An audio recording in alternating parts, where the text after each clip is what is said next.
The bloody sunset dyed the dusk of the Konoha training ground. Gravel, dust, and a faint smell of blood in the air. Jiang Xinghe covered his left shoulder, warm liquid seeping out from between his fingers, and the severe pain made him grimace. Damn it, I didn't even have a hot meal after crossing over. I got stabbed first? He cursed in a low voice, but his eyes swept sharply around the people in front of him. The leader had a red inverted triangle mark on his face, grinning with white teeth, arrogant and domineering. It was Inazuka Kiba. Next to him was his ninja dog Akamaru, and two little followers whose names he couldn't remember. Hey, the last one. Inazuka Kiba shook the bloody kunai in his hand with contempt. With your mediocre skills, you dare to block my way? The ninja school is about to start. Are you a waste who has trouble refining chakra qualify to go in? Another follower echoed. That's right. Trash from the orphanage. Go back to your corner. Jiang Xinghe's eyes turned cold. It has been 3 days since he traveled to this damn Naruto world. In his previous life, he was an archaeology graduate student who buried his head in a pile of old papers. When he woke up, he became a war orphan with the same name and surname in Konoha, Jiang Xinghe. He was thin and his chakra was pitifully thin. He was a cannon fodder at the bottom of the ninja world. He was cautious these days, just wanted to stay alive until the ninja school started, to see if there was a chance to get in touch with the plot and find the possibility of becoming stronger. Unexpectedly, he was just passing by the training ground today and was blocked by Inazuka Kiba and his gang of brats. Reason? No reason. Maybe they just didn't like him. Inazuka Kiba, don't go too far. Jiang Xinghe gritted his teeth and tried to stand firm. Too far? Inazuka Kiba laughed wildly, as if he had heard some big joke. Ha ha ha. Akamaru, did you hear that? This idiot said I went too far. Woof. Akamaru yelled in cooperation. In this world, weakness is the original sin. Inazuka Kiba's smile faded, and his eyes became fierce. Today, I will teach you this truth. He rushed forward at a very fast speed, and the kunai in his hand slashed towards Jiang Xinghe's neck again. This blow was fast and fierce, and it was completely aimed at the vitals. Jiang Xinghe's pupils shrank suddenly. He couldn't dodge. This body was too weak. The shadow of death instantly enveloped him. No, he roared in his heart. He didn't want to die in the hands of such a small character just after crossing over. At this critical moment, something strange happened. An extremely weak purple light suddenly flashed at the wound on his left shoulder. Instantly, a stream of information flashed through the depths of his mind. Ding! The host's life is found to be fatally threatened. The succubus physique is initially awakened. The Eye of All Things system is officially activated. The novice gift package is being distributed. Ding! Obtained passive ability. Primary charm aura slightly improves the favorability of the opposite sex, subtle influence. Ding! Obtained passive ability. Chakra affinity slightly improves chakra perception and absorption efficiency. Ding! Obtained active ability. All Things Copy can copy the target's ability 3 times a day, currently 3 times remaining. Copy rules. Physical contact with the target is required, and the copy success rate is related to the degree of contact, the target's strength, and the ability level. Current host, Jiang Xinghe Physique, primary succubus physique undeveloped. Chakra attributes, wind, fire, water, earth, thunder extremely low affinity, scarce total amount mastered ability, none. All Things Copy times, 33, a series of information poured into his mind like a torrent. Jiang Xinghe was stunned. System? Golden finger? Or is it the physique of a succubus plus the ability to copy? This is simply a plug-in tailor-made for him. Could it be that the little gadget I bought in the antique market in my previous life has traveled with me? What are you daydreaming about? Go to hell.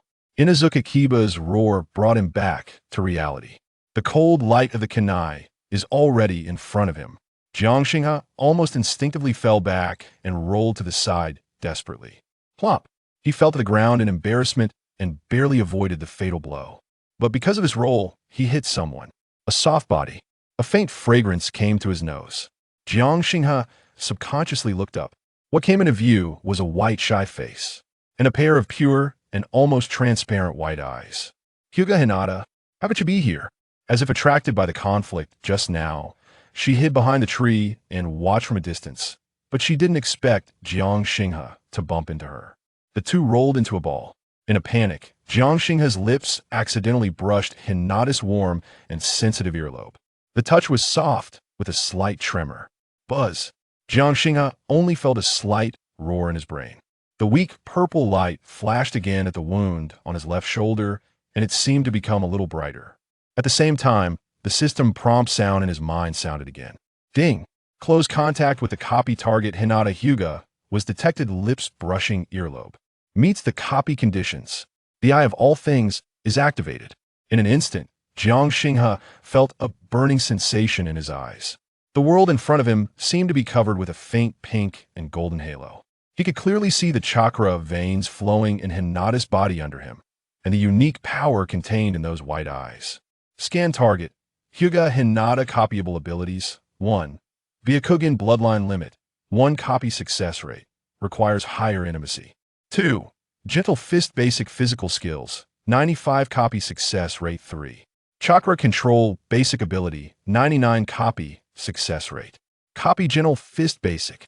Jiang Xinghe said silently in his heart without hesitation. Although the Byakugan is good, the 1 success rate is too low. It is important to get a practical one to save your life first. Ding. Select gentle fist basic. Copying starts. Copying success. Ability obtained. Gentle fist basic entry level. A strange memory and muscle feeling about the power technique of the soft fist, the basic boxing posture, and the acupoint pressing technique instantly merged into Jiang Xinghe's body and mind. It was as if he had practiced it countless times. And at this moment, Hinata, who was pressed under him, had a white cheek that instantly became hot and red like a ripe apple. Her pure white eyes were now covered with a layer of mist, her eyes were blurred, and her breathing was rapid. Hinata moaned, her body trembling slightly. A strange breath that made her flustered was emanating from the boy's body. The breath had an indescribable attraction, making her dizzy, her heartbeat accelerated, and her body weak. Miss Hinata! A cry came from a distance. It seemed that the guards of the Hyuga family discovered the situation here. But it was too late. Hinata's shy heart could no longer bear the double impact of Jiang Xinghe's primary charm aura and the newly awakened succubus aura. She rolled her eyes and fainted directly. The whole audience was silent. Inuzuka Kiba and his 2 followers stared at this scene in amazement. What happened just now? That useless orphan knocked down the eldest lady of the Hyuga family and made her faint. The other civilians and genin who were watching from afar were also stunned. And then there was an uproar. Oh my God, isn't that the eldest daughter of the Hyuga clan? What did that boy do to her? The boy from the Inuzuka family seemed to be bullying him, and then he bumped into Hinata's sister. This is a big trouble. The people of the Hyuga family will definitely not let him go. The discussion came like a tide. Jiang Xinghe was startled and climbed up from Hinata. Looking at the girl who fainted on the ground, he was shocked. The effect of the succubus physique is so strong. It just awakened, and Hinata was knocked unconscious by just a touch. If this happens in the future, he didn't dare to think about it. Hey, you bastard! Inuzuka Kiba reacted and pointed at Jiang Xinghe and roared. How dare you do that to Hinata? Before he finished speaking, several sharp eyes in the distance had locked on him. It was the guards of the Hyuga family. They rushed over and saw the situation clearly. Their faces turned ugly instantly.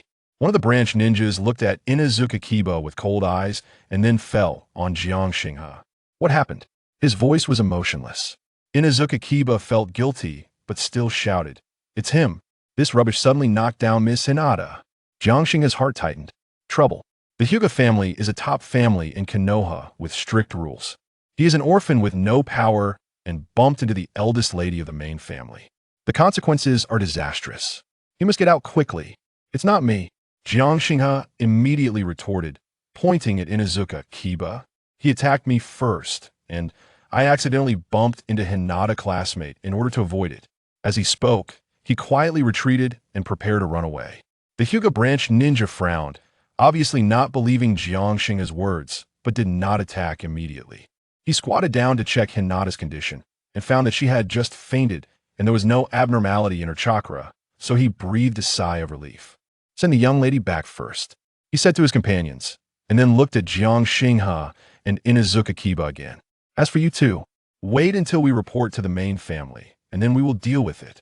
After that, he picked up Hinata and disappeared from the spot after a few jumps. Inazuka Kiba's face turned pale. He knew that he was in trouble. He glared at Jiang Xinghe fiercely and ran away with Akamaru and his followers. Jiang Xinghe was the only one left on the training ground. The sunset completely fell, and night began to fall. The evening breeze blew, bringing a hint of coolness. Jiang Xinghe touched his left shoulder, which was still aching. The wound caused by the kunai, there was no longer bleeding, and there was only a faint scar, and a very tiny, faint purple succubus emblem mark that only he could see. Survived. He breathed a sigh of relief. Today was really thrilling. Not only did he activate the system, but he also accidentally copied it to the soft fist. Although he also got into big trouble with the Hyuga family. I must get stronger as soon as possible. Jiang Xinghe clenched his fists. In this world where human life is worthless, without strength, even breathing is wrong. He glanced at the sky and turned to walk towards the orphanage. The moonlight was like water, sprinkling on the quiet streets of Konoha village. The orphanage is on the edge of the village and is in a remote location. Jiang Xinghe quickened his pace, his mind still digesting everything that happened today and the memory of the soft fist he had just acquired. Just as he turned a corner and entered a darker alley, a cold and slippery feeling wrapped around his ankle like a venomous snake. Jiang Xinghe's hair stood on end.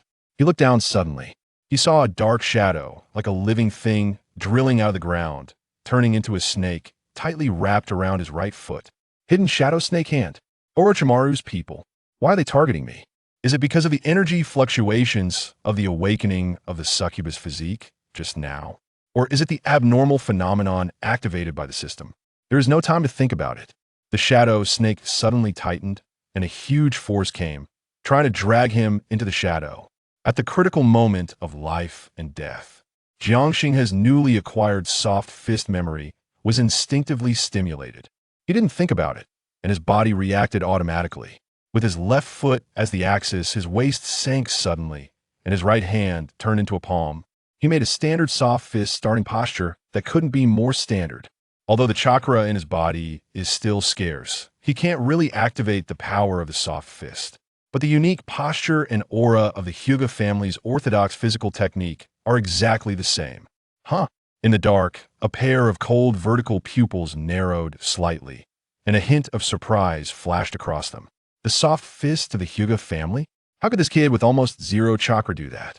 Moreover, there seemed to be a kind of very strange aura on him just now. The shadow snake that was wrapped around Jiang Xinghe's ankle paused slightly. The attacker seemed to be hesitating. Jiang Xinghe's heart was beating wildly. He could feel that the eyes in the dark were full of scrutiny and danger. He only had the soft fist posture now, and he didn't have enough chakra to use. If the opponent attacked again, he would definitely die. What should I do? Take a gamble? Use up a copy opportunity? But what else can the enemy in the dark do? In the alley, there was deathly silence. Only under the moonlight, the boy was posing with his soft fist posture, confronting the invisible poisonous snake in the dark. Cold sweat slid down his forehead. Ding! The host is detected to be in crisis, triggering a random task. Task name: Peeping into Shadows task content. Survive in front of the hidden enemy and obtain as much information as possible from the other party. Task reward: Wanxiang copy times 1, a slight increase in the total amount of chakra. Random low-level ninjutsu scroll 1. Failure penalty: none, but you may die. The system prompt sounded again.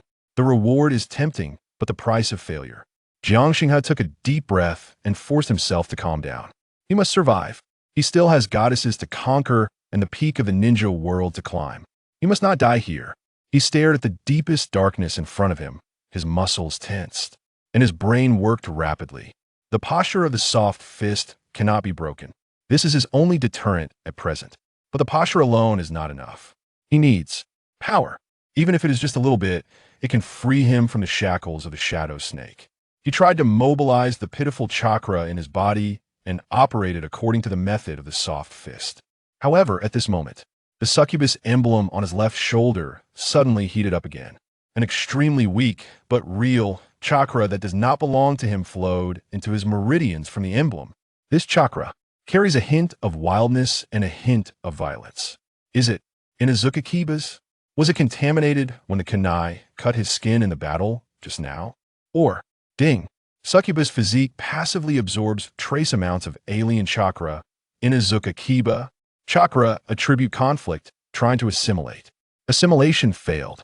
Warning, alien chakra, rejection reaction. May cause meridian damage. Jiangxing's face changed. Damn, this succubus physique can also absorb other people's chakra? But now is not the time to be surprised.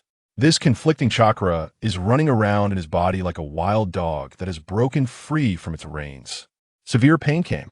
He groaned, and the posture of the soft fist almost fell apart. The enemy in the dark seemed to have noticed his abnormality.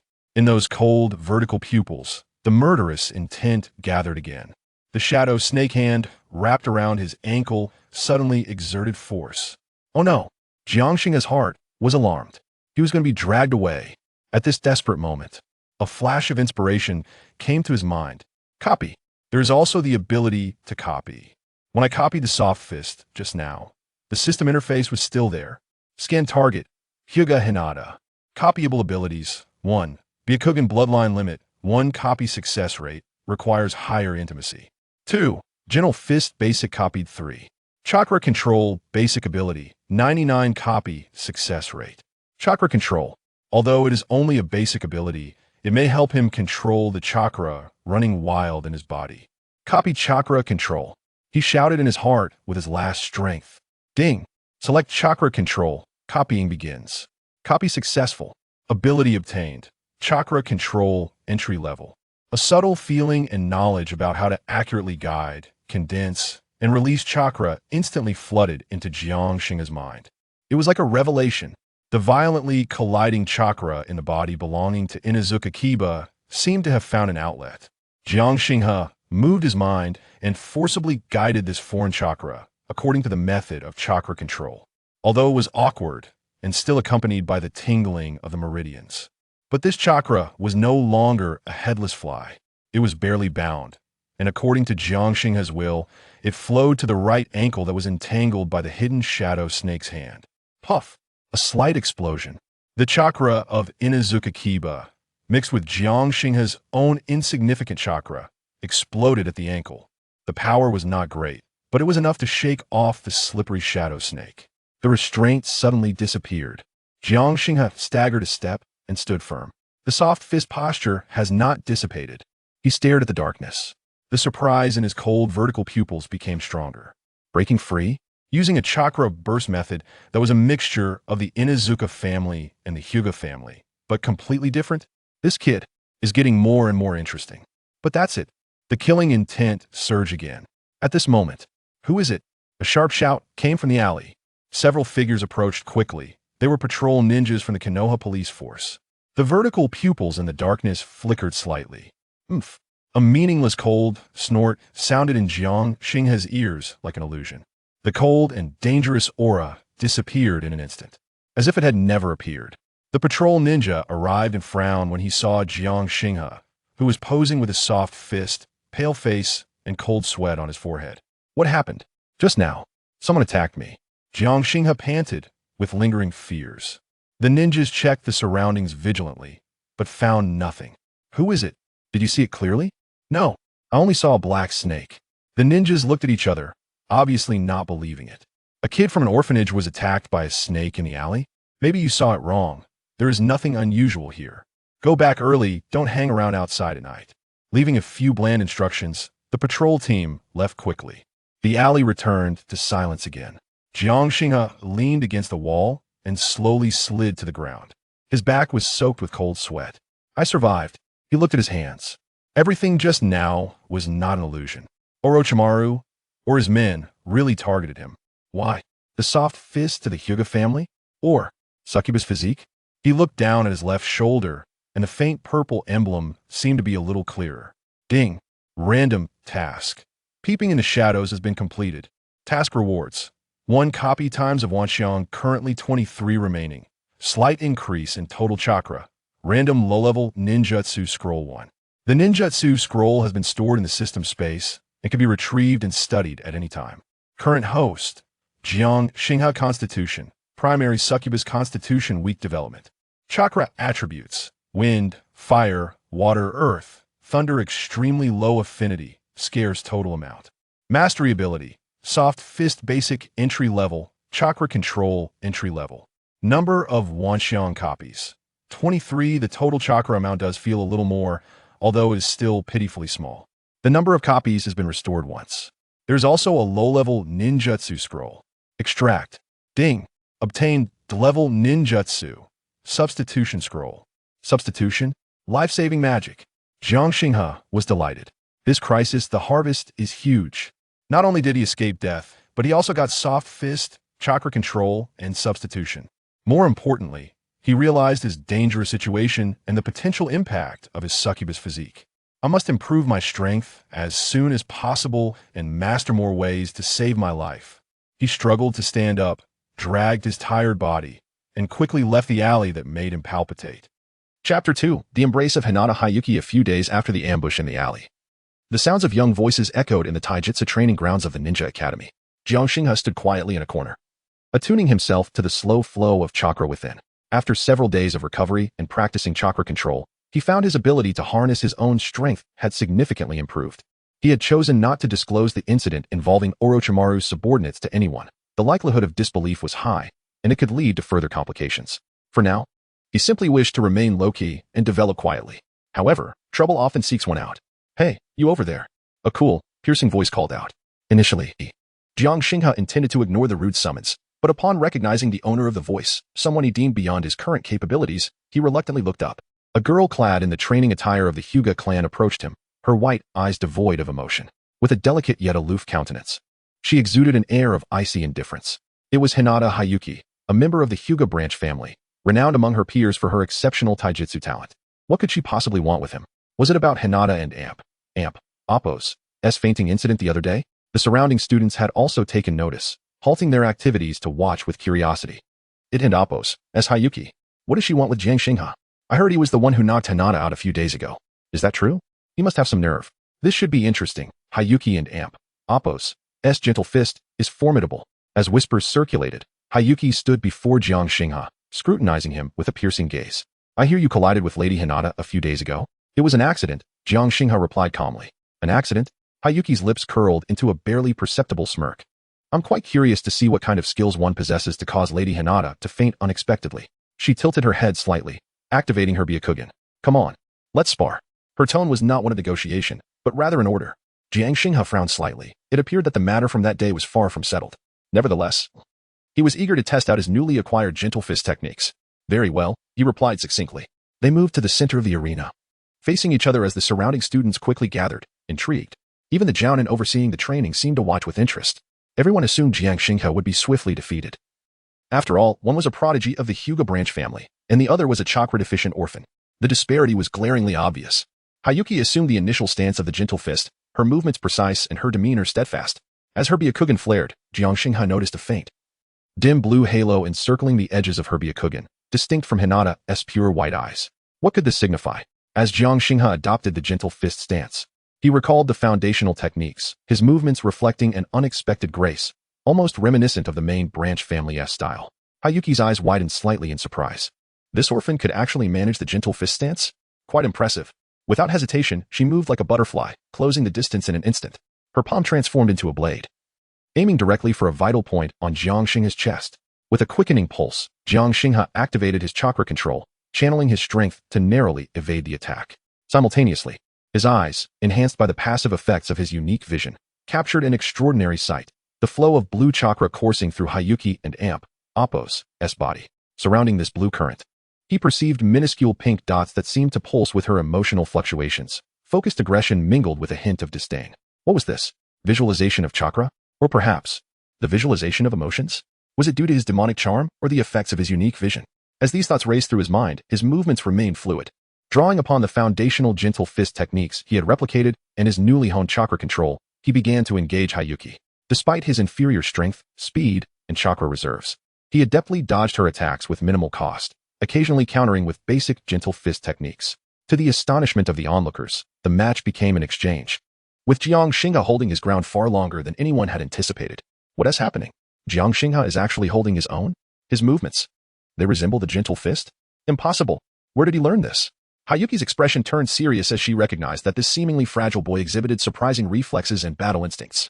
Additionally, an unusual aura emanated from him. causing her focus to waver, disrupting her chakra flow. Strangely, she noticed that despite his meager chakra reserves, his chakra appeared pink, and it radiated an odd energy that made her cheeks flush. No more delays.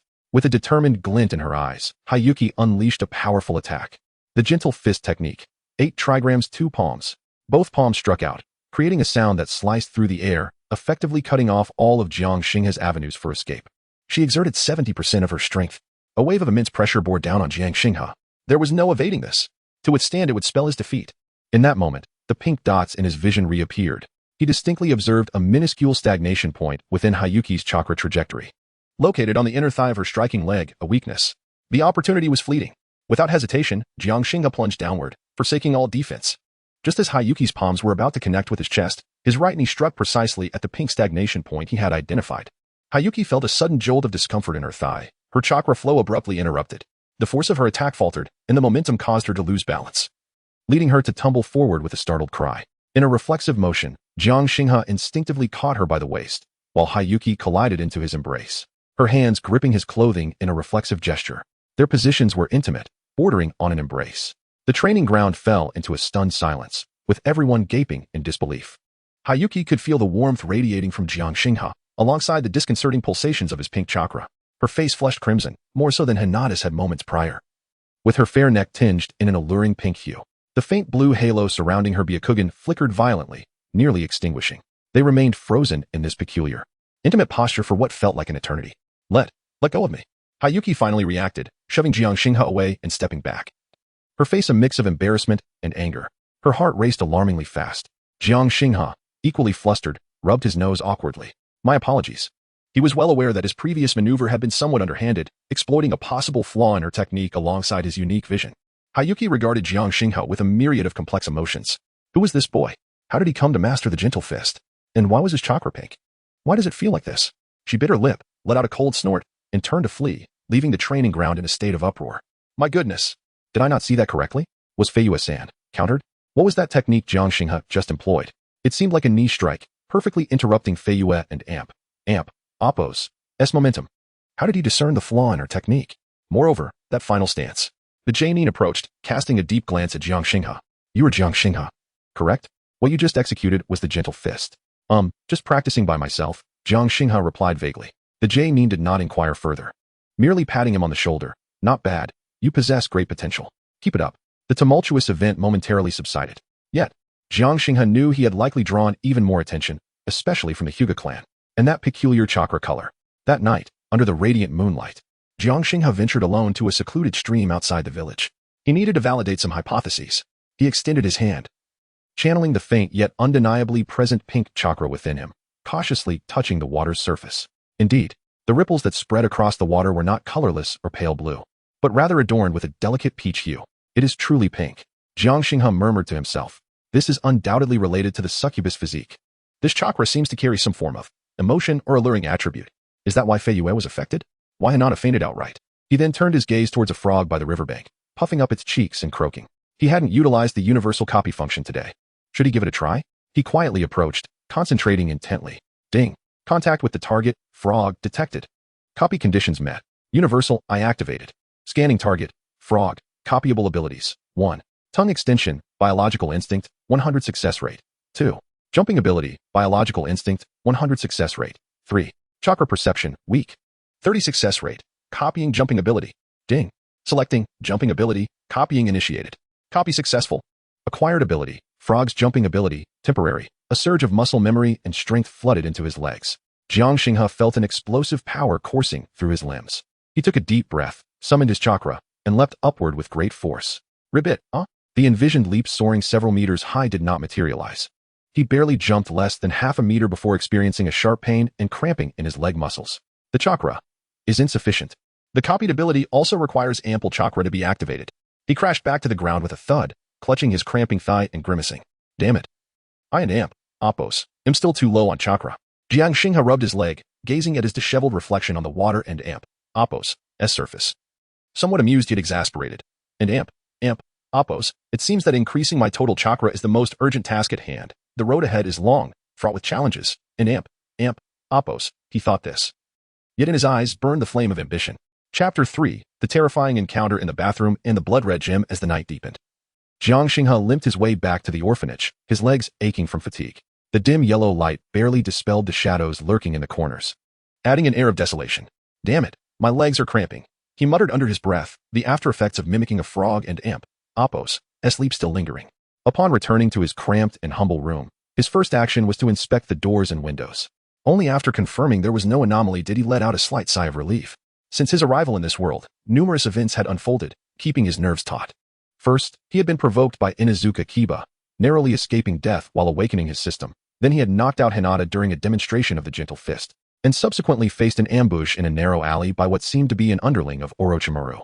He managed to intimidate his assailants with his newly acquired chakra control and gentle fist stance, ultimately completing a system task that granted him the technique of the shadow clone. Reflecting on these events, a wry smile crept onto his lips. Ah, what an exhilarating life of a time traveler.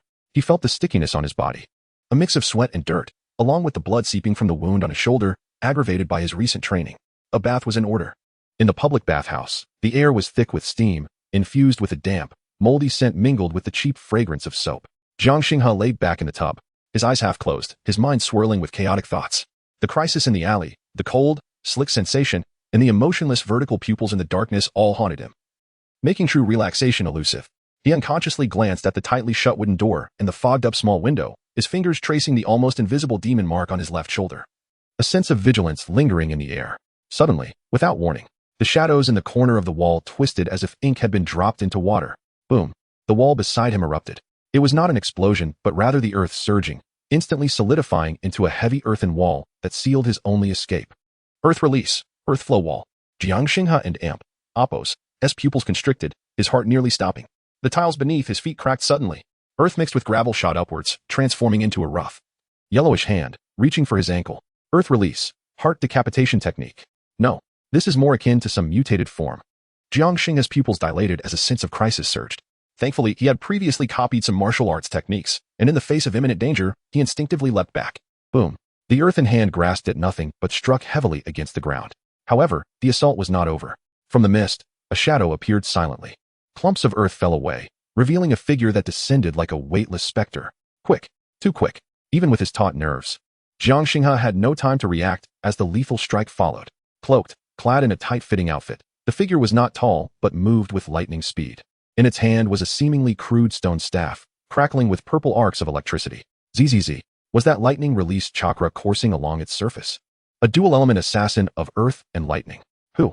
Jiang Xinghe bellowed, instinctively retreating. But the space in the bathroom was constricted, and behind him was the cold wall. There was nowhere to flee. The assassin remained silent, eyes filled only with icy murderous intent.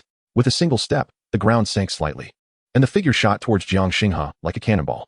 The electrified stone staff aimed directly at his heart. Quick. Too quick. And this combination. Earth release sealing his path, the mutated heart decapitation technique ambushing him, followed by a lightning release assault. It was clearly a meticulously planned assassination. The shadow of death loomed once more. More intense, more desperate than his encounter with Inuzuka Kiba. He could not die. The content of the shadow clone technique scroll flashed in his mind. His primal instinct for survival pushed him to unimaginable speeds. In a moment of extraordinary performance, he formed hand seals. Snake, horse, monkey, a rabbit, dog, pig. Chakra surged wildly. Poof. The electrified stone staff pierced through Jiang Xinghe and amp, Appos' chest. The assassin had not yet savored his victory when his expression froze. Suddenly realizing something was amiss, blood was not flowing. Only a piece of scrubbing would remain. Had he missed again? Was this the shadow clone technique? The real Jiang Xinghe emerged in the corner of the bathroom, drenched and pale, gasping for breath. That split second had nearly depleted his already scarce chakra reserves. The assassin couldn't help but silently berate himself. Looks like the intel was incorrect. Yet, he reacted swiftly, shaking his wrist, causing the arcs on the stone staff to surge violently. ZZZ. Wood splinters flew as the substitute wood was instantly charred to coal. Without hesitation, he turned, his cold gaze locking onto Jiang Xinghe once more. Without a hint of doubt, he charged again. Faster. More lethal. Jiang Xinghe's scalp tingled. His chakra was nearly exhausted. He could barely maintain his gentle fist stance. Engaging in a direct confrontation was tantamount to suicide. What to do? Was he truly destined to meet his end so soon after crossing over? Unwillingness surged within him. A potent blend of indignation and the will to survive churned in his heart. The demon mark on his left shoulder began to warm once again. An unusual wave emanated from him, spreading quietly. The primary charm aura, and that unique, pink-tinged allure belonging to demons. Although faint, within the confined space, its effect was magnified. The rushing masked assassin suddenly faltered. A flicker of confusion and agitation passed through his eyes. The lightning release chakra flowing within him seemed to be disrupted, no longer smooth, even becoming somewhat chaotic. The arcs of electricity on the staff dimmed momentarily. An opportunity. Jiang Xing has seized this fleeting opening. Though he didn't understand why the assassin had paused, he would not let it slip away. The eye of all things. He fixated intently on the electrified stone staff in the assassin and amp, Apos, S hand, and the turbulent, yet potent lightning release chakra coursing within. Alert. Proximity energy contact detected with target, masked assassin. Conditions for copying met. Activating eye of all things. Heat surged through his eyes once more. A pink-gold halo swirled in his vision. He clearly perceived the flow of lightning release chakra within the assassin and the formation of the technique on the staff. Scanning target, masked assassin, copyable abilities. 1. Earth release, earth flow wall, C-rank ninjutsu, 70 success rate. 2. Lightning release, thunder wave, B-rank ninjutsu, suspected bloodline connection. 35 success rate. 3. Lightning release chakra mode, basic, status type, 20 success rate. 4. Silent killing technique, skill, 60 success rate. 5. Earth release, mutated heart decapitation technique, 1 success rate. B-rank lightning release. Thunderwave? That name sounds vaguely familiar. It seems to have appeared in Kakashi's side story, and possibly has a bloodline connection. It's a gamble. Copying lightning release, Thunderwave. Jiang Xinghe shouted internally. Alert. Selecting lightning release, Thunderwave, copy initiated. Determining success rate. Weak influence from charm aura. Weak influence from demon essence. Target and amp, Apos, S chakra is chaotic. Alert. Copy successful. Acquired ability, lightning release, Thunderwave, B rank, unmastered. A torrent of information and a violent surge of lightning energy flooded into his mind. Jiang Xinghe groaned, feeling as if his brain might explode. Merely copying had imposed a tremendous mental strain. Just then, the masked assassin seemed to shake off the influence of the demon essence. His eyes regaining their icy murderous intent. He sensed something unusual about Jiang Xinghe. He may have sensed the leakage of his own abilities. A glimmer of resolve flickered in the assassin's eyes. Instead of launching another attack, he abruptly halted, swiftly forming an exceedingly peculiar seal with his hands, one not known in the annals of Konoha. An even more ferocious, destructive aura erupted from within him. Danger! Alarm bells rang in Jiang Xinghe's mind. Just as he anticipated the assassin would strike again, the assassin's body began to burn from within. This was no ordinary flame, but an ominous dark red. The dark red fire not only consumed the assassin and Apos' corporeal form, but also smoothed over the cracks in the bathroom walls and the charred marks on the floor, leaving only a few dislodged tiles and ashes behind. Self-destruction? Jiang Xinghe was astounded by this scene. In the span of mere seconds, that formidable assassin, at least of Ch-9 caliber, was reduced to a writhing puddle of ashes. Even the electrified stone rod twisted and melted away, ultimately vanishing into the dark red flames. Nothing remained at the scene to attest to the assassin's identity.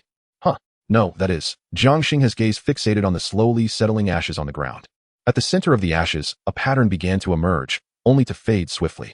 It was formed of the still glowing dark red embers, 3 comma-like symbols, a blood red pattern of 3 commas. It resembled the mark of a curse. This pattern, Jiang Xinghe's heart trembled. It was not the Sharingan. Yet it bore the same 3 commas, still blood red. What could this signify? Was it the emblem of a mysterious organization? Had she been burned to conceal her identity after several blunders were detected by someone behind her? Or did she, feeling her will shatter after those mistakes, resort to self-immolation to obliterate the evidence? Or was it the backlash of some forbidden technique? The sound of water continued to rush in the bathroom, steam enveloping the air. Yet at that moment, Jiang Xinghe felt a chill wash over him. He collapsed onto the ground, gasping for breath, his heart racing uncontrollably. Chakra depleted, mind exhausted. His body felt icy. Had it not been for the timely activation of the substitution technique, had it not been for the unforeseen interference of his incubus constitution, had it not been for the eye of all phenomena, he would have been dead, and moreover, he would have died silently and without a trace. Just like that assassin, he had to become stronger swiftly. Gritting his teeth, he struggled to rise once more. With determination, he plunged back into the bath to cleanse himself anew. Shortly after he entered the bath, there was a loud bang. The bathroom door was thrust open with force. Hearing the commotion, the orphanage director and several older children rushed in. It seemed that the high-ranking ninja in the distance had also reacted, but upon seeing the director enter, they halted. Jiang Xinghe? What happened? What was that noise just now? The director inquired anxiously. Jiang Xinghe peered through the steam once more at the now empty bathroom. The holes in the walls were still present, the ground bore traces of damage, and the air was tinged with the smell of singed material. Yet the assassin and the pile of ashes had completely vanished, along with the blood-red 3 comma pattern, now a phantom. Just now, someone attacked me. Jiang Xinghe's voice was hoarse. Attacked? The director's expression changed, and he hurriedly led the others to inspect the surroundings. Urging Jiang Xinghe to rest and assuring him that a squad of high-ranking ninjas was guarding outside, thus there was no need for concern. It was too late to discuss it further, and they would talk in detail tomorrow. The following morning, Irika arrived at the orphanage. He meticulously examined the bathroom and questioned the director, then sought out Jiang Xinghe for a more thorough account. Upon arriving before Irika, Jiang Xinghe sized up this character from his past life, noting he was clad in a nin vest, his expression fraught with concern and confusion. Jiang Xinghe, the director mentioned you encountered an attack in the bathroom last night. Irika got straight to the point. Jiang Xinghe and Amp, Appo's heart stirred. It seemed he had once again attracted the attention of the higher-ups. He nodded and briefly recounted his encounter from the previous night, omitting details about his incubus constitution, the eye of all phenomena, and the blood-red comma pattern, stating only that he had been attacked by a masked assailant and had narrowly escaped using the substitution technique. With the assailant departing upon realizing their failure, Irika and the director exchanged glances after hearing this. We checked the bathroom. Irika frowned. Aside from some aging cracks in the walls, we found no signs of a struggle, nor any remnants of the earth or lightning techniques you mentioned. The director chimed in sternly. Xinghe, did you perhaps have a nightmare? Or was it a hallucination from overexertion? The orphanage is quite safe. How could there be an assassin? Doubt was evident. Jiang Xinghe understood this, yet he wore an expression of just the right amount of fear and grievance. I am not lying. It was real. That person was incredibly strong, almost killed me. All right, Irika interjected, his tone softening somewhat. Perhaps you misinterpreted the situation, or the assailant cleaned up very thoroughly. In any case, be cautious at night and avoid secluded places. He patted Jiang Xinghe and Appo's shoulder. Focus on your studies from now on. Irika and the director did not linger long, offering a few brief reminders before departing. As the door closed, the expression on Jiang Xinghe and Appo's face vanished, leaving only a cold and grave demeanor. No one believed him. In this world, without strength, one lacks even the right to voice their dangers. He approached the window and gazed at the Hokage rock, bathed in the morning light. His eyes inadvertently swept across the visage of the third Hokage, Sarutobi Hiruzen. In that instant, he seemed to catch a faint, glimmering reflection, one that did not belong to the sunlight. Was it an illusion? No, that was a crystal ball. The third Hokage was surveilling me with a telescope technique. Was it due to the incident with the Hyuga clan? Or the assassination in the alley a few days prior? Or had he been watching me all along? A chill surged from the depths of his heart. The scrutiny of Orochimaru, the assassination by a mysterious organization, and now the clandestine attention of the Hokage. He felt as though he were prey under the gaze of countless eyes. Especially as others began to suspect he possessed something extraordinary and had attracted the attention of multiple factions. He felt akin to a traveler in a dark forest, igniting a faint yet alluring fire, drawing forth unknown watchers and hunters.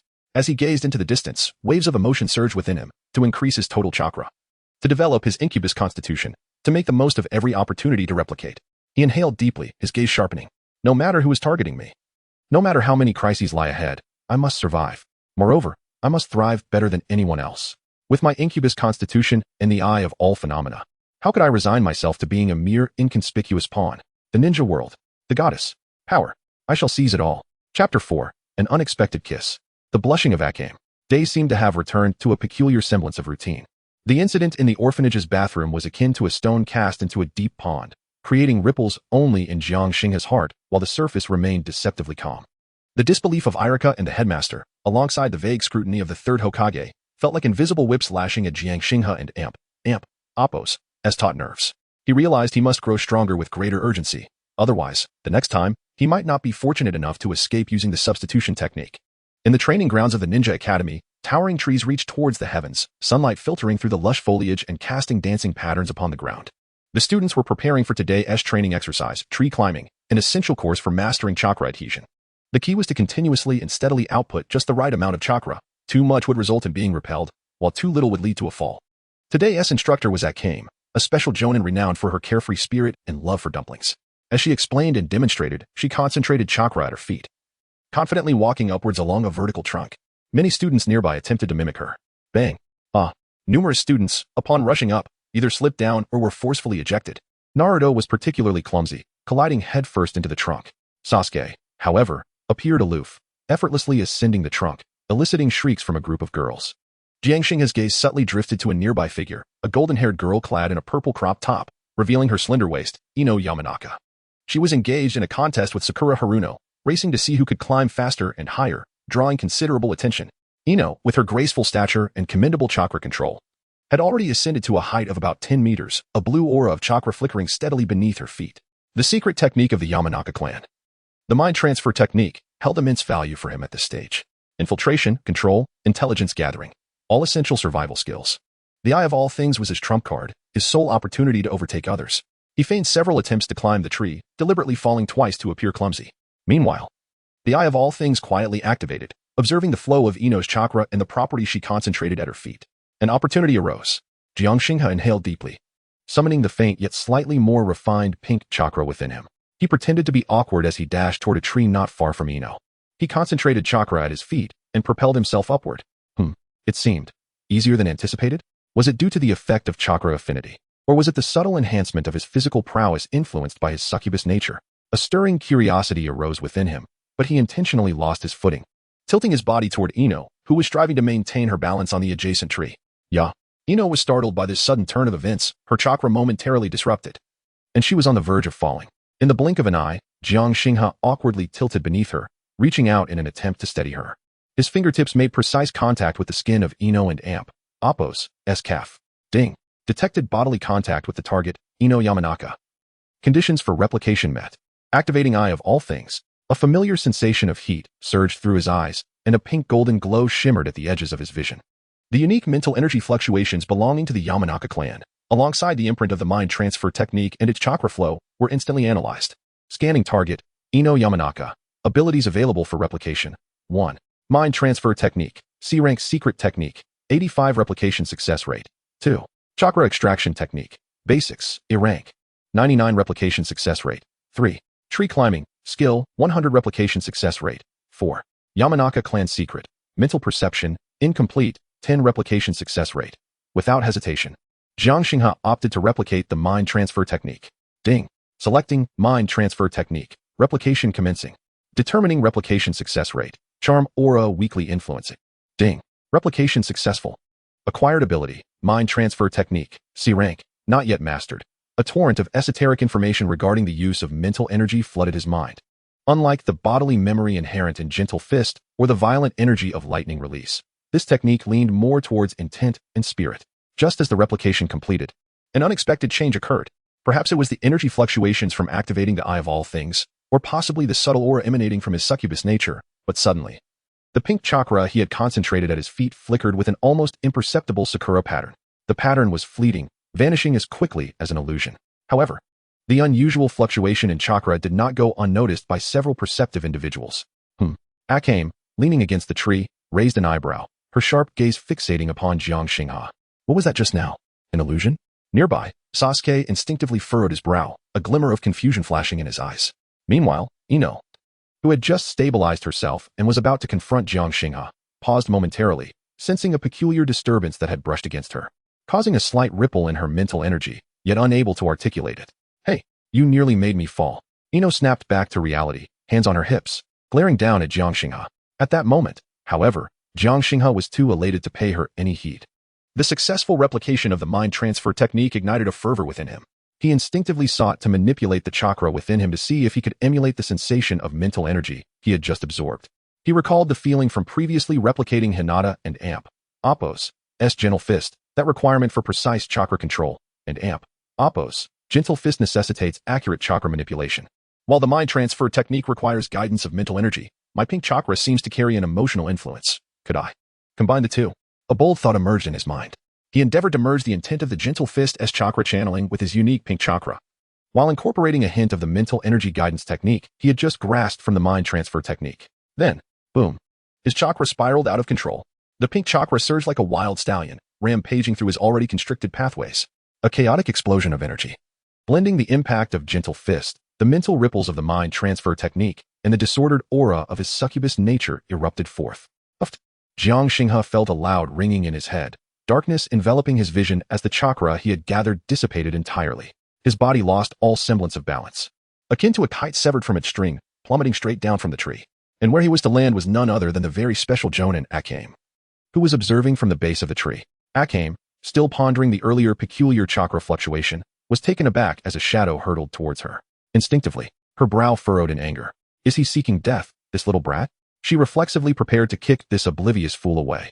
However, just as Jiang Xinghe was about to collide with her, the uncontrolled pink chakra within him, mingled with that peculiar succubus aura, began to ripple outward. Akame's movements suddenly halted.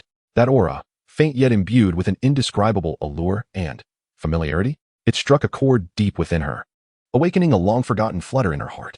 In that fleeting moment of hesitation, bang, Jiang Xinghe crashed directly into Akame's soft embrace. Moreover, the manner in which he descended was utterly chaotic, his head tilted at an odd angle, his lips inadvertently brushing against the fair, elongated neck of Hong Do. The warmth of the contact, accompanied by the boy and Appo's faint panting, and that infuriating, disconcerting hint of a sweet fragrance. Boom. Hong Do and Appo's cheeks flushed a deep crimson. It was not shyness, but sheer rage, and perhaps a trace of confusion she could not quite comprehend. Get away from me. A roar erupted, powerful enough to send shockwaves through the roof. Hong Do seized Jiang Xinghe by the collar, flinging him away as if he were refuse. Thud. Jiang Xinghe once again met the ground with a jarring impact, his senses in disarray, feeling as though his bones might shatter. The uncontrollable surge of chakra, combined with this heavy fall, plunged him into darkness, rendering him unconscious. Time seemed to stand still. All those present in the training field were left in stunned silence. Sakura and Ino gaped in disbelief. Naruto's eyes widened in shock. Sasuke opened his eyes once more, a flicker of astonishment in his gaze. Nearby, Irika nearly leapt from his spot in fright. Meanwhile, the assailed Hong Do exhibited a peculiar state. Her chest heaved violently. Her cheeks still tinged with an unusual flush, her eyes fierce enough to seem predatory. Yet, upon closer inspection, within her gaze lay a hint of confusion and agitation. The spot on her neck where Jiang Xinghe's lips had grazed sent waves of an odd tingling sensation coursing through her, as if a faint current was dancing across her skin, leaving her utterly uncomfortable. That insufferable brat, she muttered under her breath, casting a complex glance at the unconscious Jiang Xinghe. Yet, contrary to everyone's expectations, she refrained from delivering a few kicks. Instead, running her fingers through her hair in frustration, turning to her fellow trainees and barking, "What are you staring at? Continue your training. Anyone who doesn't reach the top today will go hungry." When Jiang Xinghe regained consciousness, he found himself lying on the familiar hard bed of the orphanage. The night had descended outside. Ouch! A dull pain throbbed at the back of his head and along his back, his entire body feeling as though it had been dismantled. He realized he was indeed back in the orphanage. Ouch! That Hong Do. She really knows how to hit hard. He rubbed the back of his head, grimacing. Wait. He suddenly sat up, disregarding the pain, and tore open the fabric of his left shoulder. In the dim light, the once solitary black tomo of the demon emblem had transformed into two tomo. Two jet black tomo now spun and arranged in their original position, emanating an aura even deeper and more mysterious than before. The emblem had evolved? Was it due to the replication of the heart turn technique? Or the uncontrolled surge of chakra within him? Or perhaps the intimate contact with Hong Do? Jiang Xinghe and Appo's heart raced. The abilities of the demon physique seemed to be awakening and evolving in ways he had not anticipated. What did the dual tomo signify? Had the allure intensified? Was his chakra affinity heightened? Or had he awakened a new ability? He yearned to experiment, but found his chakra depleted, his spirit utterly exhausted. It appeared he would first need to recuperate. He sighed, forcing himself to regain composure. Just as his emotions surged, two figures wearing animal masks silently stood atop a concealed rooftop outside the orphanage. One of the ANBU held a peculiar detection device, aimed at the room where Jiang Xinghe lay. The needle on the instrument, which had been fluctuating within a relatively normal range, suddenly shot up dramatically as Jiang Xinghe awakened.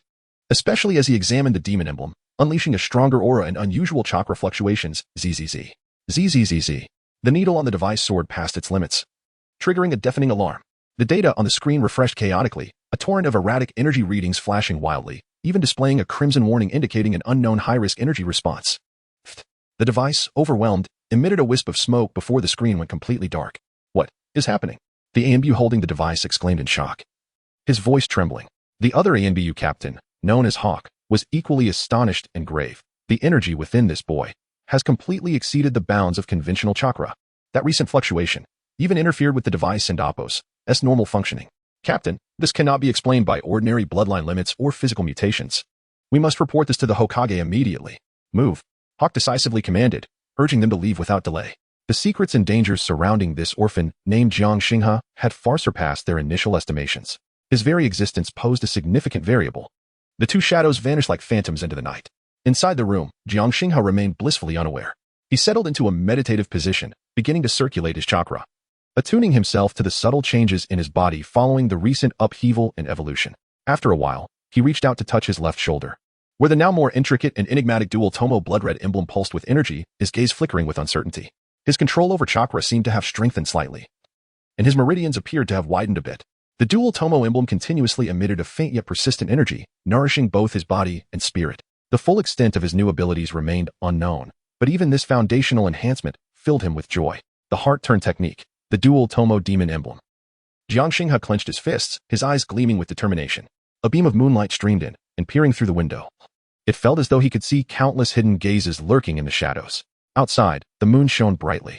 Chapter 5. The Rampaging Fox and the Kiss of the Succubus. The following morning, sunlight struggled to penetrate the worn windows of the orphanage.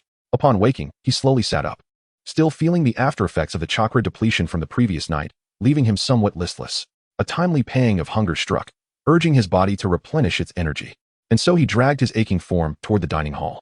The communal dining area was as noisy as ever, the air thick with the mingled scents of cheap barley porridge and miso soup. Following the tumultuous events of the previous day, including the tree fall and the incident with the red beans, Jiang Xinghe had become a focal point of ambiguous attention among many, though he paid it no mind. Quietly sipping the porridge in his bowl, blissfully unaware of the absurdity of the rumors circulating about him. After a night of recovery, though his chakra remained scant, his spirit had improved significantly, thanks to the continuous nurturing effects of the double Tomo emblem. Hey, red-haired freak. Another one hiding here to eat. A sharp, scathing voice shattered the tranquility of the corner. A group of youths surrounded a girl who sat alone. Jiang Xinghe lifted his gaze. The girl, with her back turned to him, possessed strikingly bright red hair that resembled flames, standing out even in the dimly lit dining hall. Her slender figure was clad in old, faded clothes, rendering her somewhat out of place. A member of the Uzumaki clan? Jiang Xinghe felt a stir in his heart. Was there still an Uzumaki orphan in Konoha? Hey, are you mute? I and Appos am talking to you. The tall youth at the forefront reached to tug at Reina and Appos' hair. Get away. Reina suddenly raised her head, her eyes ablaze with suppressed fury and a hint of fear. Her red hair seemed to come alive, a few strands stiffening, glinting with a metallic sheen. With a swift motion, the boy who had grabbed her hair felt a sudden numbness in his wrist, looking down to see a slender line of blood oozing forth. Meanwhile, several deep holes appeared on the metal plate before Reina, the edges smooth, as if pierced by an extraordinarily sharp object in an instant. The dining hall fell silent, all present rendered speechless by the bizarre scene. The bullies recoiled in terror. Jiang Xinghe and Appos' pupils constricted. Her hair had mutated. Was this a special ability of the Uzumaki clan?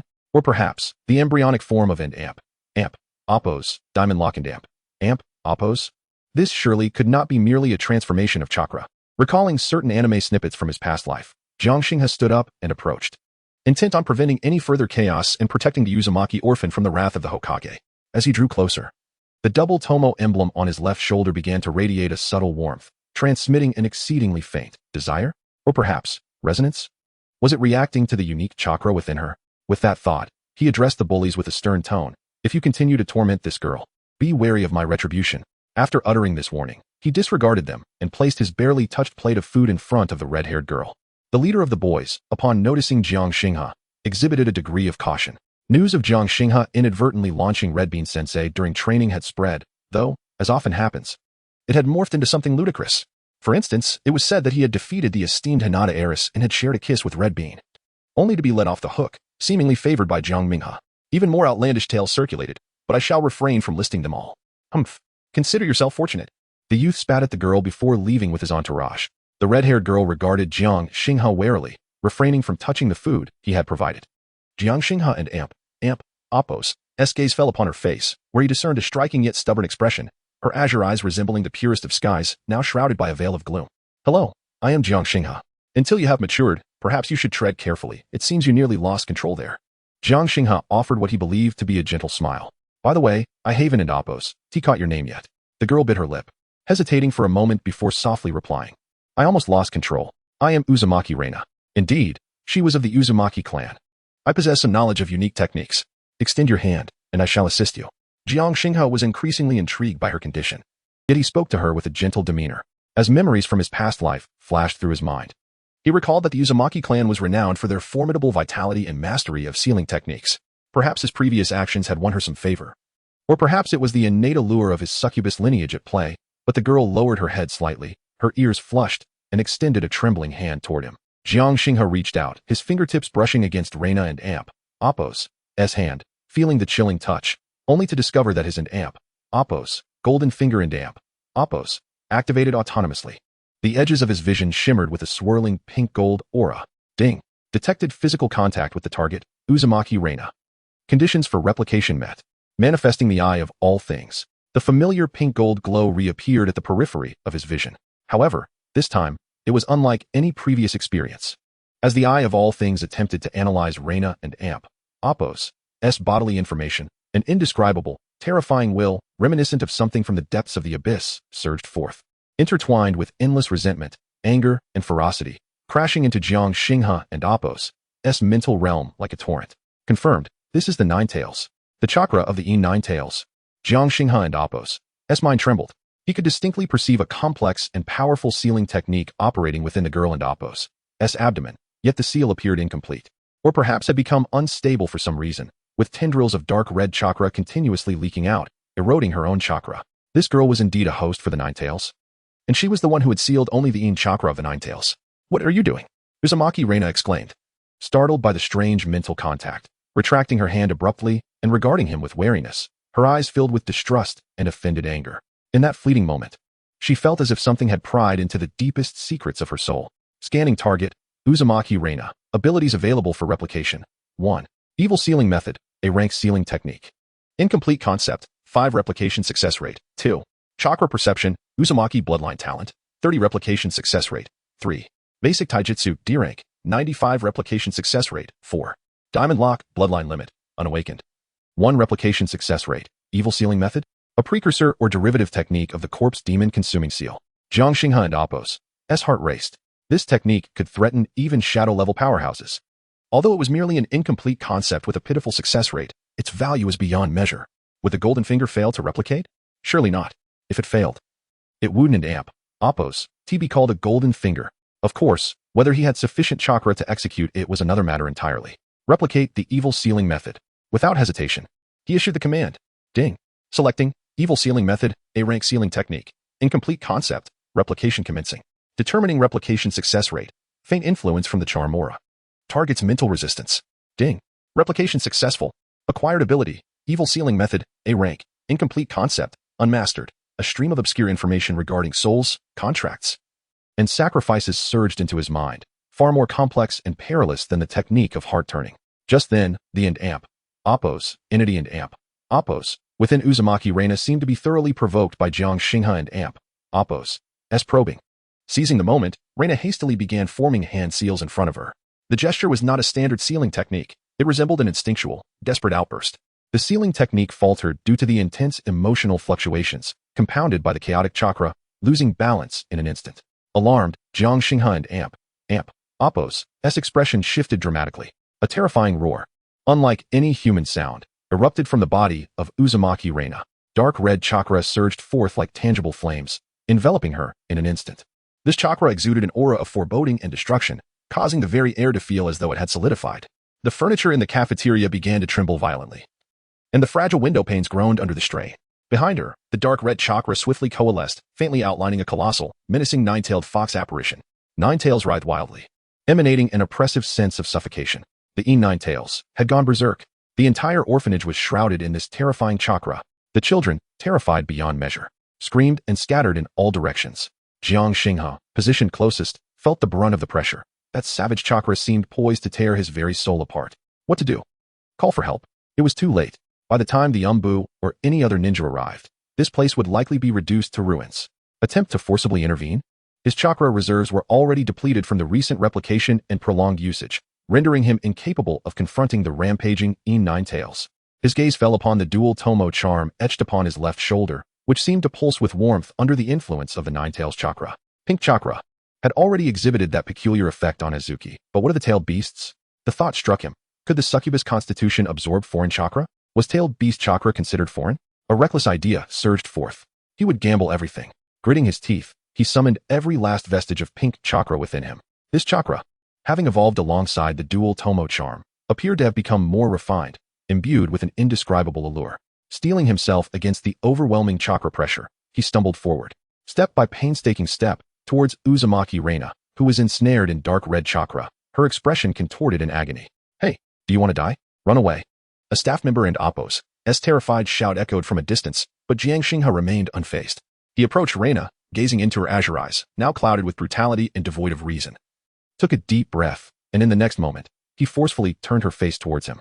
In front of the astonished onlookers, he pressed his lips against hers, the dark red chakra swirling around her mouth. Not a gentle touch, but a desperate gamble.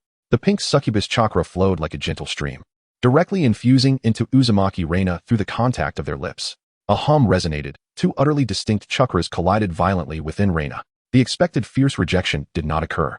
The savage, chilling dark red Ninetales chakra, upon encountering Jiang Xingha's oddly alluring pink chakra, seemed to meet its nemesis, gradually beginning to calm.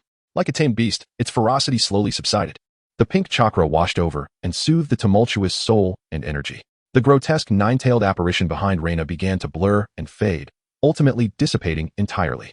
The dark red chakra enveloping her retreated like a receding tide, revealing her pale, weakened visage. With a sigh of relief, Jiang Xingha released her, his body weakening as he nearly collapsed to the ground.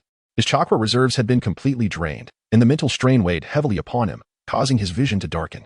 It worked, he gasped, watching Uzumaki Reina gradually slump, completely losing consciousness, a wave of fear and exhilaration surging within him. The succubus chakra could indeed pacify and subdue tailed beast chakra. This was an extraordinary ability.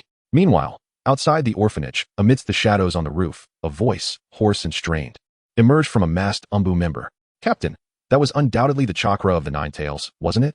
The captain, codenamed Hawk, remained silent, his gaze fixed intently on the boy below, who had just quelled the Ninetales and Appos rampage in an unfathomable manner, his expression laden with unprecedented gravity and a hint of confusion. "What did that boy do? That pink chakra, can it truly soothe the Ninetales?" Another Umbu member gasped. "Document everything." Hawk finally spoke, his voice low. "Uzumaki Sorfin, the Ninetales Jinchuriki, and Jiang Xingha, his anomalous chakra, along with that kiss. Every detail must be reported to the Hokage immediately. Elevate the monitoring level to the highest." This orphan named Jiang Xingha harbored far too many unpredictable variables. Inside the room, Jiang Xingha leaned against the wall, struggling to remain upright. He glanced down at the unconscious Uzumaki Reina and felt the warmth radiating from the dual Tomo charm on his left shoulder. In that fleeting moment of contact with the Ninetales chakra, he sensed his succubus constitution had seemingly absorbed a trace, albeit minuscule, of the Ninetales chakra. Although negligible, the sensation of assimilating foreign energy was unmistakable. The succubus constitution not only influenced the emotions of others but also had the potential to assimilate the power of tailed beasts. Jiang Xingha and Appos' heart raced once more. Did this imply that he could gradually master the power of tailed beasts through this means in the future? Contemplating the incomplete concept of the sealing evil technique he had just replicated, along with Reina's identity as an Uzumaki. I must find a way to acquire the sealing techniques of the Uzumaki clan, who can truly understand the feelings of a traveler in a different realm. In this second-dimensional world, anything is possible, and one could perish at any moment. A glimmer of determination ignited in Jiang Xingha and Appos' eyes. For self-preservation, for the study of controlling tailed beast chakra, and even to refine that perilous, sealing evil technique, mastering sealing techniques was of utmost importance. And this unconscious girl, Uzumaki Reina, would become a mutual benefactor in this endeavor. Outside, moonlight cascaded down, and a few leaves fell silently, as if something had flitted past. Jiang Xingha, sensing a presence, cast a fleeting glance at the window, a cryptic smile gracing his lips. Have I been marked? Irrelevant. As long as I can grow stronger. What does it matter who is watching? He bent down, carefully lifting the unconscious Uzumaki Reina into his arms, and made his way toward the infirmary. This troublesome treasure needed to be secured for the time being. From this moment onward, their fates would intertwine in an extraordinary manner. Chapter 6. The Enigmatic Demoness. The white-eyed girl sees through me? The aftermath of the Ninetales chakra rampage was far more profound than Jiang Xingha had anticipated.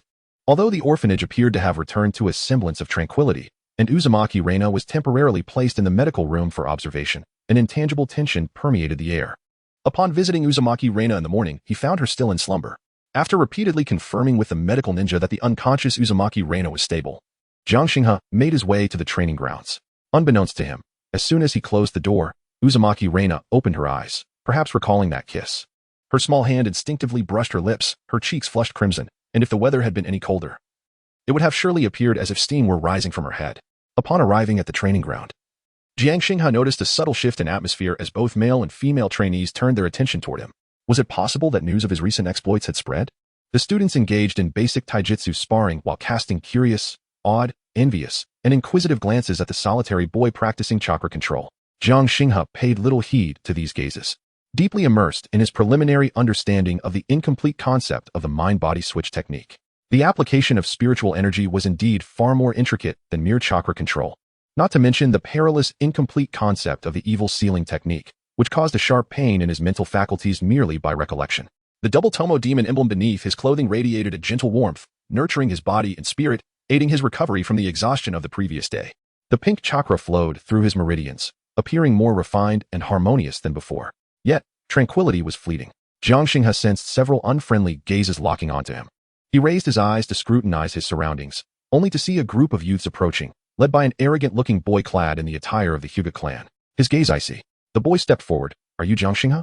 Jiang Xinghe frowned slightly. Is there something you need? I hear you defeated Fei Yue yesterday and behaved inappropriately towards teacher Hongdo and kissed another beauty? The boy and Appo's tone dripped with disdain as he scrutinized Jiang Xinghe. I am Hyuga Hao, a member of the main branch. With that, he waved his hand, signaling his subordinates to step forward. A few branch family youths lowered their heads, one of whom bore an injury, as if something had pierced through his hand, with faint traces of a blue swastika curse mark visible on his forehead, undoubtedly marking him as a branch family member.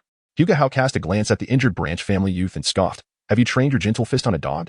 Coward. Weakling. A waste who retreats without a fight. I see you're in need of punishment. With swift hand seals, Hyuga Hao gathered chakra at his fingertips, exuding a foreboding aura. His speed in forming the seals accelerated, targeting the forehead of the branch family youth. Bird in a cage seal. However, it was merely a simulated activation, not an actual application. Yet the mental pressure and chakra fluctuations shattered the resolve of the branch family youth. Before Jiang Xinghe could respond, he found himself momentarily stunned. Were characters born from the two-dimensional realm truly this abstract? Was he cleaning house? It hardly seemed so. Yet, Hyuga Hao halted abruptly, seemingly recalling that he had come to reclaim his pride. Of course, he wouldn't disclose his jealousy over Jiang Xinghe's romantic fortune. It was the perfect opportunity to deal with Jiang Xinghe. After a brief pause, Hyuga Hao continued, Of course, I shall be the one to administer the punishment. It's only fitting that the master disciplines the dog. The one who harmed my little brother must be the one you were holding before, right? Are you prepared to take the fall for her? I merely wish to prevent your lackey from losing his life unnecessarily. Enough said, you wouldn't understand. I'll handle the trouble Uzumaki Reina has caused. What do you intend to do? Bring it on. Jiang Xinghe replied coolly. As he spoke, the double tomo emblem on his left shoulder radiated warmth, and a faint pink chakra quietly overflowed, creating imperceptible ripples that disrupted Hyuga Hao's concentrated chakra. Hyuga Hao felt a slight stagnation in his chakra flow, his hand seals faltering. His expression shifted as he struggled to regain his composure, sneering. It seems the rumors may hold some truth. You indeed possess an air of the uncanny. Since you stand in for her, you shall bear the brunt of my wrath. Allow me to demonstrate the might of the Hyuga clan's gentle fist. A fierce gust of wind surged toward Jiang Xinghe, aimed directly at his vital chest. Jiang Xinghe's gaze sharpened. Relying on the foundational techniques of the gentle fist he had replicated and his enhanced physical reflexes, he narrowly evaded the attack. He needed to close the distance. With a resounding crash, the two engaged in a flurry of exchanges, Jiang Xinghe clearly falling behind, forced to defend himself. Hyuga Hao's onslaught intensified, his palm strikes relentless, blocking all routes of retreat for Jiang Xinghe. Now was the moment. Jiang Xinghe seized a fleeting opening, advancing rather than retreating, bracing himself against a relatively light strike from Hyuga Hao, while simultaneously extending his right hand with lightning speed. His fingertips grazed Hyuga Hao's arm with precision. Ding! Detected combat contact with the replicated target, Hyuga Hao. Conditions for replication met. Manifestation of the all-seeing eye initiated. A pink-hued aura flickered at the periphery of his vision. Scanning target. Hyuga Hao. Abilities available for replication. 1. Gentle Fist. 8 trigrams 64 palms. B-rank Taijutsu. 70 success rate. 2. Gentle Fist. Acupoint Strike. C-rank technique. 90 success rate. 3. Byakugan. Kekkei Genkai. 0. 1 success rate. 4. Mastery of Chakra Control. Technique. 85 success rate. Replication of Gentle Fist. Acupoint Strike. Jiang Xinghe silently affirmed. While the 8 trigrams 64 palms was impressive, its low success rate and his current chakra reserves rendered it impractical. The Acupoint Strike was the most cost-effective choice. Ding. Selecting Gentle Fist. Acupoint Strike. Replication commencing. Determining replication success rate. Minor influence from the charm aura. Ding. Replication successful. Acquired ability. Gentle Fist. Acupoint Strike. C-rank. Beginner. A surge of knowledge regarding the precise application of chakra at his fingertips, aimed at disrupting his opponent and Appo's acupoints and meridians, flooded Jiang Xinghe and Appo's mind. Integrating this with his prior understanding of Hinata's Gentle Fist basics, Jiang Xinghe's comprehension of the Gentle Fist technique ascended to a new level. In that instant of information assimilation, Hyuga Hao capitalized on a slight opening following Jiang Xinghe's dodge, closing in with a pointed finger aimed at Jiang Xinghe's left shoulder acupoint. It was over. A sinister grin spread across Hyuga Hao's face. Yet, just as his fingertip was about to make contact with Jiang Xinghe, a flash of pink light glimmered in Jiang Xinghe and Appo's eyes. Without retreating, Jiang Xinghe lunged forward, twisting his body at an astonishing angle, his right fingertip coalescing a chakra far more refined than before, not blue, but imbued with a gentle pink hue. Mimicking the sensation he had just replicated, he swiftly struck at the inner wrist of Huga Hao, targeting the Shaohai acupoint. Huga Hao had not anticipated Jiang Xingha's evasion, nor his counterattack utilizing the gentle fist, acupoint strike, and with such precision. With a soft pop, Huga Hao felt a sudden numbness in his wrist, the chakra in half of his arm abruptly stagnating, as if it had lost all sensation. You, how could you possibly know? And Oppos, gentle fist, acupoint strike and Oppos. Huga Hao and Amp, Oppos, surprise turned to fury, his Byakugan activating, veins bulging around his eyes, fixated on Jiang Xingha. Just a bit, Jiang Xingha replied coolly, his steps unyielding. He was acutely aware of his limited chakra and the necessity for swift resolution. He surged forward, employing the recently replicated acupoint strike technique in conjunction with the gentle fist. Basics, his fingertips aglow with faint pink chakra, akin to a butterfly flitting through flowers, incessantly targeting several vital acupoints on Huga Hao and Amp, Oppos' body. Hinata Kosuke possessed a greater reservoir of chakra and a more intricate mastery of the 8 trigrams palm. Yet he found himself unnerved by Jiang Xingha's enigmatic pink chakra, compounded by the paralysis of his arm, which stifled his chakra circulation. He was momentarily overwhelmed and forced into a retreat. Curse it! 8 trigrams, air palm. Hinata roared, forcibly channeling his chakra and delivering a strike through the air. Jiang Xingha, having anticipated this move, nimbly evaded the unseen force of the palm strike. In that fleeting instant, a flash of pink golden brilliance flickered in his eyes, revealing Hinata and Amp, Oppos' momentary lapse, a vulnerability at the center of his chest, the tendon point. Now was the moment. With a surge of power beneath his feet, Jiang propelled himself forward like an arrow released from its bow, his right index finger coalescing the majority of his remaining pink chakra. With a resolute strike, he jabbed at Hinata and Amp, Oppos' tendon point. Hinata froze as if struck by lightning, his body rigid. The tendon point, the core of vital energy, was assaulted by the pink chakra imbued with the essence of a succubus and the art of acupressure. He felt his vital energy churn violently, his chakra spiraling into chaos. Darkness enveloped him, and he collapsed to the ground, rendered powerless. Silence descended upon the arena. Everyone stood stupefied, witnessing the spectacle. The rumored oddity from the orphanage had truly vanquished the genius of the Hyuga clan, Hinata Kosuke, using the art of gentle fist, specifically, gentle fist, acupressure, and an unprecedented pink chakra. Kosuke-sama. A few of his clan's subordinates finally regained their composure, having anticipated a display of their master's prowess, only to be met with a shocking turn of events. They hurried forward to assist Hinata. Kosuke Onaiken. A sudden wail, tinged with tears, echoed from a distance. It was Hinata Hayuki. Unbeknownst to her, she had arrived at the training grounds just in time to witness her brother and Oppos' downfall. She rushed over, eager to ascertain the extent of his injuries. As she approached, her gaze swept over Jiang Xingha, preparing to inspect the fallen Hinata, when an unexpected occurrence transpired. Hayuki let out a piercing scream, clutching her forehead. The onlookers turned to see her face pale, trembling uncontrollably. Strangely, several droplets of azure liquid, reminiscent of ink, began to seep through her fingers as she pressed against her forehead, hissing softly as they hit the ground. My eyes, my eyes. Hayuki and Amp, Oppos' voice quivered with distress as she abruptly released her grip, revealing her eyes. Her once clear Byakugan was now marred by grotesque veins, the sclera radiating a faint blue luminescence. Her pupils appeared to constrict slightly, exuding an unsettling aura. Then, amidst the horrified gazes of the crowd, Hayuki and Amp, Oppos' vision uncontrollably swept across the arena. When her gaze fell upon Jiang Xingha, her proximity and unstable condition rendered her susceptible to the influence of the succubus traits, compelling her to look toward his lower half. It was as though she beheld something profoundly terrifying and shameful. Her eyes widened in shock. In the next moment, her cheeks flushed a vibrant crimson, surpassing that of a ripe tomato. Fear, shame, and confusion danced in her gaze. She had seen it. Under the bizarre mutation of her Byakugan, she had inadvertently penetrated Jiang Xingha and Amp, Oppos' garments, revealing the contours of his body beneath, his shoulder adorned with an eerie double tomo symbol, the sinewy lines of his physique, and even. Witnessing her reaction, Jiang followed her gaze downward. His pants are intact. Could it be? Before his thoughts could further unravel, he was interrupted. A shrill scream pierced the air, shattering the eardrums of those present. This sudden, invasive ability to see through garments left Hayuki mortified, causing her spirit to crumble in an instant. Like a startled rabbit, she shielded her eyes with her hands, her cheeks blazing as if they might bleed. Monster!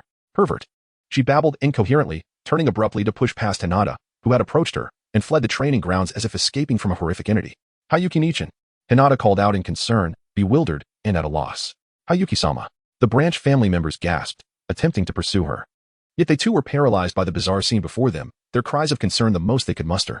This sudden upheaval left everyone once again in a state of shock. Jiang Xinghe furrowed his brow, pondering the implications of the blue liquid and the mutation of her Byakugan. Had she undergone some perilous evolution? What was the nature of that blue fluid?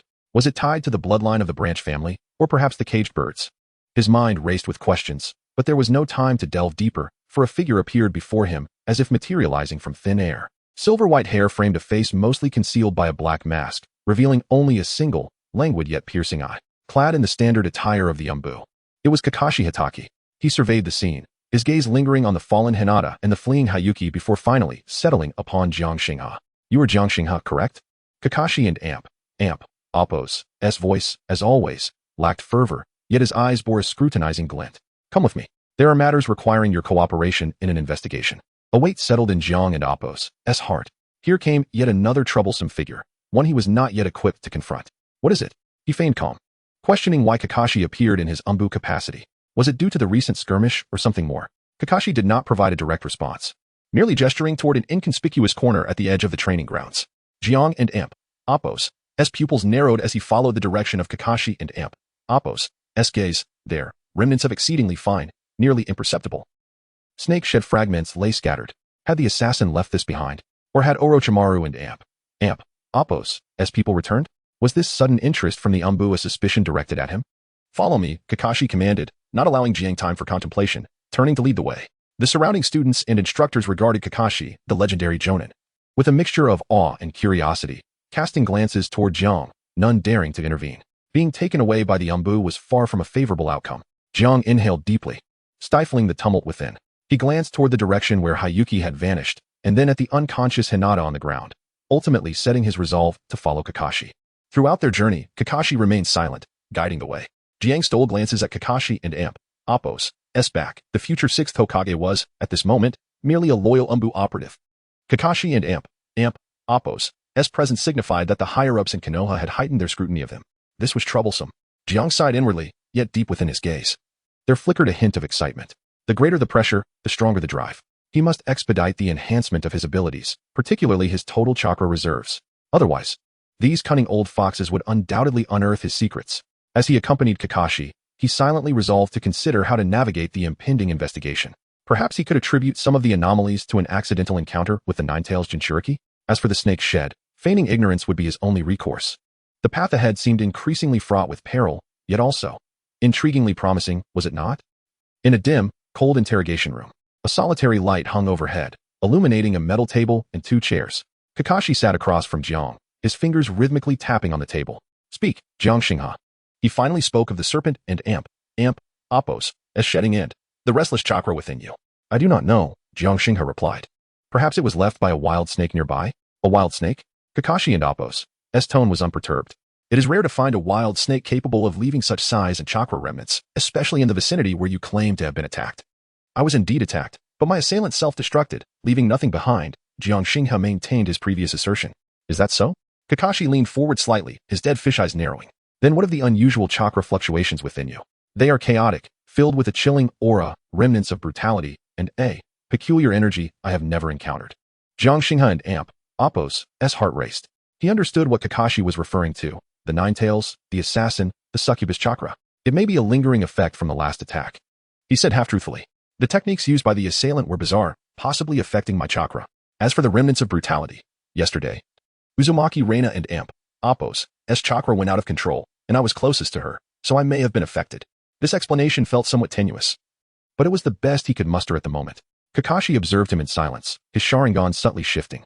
That I seemed capable of piercing through to the very heart of a person. The way you quelled the Nine-Tails Jinchuriki and Appo's rampage today was rather unique. And your means of defeating Hyuga Hao, along with Hyuga Feiyue and Appo's unusual reaction. Just a coincidence, Jiang Xinghe continued to feign ignorance. As for classmate Feiyue, I have no idea what happened to her. Kakashi fell silent once more, his Sharingan rotating again. After a while, the stillness was broken. Is that so? Never mind. Let us move on to the next question. We detected that your chakra fluctuations last night were quite vigorous. It seems you came into contact with a powerful energy that does not belong to you. He paused, his tone laced with curiosity. For instance, a tailed beast?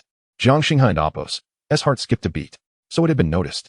Yet he maintained his composure, even feigning a hint of grievance. Senior, as you know, Reina and Appo's condition. She was quite unstable yesterday. I merely sought to comfort her. Perhaps I inadvertently absorbed a bit of her aura? He attributed everything to Uzumaki Reina and Appo's unique constitution, which was currently the most plausible explanation. Kakashi stared at him, seemingly searching for a flaw in his expression. The interrogation room fell silent once again. The flickering lights cast shadows over their indistinct faces. Jiang Xinghe could feel Kakashi and Appo's gaze, as if it were tangible, attempting to see through him completely. His chakra was a chaotic blend of too many elements. The primal energy of the succubus physique, the residual aura of copied ninjutsu, traces of the Nine Tails and Appo's chakra, and possibly even the mark left by the self-destructing assassin. These energies intertwined to form a signal source that even he could not fully decipher. It was both a danger and a disguise. Comforting. Kakashi and Appo's voice carried a hint of amusement. In and Appo's, kissing and Appo's manner? Jiang Xinghe. It seemed the Umbu had seen everything. He boldly admitted, the situation was urgent. I did not think much of it at the time. I merely felt that it might calm her down. He gambled that Kakashi would not comprehend the true nature of the succubus chakra. Kakashi remained silent for a longer duration. The air in the room felt as though it had crystallized. He stood up. Your chakra is quite unique. We will continue to monitor it. Regarding that snake, if you recall anything, you may report it to the Umbu at any time. He refrained from further probing. Was it due to insufficient evidence? Or perhaps there were other instructions from the third Hokage? Jiang Xinghe could not tell. You may leave now. Kakashi tossed out the words and turned to depart. Jiang Xinghe exhaled, his back slightly damp. For now, he had managed to evade scrutiny, perhaps, but that Sharingan had likely already memorized the scent of his chakra. As he stepped out of the room, the sunlight was somewhat blinding, yet the path ahead was shrouded in shadows. He glanced back at the closed door, his gaze profound. Jiang Xinghe sensed that Kakashi's seemingly languid eyes were still subtly assessing him.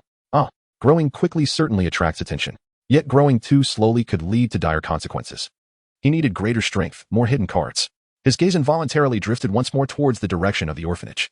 Uzumaki Reina, the sealing techniques of the Uzumaki clan. Perhaps. Chapter 7. Heartfelt Buns. A beautiful partner. Upon returning to the orphanage, Jiang Xinghe was met not with tranquility, but with an oppressive atmosphere. The pressure from the Hyuga family had arrived.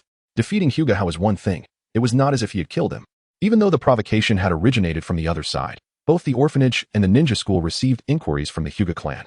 Fortunately, this was not a mere animated tale. The school and the orphanage were ultimately influenced by various factions, leading to Jiang Xinghe receiving a symbolic punishment, 1 day of fasting. Upon receiving the order for fasting, his feet, which were initially headed toward the cafeteria, turned back in the direction of his quarters. It would be better to lie down and meditate, conserving some energy. As he walked, a few scattered children spotted him from a distance and immediately scurried away like startled rabbits, their eyes filled with fear and rejection. Kakashi and Appo's inquiries, the Hyuga family and Appo's fury. In the peculiar white eyes of Hayo, each incident accumulated, transforming him into a creature that everyone in the orphanage sought to avoid. After lying in bed and meditating for a while, he once again confirmed the golden rule from his past life. Mental labor is also a great expenditure. A low growl echoed from his stomach, a most untimely sound. For an ordinary child, a day of hunger might be merely uncomfortable. However, for Jiang Xinghe, whose chakra was already scant, and who had endured a fierce battle, replicated secret techniques, and undergone interrogations from the Umbu, both his body and spirit were in a state of extreme depletion. At that moment, his stomach felt as empty as a void, the hunger puncturing his gastric walls like fine needles. To make matters worse, the double Tomo demon mark on his left shoulder seemed to grow restless due to his physical weakness and mental tension, sending waves of heat and itchiness coursing through him. Threads of pink chakra uncontrollably seeped out, intensifying his agitation. How unfortunate that misfortunes seldom come alone. He attempted to channel his chakra, only to find his meridians dry and his efficiency low. It appeared he would have to endure. Just as his consciousness began to blur, a gentle knock sounded at the door. Who is it? Jiang Xinghe opened his eyes warily. A timid yet clear voice came from outside. It's me. Uzumaki Reina. Reina? What a surprise. After yesterday's events, hadn't she been placed in the infirmary? Come in. The door is unlocked. Just push it open. I don't want to move right now. Jiang Xinghe relaxed his guard. He glanced up as the door opened a crack, revealing a fluffy red head. It was Uzumaki Reina. Clad in the orphanage's standard-issue simple white t-shirt and shorts, her slightly loose clothing accentuated her petite frame, though her chest appeared to have grown significantly. Her complexion was still somewhat pale, yet her eyes were much clearer than the day before. However, when she looked at Jiang Xinghe, her gaze flickered away, and her cheeks flushed with a barely perceptible hue, likely recalling the kiss from yesterday. You're all right? Jiang Xinghe inquired. Yes, Sister Shizen said I've stabilized, Reina replied softly, producing a cloth bag from within her clothing and handing it to him. This is for you. I heard about your situation. Thank you for helping me yesterday, and for being provoked into a duel today because of me. Are you all right? Seeing Jiang Xingha's frail appearance filled her with concern, and she unconsciously averted her gaze, presumably embarrassed by the memory of their unexpected kiss. Her words came out in fragments, and Jiang Xingha, tormented by hunger, could hardly grasp what she was saying. He quickly accepted the cloth bag, which bore the warmth of her body, and before even opening it, he was greeted by the enticing aroma of food and an unusual energetic vibration emanating from within. Upon opening it, he discovered several plump buns, unlike any ordinary buns. They were adorned with faint, golden whirlpool runes painted with a special pigment. A warm, peaceful, and life-affirming aura wafted from the buns, easing the agitation of his demon mark. What is this? Jiang Xingha marveled at the runes on the buns. No wonder she had hidden the bag in her clothing. This is our Uzumaki clan and Appos. Special and Appos, Vitality Bun, and Appos, Reina shyly explained, her voice still low. It contains special herbs and a little bit of my chakra. It can quickly replenish strength and energy. The runes are meant to stabilize the energy. Uzumaki chakra cuisine? And infused with the properties of yang release? Jiang Xingha's heart stirred. This was like finding a pillow when one had long sought sleep. What he needed most was an energy boost. Ideally one that could gently nourish his body and replenish his chakra. Thank you. He accepted the buns without further ado. His fingertips brushed against the cloth.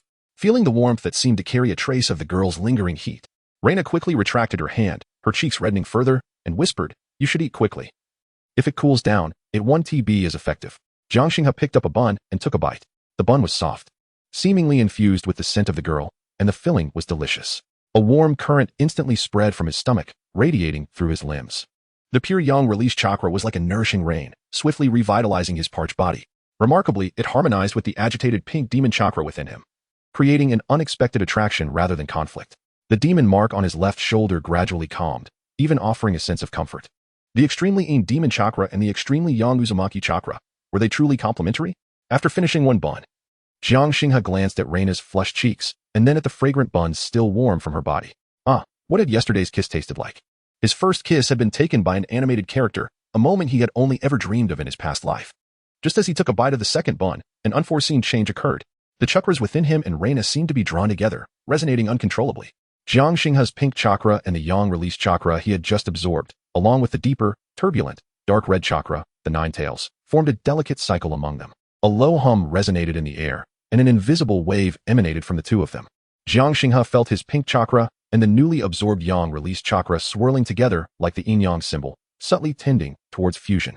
Meanwhile, Reina's face paled suddenly, her body trembling slightly, her red hair swaying as if caught in an unseen breeze. In the depths of her eyes, a fleeting crimson glow flickered. The seal of the nine tails within her was beginning to loosen due to this unexpected chakra resonance. Boom. A slight tremor shook the room, causing the furniture to rattle. What is happening? Is there an earthquake? Gasps echoed from other rooms in the orphanage. This chakra fluctuation, this is bad. A clear, anxious voice rang out in the hallway. The next moment, the door burst open.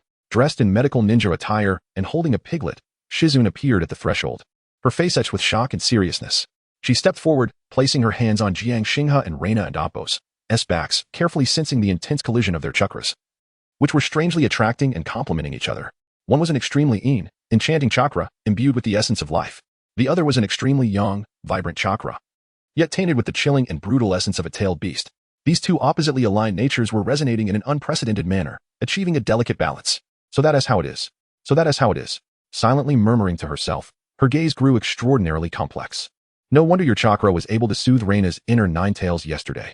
The nature of both your chakras is remarkably complementary. Complementary? Jiang Xingha and Uzumaki Reina were taken aback. Jingyin inhaled deeply, her expression turning grave. Jiang Xingha, Uzumaki Reina. The stability of both your chakras is exceedingly precarious. Existing independently could potentially incite tremendous peril. The seal within Reina could spiral out of control at any moment due to emotional or chakra fluctuations, and your chakra is equally enigmatic, even capable of affecting the tailed beasts. She paused, her gaze penetrating as she looked at the two. For your own sake, and for the safety of the village, I hereby mandate, in the name of Lady Tsunade's disciple, that you two form a training partnership. A training partnership? They chorused in unison. Precisely. Jingyin asserted firmly, your chakra natures can neutralize and enhance one another. Reina's yang release chakra can stabilize the cold energy within you, while your unique chakra may, in turn, assist Reina in better controlling the power within her, reinforcing the seal. Reina felt somewhat disoriented, instinctively glancing at Jiang Xingha, only to find him looking back, a flush creeping onto her cheeks as she hurriedly averted her gaze. Jiang Xingha's mind raced. A training partnership? With Uzumaki Reina? Not a bad idea at all. It indeed offers mutual benefits.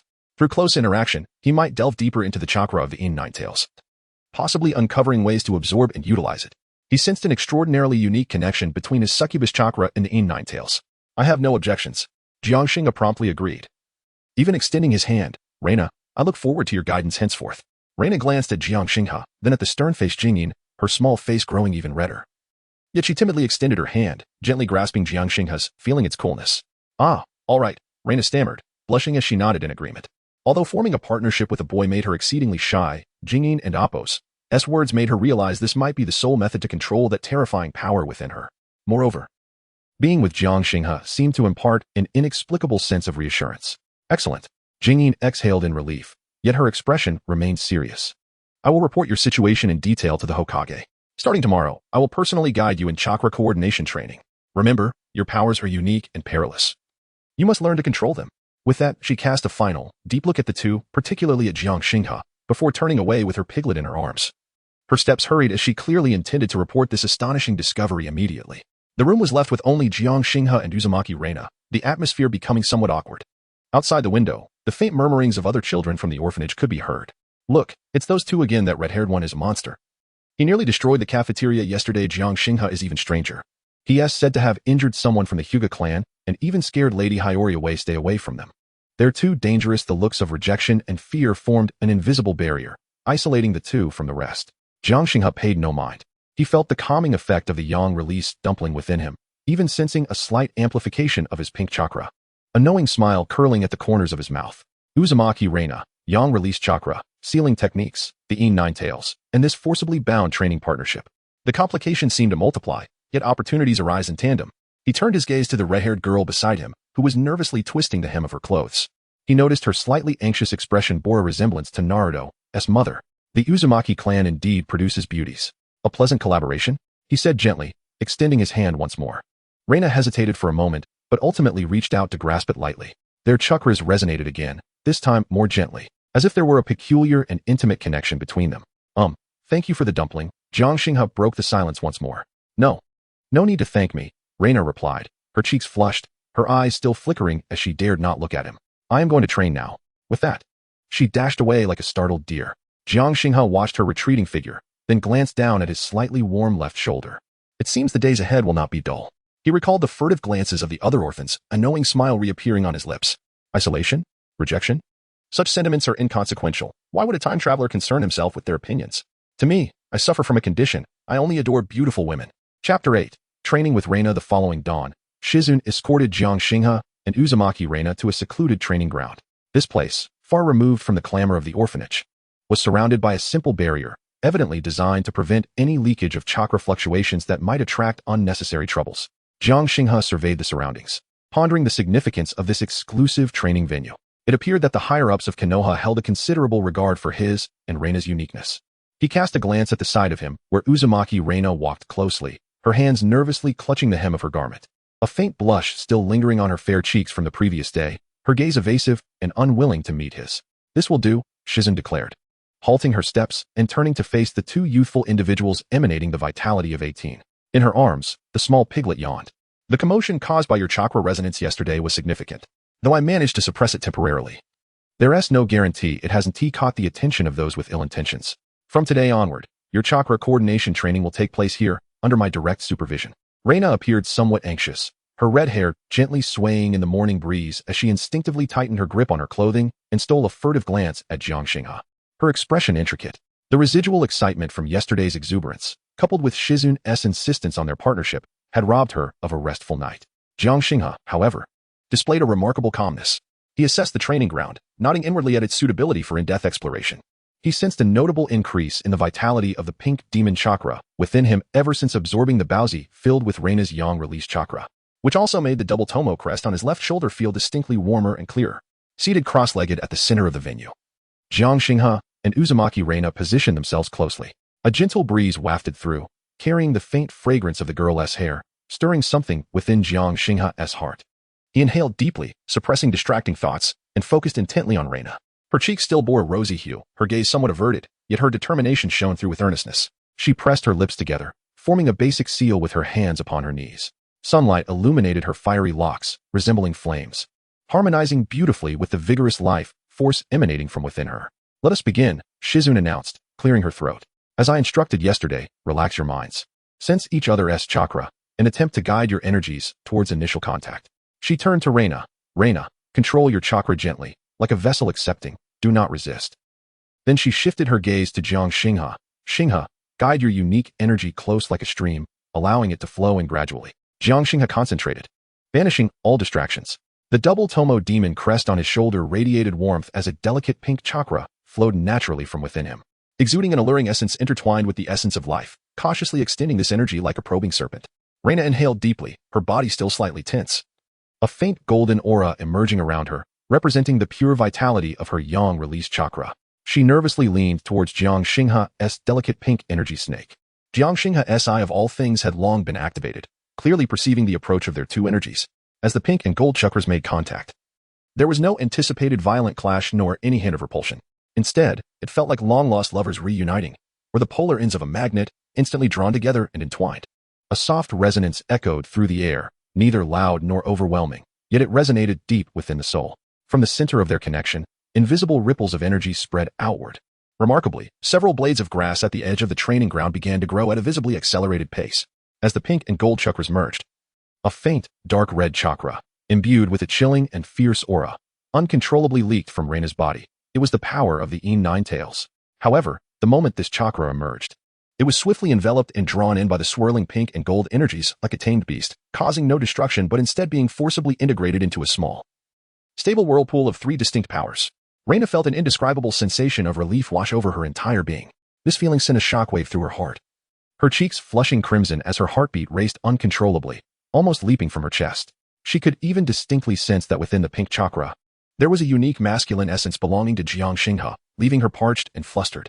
Jiang Xinghe's chakra swiftly traversed through Reina's dark red Nine-Tails chakra, soothing the beast while simultaneously absorbing energy to mend the fatigue he had accrued from days of battle and chakra depletion. His withered meridians felt rejuvenated, as if nourished by a spring, and his total chakra began to increase at a slow yet undeniable pace.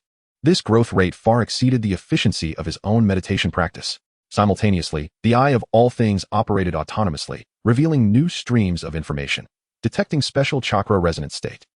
Beginning analysis of Uzumaki clan chakra characteristics. Analysis progress. 1. 2. Acquired information fragments. High vitality, resilience. Ceiling affinity, beginner.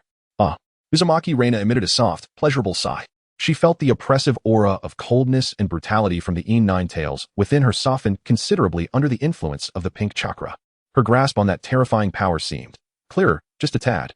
This feeling, Reina murmured softly, her cheeks involuntarily flushing. Beside them, Shizune tightened her embrace around the piglet, her brown eyes widening in astonishment, nearly popping from their sockets. "You two must refrain from those peculiar noises. If I weren't acutely aware of the perfect circulation of those three powers, I might think you were engaged in some strange activities." Shizune's voice trembled slightly. Regrettably, the two were so immersed in their shared experience that they hardly paid her any heed. The pink demon chakra, with its unique soothing, assimilating, and alluring qualities, pierced through, pounded, and quelled the violent essence of the Yin Nine Tails chakra. The golden yang release chakra, teeming with vitality, acted like gentle sunlight, continuously neutralizing and nurturing the barely perceptible essence of aggression and allure within the demon chakra, rendering it more stable and pure. Meanwhile, that trace of Yin Nine Tails chakra, under the balance of these two forces, became a catalyst or bridge, achieving an almost perfect level of complementarity. After years of medical practice and exposure to various unique chakras and bloodline limits under Tsunade, Shizune had never witnessed such an extraordinary affinity. This was beyond mere complementarity. It was the harmonious fusion of yin and yang, the confluence of water and fire. Suddenly, a profound yet absurd thought struck her. This level of compatibility was unprecedented. It surpassed even the combination of the first Hokages would release and Uzumaki Mido's sealing techniques in its perfection. Could they be destined? She dared not pursue the thought further. "Stop." Shizune interjected hastily as she saw them preparing to continue their round of dual cultivation. As she continued, a sense of apprehension washed over her. She feared these two little ones might lose control, and she was also concerned that her heart, trained as a medical ninja, might not withstand such an impact. At that moment, she suddenly felt that Jiang Xinghe's pink chakra was rather unrestrained. Upon hearing her words, the connection of chakra was severed, and the resonance ceased, while the energy fluctuations in the air gradually settled. Jiang Xinghe slowly withdrew his chakra little snake, opened his eyes, and felt a refreshing clarity as the earlier fatigue vanished completely. Although the total amount of chakra in his body had not significantly increased, It had become more refined and harmonious. He glanced at Ling Nai across from him. The girl was bowing her head, her fiery red hair concealing her face, revealing only her flushed earlobes and the subtle rising and falling of her chest. As he assessed his physical state, he could distinctly sense a slight increase in his chakra reserves. Though minor, this was of great significance. It signified that with continued training, his shortcomings would be effectively alleviated. More importantly, the color of the double Tomo demon mark on his left shoulder seemed to deepen, the edges shimmering with a faint golden luster, becoming more vibrant and solid, as if it had just feasted on the special nutrients derived from the whirlpool's yang release chakra and a hint of the nine-tailed chakra. Ling Nai's cheeks were flushed, resembling a ripe apple. She averted her gaze, unable to meet Jiang Xinghe and Apos' eyes, beginning to reminisce about the sensation of their earlier dual cultivation, a mixture of fear and an inexplicable sense of anticipation. Her feelings for this boy, who had stolen her first kiss and harmonized perfectly with her chakra, had grown increasingly complex and enigmatic, quietly observing the serene figure of Jiang Xinghe sitting cross-legged, and then glancing at the now calmer, rosy-cheeked Ling Nai. A bizarre yet seemingly reasonable thought crossed Jing Yin's mind. Could it be these two children are destined partners? The moment this thought emerged, Jing Yin quickly extinguished it. It was too absurd, yet the scene before her compelled such associations. The training lasted for an hour, until both felt a hint of fatigue, at which point they gradually concluded their session under Jing Yin's signal. Observing the scene before her, Jing Yin rubbed her forehead. These two would likely be inseparably bound in the future. How do you feel? She inquired, her tone betraying an urgency she was not even aware of. Very well, Jiang Xinghe replied, feeling the invigorating power within him. To be honest, my chakra has increased significantly. I also feel much more comfortable, Ling Nai murmured softly, stealing a glance at Jiang Xinghe before hastily lowering her head, her cheeks reddening even further. Jing Yin meticulously examined their physical conditions, confirming the absence of abnormalities before letting out a sigh of relief, though her gaze towards them grew more intricate. Today's training ends here, she stated gravely. The results exceeded my expectations. Remember, this matter must remain confidential. The uniqueness of your chakra, if exposed, could invite immense trouble. Before departing the venue, she emphasized this point, her gaze lingering on Jiang Xinghe with intention. Jiang Xinghe naturally grasped the implications and nodded in acknowledgement.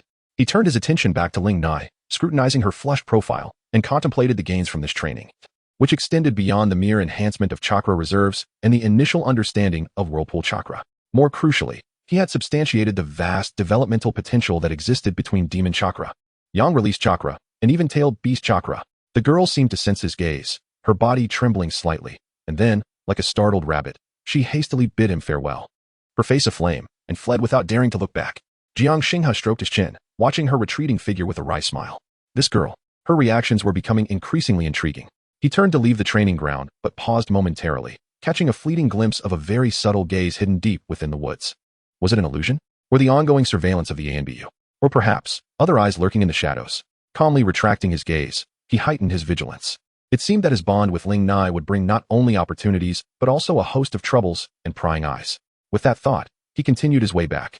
The training ground returned to tranquility, yet the air still lingered with a peculiar charm.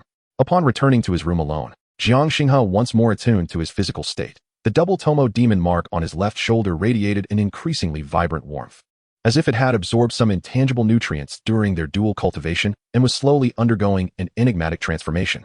Simultaneously, the fragments of information regarding the Whirlpool clan's chakra properties, gleaned from the eye of all things, began to take root and germinate in his mind. A vast vitality, formidable recovery capabilities, and a natural affinity for sealing techniques. Jiang Xinghe mused, his eyes glimmering with excitement. Ling Nai, the Whirlpool clan and Apos' chakra, the nine-tailed beast. This training partner was indeed a treasure trove delivered to his doorstep. Not only could he rapidly enhance his chakra reserves, but he could also seize the opportunity to delve into the secrets of the Whirlpool clan and the power of the tailed beasts.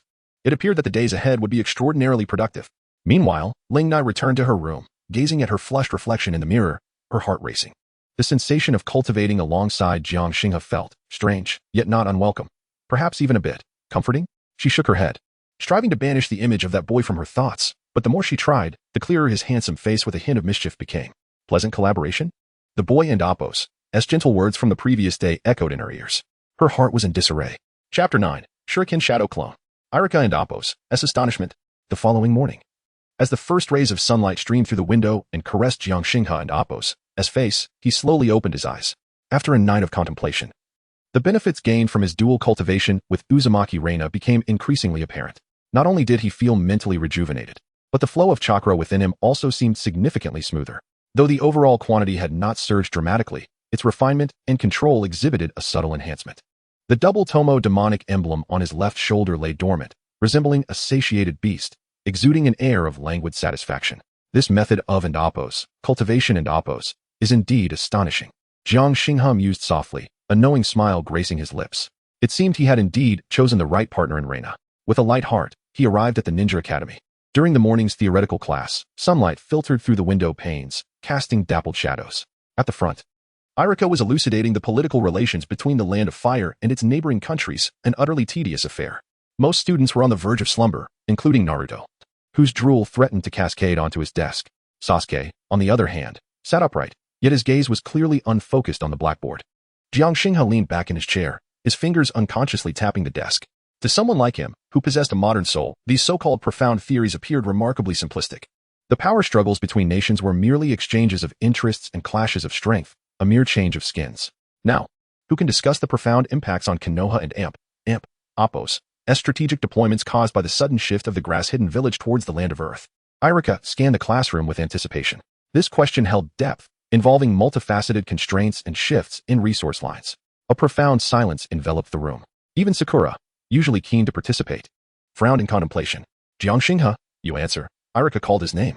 Many curious gazes converged upon him, tinged with intrigue, scrutiny, and even a hint of barely perceptible hostility. Ever since his victory over Hinata Hayashi and the peculiar incident in the cafeteria, Jiang Xinghe's presence in class had become extraordinarily unique.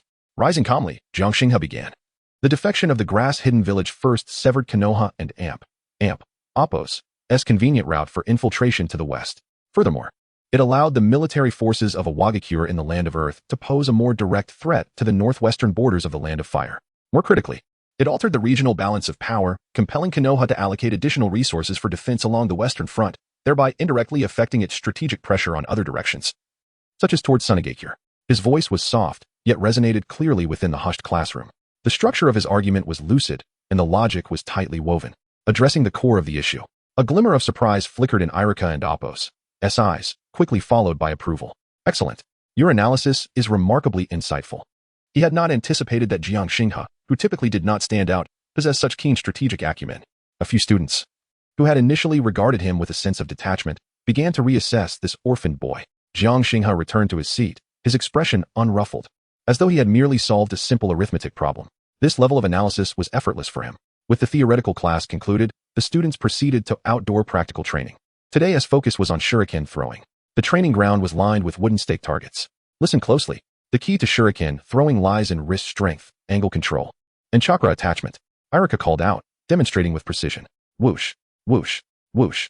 Several shurikens struck the target and Oppos' red center with remarkable accuracy. The students began to take turns practicing. Naruto, as usual, exerted all his strength, yet his shuriken veered wildly, nearly colliding with CHG. Idiot Naruto. Sakura mocked mercilessly. Sasuke walked up coolly, executing the movements with flawless precision. Whoosh, whoosh, whoosh. All three shuriken hit the target and Oppos' center, eliciting a chorus of excited whispers from the girls. When it was Jiang Xinghe and Oppos' turn, he picked up 3 shuriken and weighed them in his hand. Following yesterday's dual cultivation, he sensed a slight, barely noticeable increase in his total chakra, but more importantly, his control had improved significantly. The warm sensation from the mingling pink and gold chakra seemed to enhance the flexibility of his meridians. However, he chose not to reveal this. Concealment remained the wisest choice at this stage. He casually flung the shuriken. Thud, thud, thud. One grazed the edge of the target, while 2 embedded themselves in the outer circle. An average performance, neither good nor bad. Irika observed Jiang Xinghe's results and recalled his impressive performance in the theoretical class, his brow furrowing slightly. This boy, how can there be such a disparity between theory and practice? Or is he deliberately concealing his strength? Recalling the urgent report from Shizen the previous day and the third Hokage's subtle interest, Irika felt that matters might not be as straightforward as they seemed. As training continued, Jiang Xinghe maintained a somewhat below-average standard, occasionally missing and occasionally hitting the outer circle. His increasingly acute sensory ability, honed since his arrival in this world, allowed him to detect several gazes lingering on him. One was from Sasuke, filled with scrutiny and a hint of inquiry. The other was more elusive, emanating from the shadows of the training ground and Oppos' edge. Jiang Xinghe mused internally. It appeared that yesterday and Oppos' chakra resonance had indeed drawn the attention of higher authorities. As training concluded, students departed in small groups. Jiang Xinghe, please stay behind, Irika requested. Jiang Xinghe halted, feigning confusion as he turned to look. Irika approached him, scrutinizing the marks on the targets and contemplating. Jiang Xinghe, I and Amp. Oppos, V noticed. Your chakra control seems to have improved significantly. Irika and Amp. Oppos. S tone bore a hint of uncertainty. He sensed that Jiang Xinghe and Amp. Oppos. S chakra attachment during shuriken throwing, though minimal, flowed with remarkable stability, far better than what he had previously observed. This rate of progress was somewhat astonishing. Is that so? Perhaps I've just been meditating more recently, Jiang Xinghe replied nonchalantly, of course, omitting the truth of his dual cultivation with Uzumaki Reina. Irika nodded, refraining from probing further into the chakra matter. However, your shuriken technique still has considerable room for improvement, particularly in precision and power control. After school, I will provide you with individual guidance, Irika offered with a warm smile. He still preferred to believe Jiang Xinghe was a student with potential but lacking in certain areas, requiring additional assistance. Really? That is wonderful. Thank you, Irika-sensei, Jiang Xinghe exclaimed, displaying an expression of delight, perfectly embodying the persona of a student eager for guidance. An opportunity had presented itself. Irika and Amp, Oppos, as shuriken techniques were among the finest in Konoha, and more importantly, he possessed a highly useful B-rank ninjutsu shuriken shadow clone technique. This technique could effectively compensate for Jiang Xinghe's currently limited long-range offensive capabilities. After school, Jiang Xinghe followed Irika to a more secluded training ground.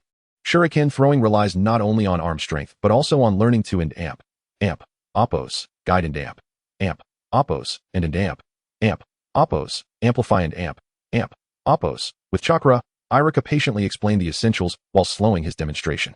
Observe closely, chakra flows in this manner, bursting forth at the moment the shuriken leaves your hand, imbuing it with enhanced penetrative power and precision. Jiang Xinghe listened intently, his eye of all things having silently activated.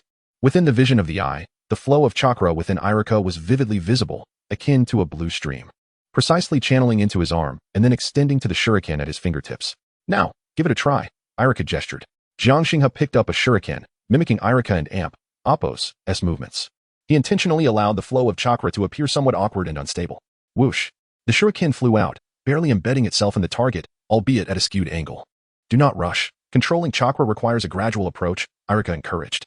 He demonstrated several different techniques for exerting force and detaching chakra. Jiang Xinghe tried each one, stumbling along the way, yet each attempt showcased a slight improvement over the last. This earnest endeavor, despite his limited talent, endeared him to Irika, who grew increasingly patient. Excellent. It seems you are finding your rhythm. Let us try this next. Irika took a deep breath and swiftly formed hand seals. Ninjutsu, Shuriken Shadow Clone Technique. Whoosh. A shuriken was released. Mid-air, it suddenly split apart. 1 became 10, 10 became 100. Countless black shurikens cascaded down like a torrential rain, covering all the targets ahead. Thud, thud, thud, thud, thud. The targets were instantly transformed into pincushions. A spark of brilliance flashed in Jiang Xinghe's eyes. Here it comes. This is it. A B-rank ninjutsu. Its power is quite remarkable. Irika explained the principle of the technique. By infusing chakra into a shuriken and utilizing the nature of shadow clones, it could split into numerous physical duplicates. It demands high precision in both the quality and quantity of chakra. Teacher, may I try it? Jiang Xinghe asked eagerly, his eyes glimmering with curiosity and yearning. Irika chuckled softly. This technique is still a bit advanced for a genin, but you can attempt to feel the guidance of chakra transformation. As he spoke, he formed the seals again, slowing down the process so Jiang Xinghe could observe the flow of chakra. Jiang Xinghe concentrated intently, quietly inching closer to Irika, just as Irika formed the final seal, preparing to release a simplified version for instruction. Oh no. Jiang Xinghe seemed to trip over something beneath his feet, his body stumbling as he was about to fall. Instinctively, he reached out to grab something for stability. By chance, he grasped Irika and Amp, Oppos, S forearm, right where he was forming seals. Skin met skin. Careful. Irika instinctively reached out to steady him. Ding. A chilling system notification echoed in Jiang Xinghe and Oppos' mind. Contact successful. Detected target and Oppos' replicable ability. Shuriken Shadow Clone Technique. B rank. Target's chakra strength. Chunin. Elite. Copy success rate determined. 90. Influenced by host charm, chakra purity, and target's cooperation. Shall replication commence? Replicate. Jiang Xinghe silently affirmed. Replication commencing. Chakra connection. Energy information flow analysis. Technique structure simulation. Replication successful. Acquired skill. Shuriken Shadow Clone Technique. B rank. Note. Current total chakra can only support minimal release. Please use with caution. It was done. The entire process transpired in the blink of an eye. Jiang Xinghe regained his balance and quickly released his grip, a hint of shock and apology etched on his face. I'm sorry, Irika-sensei. I lost my balance. Irika, interrupted mid-technique, was not angry, merely somewhat resigned. Are you alright? Just be careful next time. Yes. Jiang Xinghe nodded, picking up another shuriken. Teacher, I think I have a bit of a grasp on it. May I try again? His eyes sparkled with the excitement of newfound understanding. Irika looked on skeptically but nodded. All right. Give it a shot, but be mindful of your chakra control. Do not force it. Jiang Xinghe took a deep breath. He recalled the technique information he had just copied, combined with Irika and Appo's demonstration, and began to channel the not-so-abundant pink chakra within him. He formed the seals. The movements were somewhat clumsy, yet each seal was executed flawlessly. Chakra infused. Whoosh. A shuriken shot forth. Midway, a faint chakra fluctuation emanated. The shuriken instantly split. 1 became 3. 3 became 5. Though it was only 5. Far less than Irika's impressive display, it was undeniably the shuriken shadow clone technique. Thud thud thud thud thud. The 5 shurikens scattered, embedding themselves in different targets. Irika and Appo's expression froze. His eyes widened, mouth agape, and he forgot to lower the chalk he held. What just happened? The shuriken shadow clone technique? This kid. He only watched me demonstrate once and accidentally touched me, and he managed to learn it. Though it was just the most basic form of splitting. And the quantity is minimal. This is undoubtedly the embryonic form of the shuriken shadow clone technique. How is this even possible? Teacher, I think I might have succeeded? Jiang Xinghe scratched his head, disbelief and joy dancing on his face, as if he could hardly believe it himself. Irika stared at Jiang Xinghe, then glanced at the 5 shurikens embedded in the targets, his mind a blank canvas. Could it be? This child is indeed an extraordinary genius? His earlier performance in theory class, now this astonishing learning speed. Irika felt his perception being challenged. He had always thought that Naruto, who seemed to lag behind yet held potential, was unique, while Sasuke was the standard genius template. Yet this Jiang Xinghe was utterly bizarre. In the distance, at the edge of the training ground, a member of the Umbu, wearing a raccoon mask, paused in his writing. He had clearly sensed Jiang Xinghe and Appo's chakra fluctuation when he released the ninjutsu. Although faint, the change in nature was undoubtedly the shuriken shadow clone technique. Furthermore, that pink chakra seemed even more refined than what was recorded yesterday. Target Jiang Xinghe, under Irika's guidance, successfully released a simplified version of the B-rank ninjutsu and Appo's shuriken shadow clone technique and Appo's on his first attempt. His learning speed surpasses common reason. Suspected to be related to his unique chakra nature or unknown abilities. Recommendation to elevate observation level, focusing on his ability acquisition methods and chakra transformation process. The Umbu tucked away the recording scroll, his figure flashing away silently. On the training ground, only Irika remained, still in shock, while Jiang Xinghe wore a barely perceptible smile. With the B-rank ninjutsu now in hand, although his current chakra reserves could only support a single use before depletion, this could very well be a trump card for survival in critical moments. Next, he needed to swiftly enhance his total chakra reserves. It appeared that further training with Reina was imperative. Chapter 10. The Pink Iron Fist. Sakura and Appo's heart fluttered, embraced by the succubus. Another day has passed, ushering in a new dawn. The dual cultivation from last night, coupled with today's successful replication of B-rank ninjutsu, left him in high spirits. Although his overall chakra reserves remained a limitation, the enhancement in control and the acquisition of a new trump card bolstered his confidence for the challenges ahead. In the afternoon at the Ninja Academy, the sun cast a scorching heat over the training grounds. A physical training session was scheduled, and the air was thick with the warmth of sweat from the young boys and girls engaging in their exercises. With Irika absent, a robust and stern-looking Chunin instructor took charge of the training. The session focused on basic sparring, aimed at improving reaction time and combat skills. On the field, students paired off, exchanging punches and kicks, their shouts echoing around them. Naruto, still the hyperactive underachiever, was easily taken down by Sasuke, eliciting a wave of laughter. Sasuke is so impressive, Sakura thought, her hands over her heart, her eyes sparkling with adoration, completely disregarding Naruto's pained expression on the ground. Her gaze remained glued to Sasuke's cold profile. However, today, her attention was involuntarily drawn to the other side of the field. Jiang Xinghe, that peculiar orphan who had recently garnered attention. First, he inexplicably defeated the prodigy Hyuga Hao from the Branch family, a surprising outcome despite the chaotic execution. Then, there was that ruckus in the cafeteria with the red-haired girl, Vortex Reina, which reportedly caught the attention of Senior Shizen, who took him for special guidance. What irked her the most was, just moments ago, it seemed Sasuke had looked at Jiang Xinghe a bit too long. Just because he answered a somewhat challenging question in class yesterday? It must have been mere luck, a blind cat stumbling upon a dead mouse. Sasuke's gaze should belong to me. A sense of inexplicable irritation and a subtle feeling of crisis quietly took root in Sakura and Appo's heart. No. I cannot allow this guy to continue basking in his glory. He must understand who truly excels in the Ninja Academy. At the very least, he should grasp the gap in physical prowess. Next up, Haruno Sakura versus Jiang Xinghe. The instructor announced the next pair for sparring. An opportunity had arrived. Sakura and Amp. Appo's eyes sparkled with determination, a confident smile gracing her lips. She strode to the center of the field, flexing her wrists. Her gaze fixed intently on the approaching Jiang Xinghe. Jiang Xinghe, Sakura's voice rang out, deliberately bright and clear. I've heard you've made significant progress recently. Allow me to assess the results of your training. Her tone carried a hint of condescension, akin to a senior imparting wisdom to a junior. The surrounding students were instantly captivated, halting their sparring to form a circle and watch the spectacle unfold. Wow, Sakura is going to fight Jiang Xinghe. This will be exciting. Sakura's physical skills are among the best among the girls. Jiang Xinghe's victory over Hyuga Hao last time was mostly luck, right? Arms crossed. Watched with keen interest, a smirk playing on her lips. She was eager to see how this newcomer, who had recently been stealing the spotlight, would handle Sakura. Sasuke also paused, hands in pockets, his dark eyes casting a casual glance over, seemingly intrigued by the impending duel. Naruto, on the other hand, wore a perplexed expression. Huh?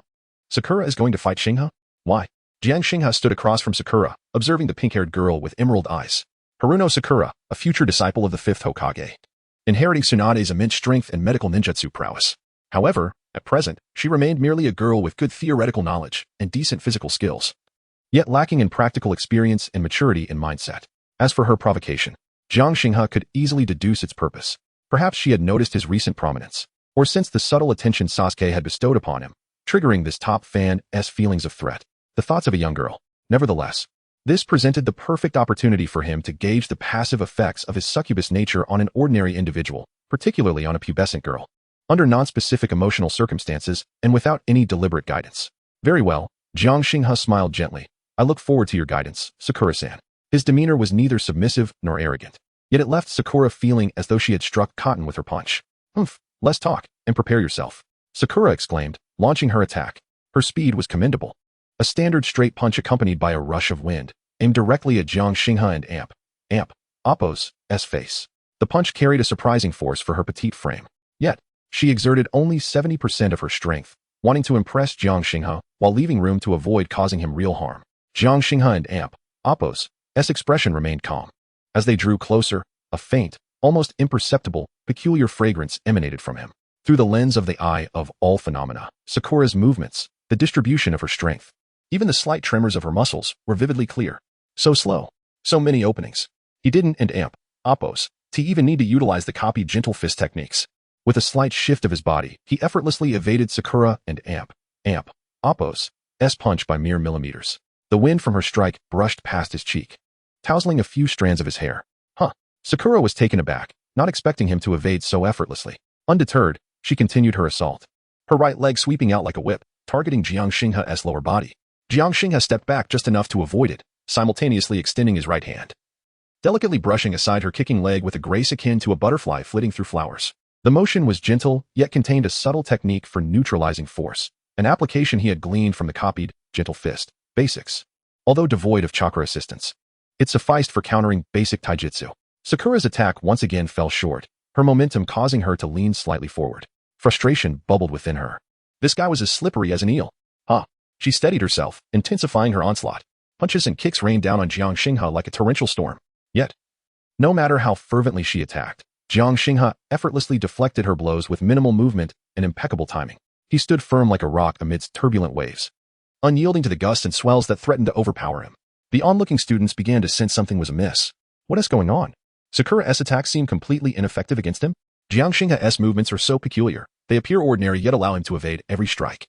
It seems he hasn't retaliated at all. Ino's playful smile faded, her brows furrowing in concern. She had grown up competing with Sakura and knew her capabilities well. Jiang Xinghe should not be handling this so effortlessly. Sasuke's brow furrowed as well, a flicker of curiosity crossing his dark eyes. Jiang Xinghe's footwork and evasive maneuvers, seemingly simple, exuded an undercurrent of unique rhythm. In the midst of the spar, Sakura grew increasingly alarmed and frantic. Sweat beaded on her forehead, and her breath began to quicken. Jiang Xinghe felt like an impenetrable fortress. No matter her efforts, she could not land a single blow. The overwhelming sense of powerlessness filled her with immense frustration and embarrassment. Just as she prepared to unleash her full strength, disregarding all caution, those faint, peculiar fragrances, like the softest of feathers, continued to subtly infiltrate her senses. The scent was faint yet exceptionally distinctive, making her heart race inexplicably faster. A slight warmth radiated from her cheeks, accompanied by an indescribable sensation, neither floral nor fruity, but rather an allure that seemed to emanate from the very essence of life itself. Suddenly, Sakura's movements faltered. What was the scent? How could such an aroma exist in the training grounds? In that fleeting moment of distraction, her heart began to race uncontrollably. The rapidity of its pounding causing a tightness in her chest and an inexplicable flush on her cheeks. A strange warmth surged from her abdomen, swiftly enveloping her entire being. Her limbs felt unexpectedly weak, her chest slightly swollen, and the rhythm of her previously fluid attacks was abruptly disrupted. What was happening? What was wrong with her? A sense of dread overwhelmed Sakura. She attempted to concentrate, to dispel this peculiar sensation, yet that fragrance seemed to infiltrate her very being, intensifying the inexplicable palpitations. In the midst of their duel, victory hung in the balance of a mere heartbeat. Jiang Xinghe astutely perceived Sakura and Appo's momentary lapse and her altered movements. The eye of all things relayed to him that Sakura and Appo's heart rate had surged, her surface temperature had slightly risen, and her pupils displayed an almost imperceptible dilation. The passive effects of her succubus constitution had activated. Although the effect was not overwhelmingly potent, she did not faint like Hinata nor lose control like Hiyori. It was sufficient to disrupt her focus in battle. A subtle smile curved Jiang Xinghe and Appo's lips. An opportunity. He ceased his evasive maneuvers. Just as Sakura stumbled, her balance compromised due to her body and Appo's peculiar reaction, Jiang Xinghe advanced, his form akin to a wisp of smoke, closing the distance in an instant. He refrained from employing any offensive techniques. Instead, he instinctively extended his arms, as if to prevent her from falling, gently drawing the unbalanced Sakura into his embrace. The softness of her presence enveloped him. The delicate fragrance of cherry blossom body wash, intertwined with that peculiar alluring scent, lingered tantalizingly in the air. Sakura's mind momentarily shut down. She found herself frozen in Jiang Xinghe's embrace. His warm chest pressed against her cheek, his strong arms encircling her waist. The strange aroma now became overwhelmingly vivid and rich. Her heart felt as if it might leap from her throat. Her cheeks flushed a deep crimson, extending to her ears and even her neck. Time seemed to come to a standstill. The surrounding clamor and chatter faded into silence. In her world, only the powerful rhythm of his heartbeat and the dizzying, intoxicating fragrance remained. She could distinctly feel the strength of his arms around her waist, not overly forceful, yet imbued with an irresistible sense of stability. Through the thin fabric, she even sensed the steady heartbeat resonating from his chest, while something solid pressed against her leg, sending a tingling sensation through her. As the peculiar fragrance intensified, overwhelming her senses, it magnified the emotions swirling within her heart. Just when her ability to think completely evaporated, a warm breath brushed against her ear. A voice, low and rich with magnetism, laced with a hint of mischief, whispered almost directly against her reddened, delicate ear. Sakura, you seem a bit nervous? The warm breath caressed her earlobe. Boom. It resonated in her mind like thunder. Her thoughts blanked, her cheeks ablaze, nearly dripping with embarrassment. She was actually in Jiang Xinghe's embrace, and he had whispered so close to her ear. Startled, Sakura jolted back to reality. She instinctively pushed Jiang Xinghe away with a surge of electricity, staggering several steps back, her face aflame, her emerald eyes brimming with indignation, panic, and a hint of confusion she herself had not recognized. Jiang Xinghe, in turn, leisurely retracted his arms, his fingertips still tinged with the softness of her waist and that astonishing warmth. Ah, and those two delightful buns and Appo's, were indeed soft. You, she stammered, pointing an accusatory finger at Jiang Xinghe, her lips trembling, yet unable to articulate a single word. That embrace, that breath, that voice, was far too embarrassing. The arena fell into a profound silence. Everyone stared, wide-eyed, at the astonishing scene unfolding before them. What had just transpired? Sakura had boldly challenged him, only to be inadvertently embraced by Jiang Xinghe, and he had whispered sweet nothings in her ear? Then, Sakura and Appo's face had turned crimson as if it might bleed. After a brief moment of stunned silence, Ino was the first to break the tension, erupting into unabashed laughter. She clutched her stomach, laughing so hard that tears threatened to spill. Sakura, white forehead, how could you turn this red just from a word from Jiang Xinghe? Haha, this is killing me. Ino and Appo's laughter ignited the crowd, who quickly joined in. Wow, what did Jiang Xinghe do? I don't know. I just saw him hug Sakura. Her face is so red. Could it be that Jiang Xinghe likes Sakura? Various voices of gossip, laughter, and whistling crescendoed around them.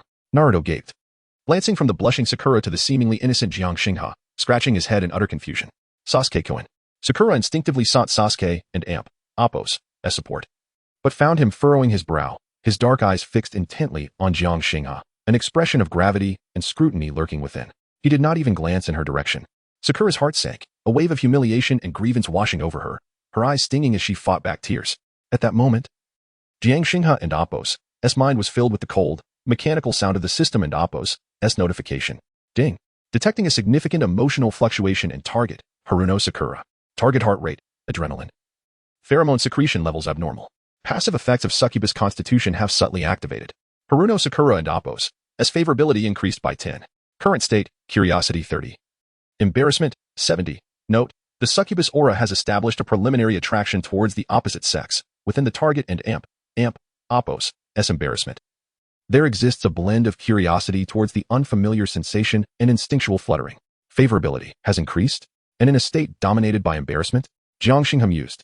It seemed the influence of her succubus nature was certainly not a simple linear logic.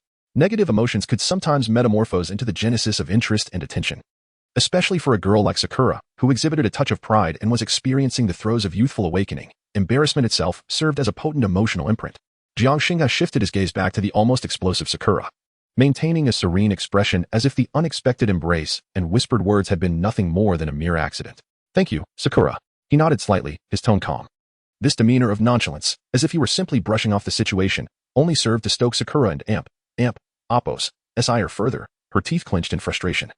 Yet she found herself at a loss. To strike? Her mind was a chaotic whirl, her limbs too weak to engage. To scold? In front of everyone, should she? A girl? Act like a shrew? Humph. Ultimately, Sakura could only stomp her foot in exasperation, casting a furious glance at Jiang Xinghe as she turned away. Her flushed face hidden in her hands, fleeing without a backward glance. Hey, Sakura, where are you going? Naruto called after her, bewildered. The instructor, observing the tumultuous scene, rubbed his temples in exasperation and stepped in to restore order. Silence, please. Let us resume training. As the crowd gradually dispersed, the glances directed towards Jiang Xinghe became increasingly intricate and laden with meaning. This fellow seems to possess greater cunning than anticipated. Even Sakura has succumbed to his influence? Jiang Xinghe, unfazed by the myriad of gazes, sauntered to the edge of the venue, casually leaning against a tree trunk, while his mind rapidly replayed the events. The outcome of this trial was quite satisfactory.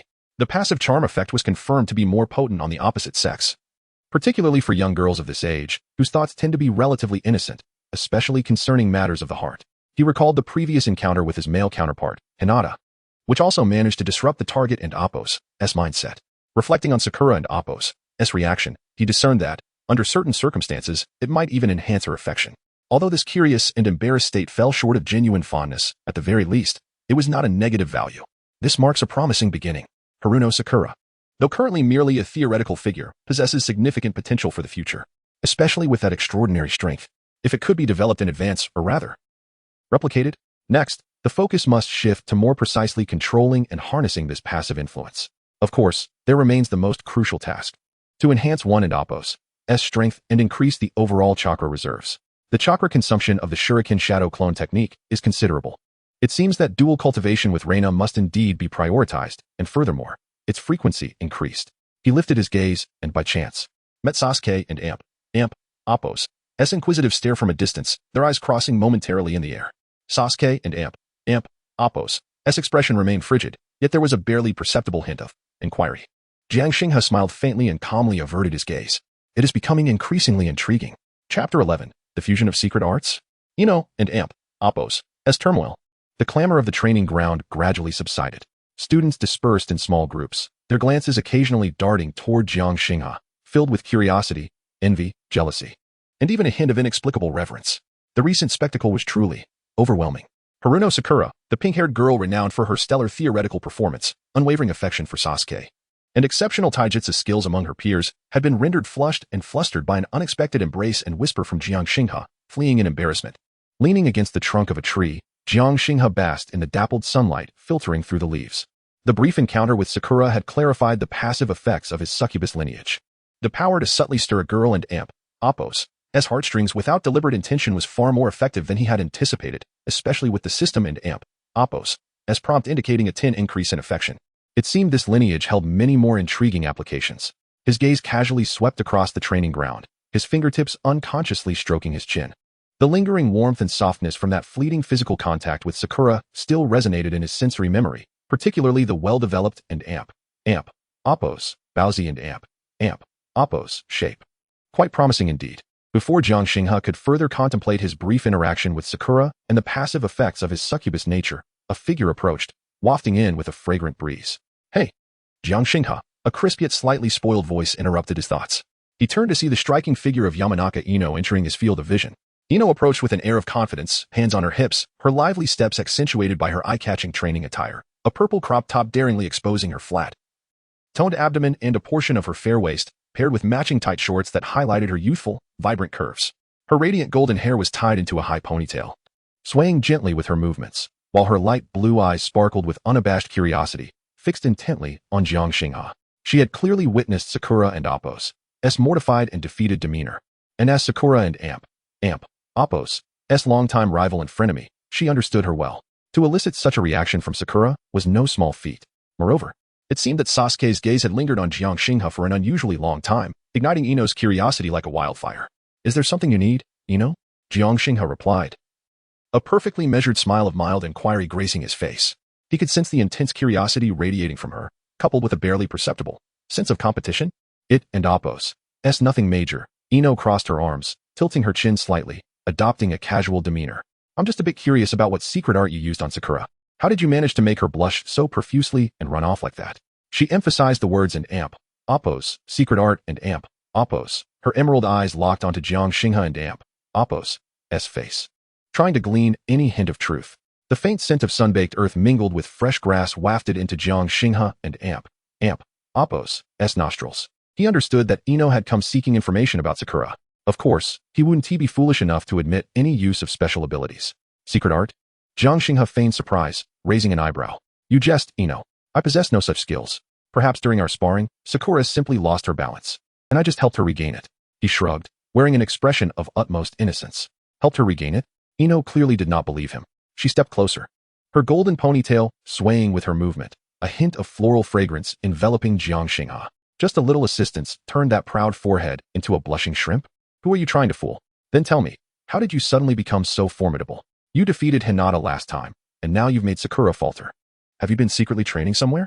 Her tone held a teasing challenge, her keen green eyes seemingly capable of penetrating the depths of one and Appo's heart, showcasing the Yamanaka clan and Appo's inherent perceptiveness. Jiang Xinghe discreetly activated the eye of all things. Through the system and Appo's vision, he could clearly observe the flow of chakra within Ino. Unlike Sakura and Appo's relatively active yet somewhat chaotic chakra, Ino and Appo's chakra emanated a more stable, refined blue aura, particularly concentrated and vibrant in her cerebral region, subtly forming a unique circulation pathway. Was this the foundation of the Yamanaka clan and Appo's mastery over mental techniques? "Hey, I'm talking to you. Why are you spacing out?" Ino's impatience broke through Jiang Xinghe's contemplation. "Believe it or not," Jiang Xinghe shrugged nonchalantly. "Perhaps it's just the heat. As for other matters, that remains a secret." He met Ino and Appo's probing gaze with calm assurance, while internally calculating. He had already successfully replicated the basic version of the Yamanaka clan and Appo's mind-body switch technique. However, this technique demanded exceptional mental prowess and was easily detectable when executed. What if he could utilize his pink succubus chakra to simulate or enhance the mental fluctuations of the mind-body switch technique? The very nature of succubus chakra carried attributes of mental interference and allure, theoretically aligning well with mental ninjutsu. Perhaps this could elevate the success rate of the mind-body switch technique, or even render it more discreet.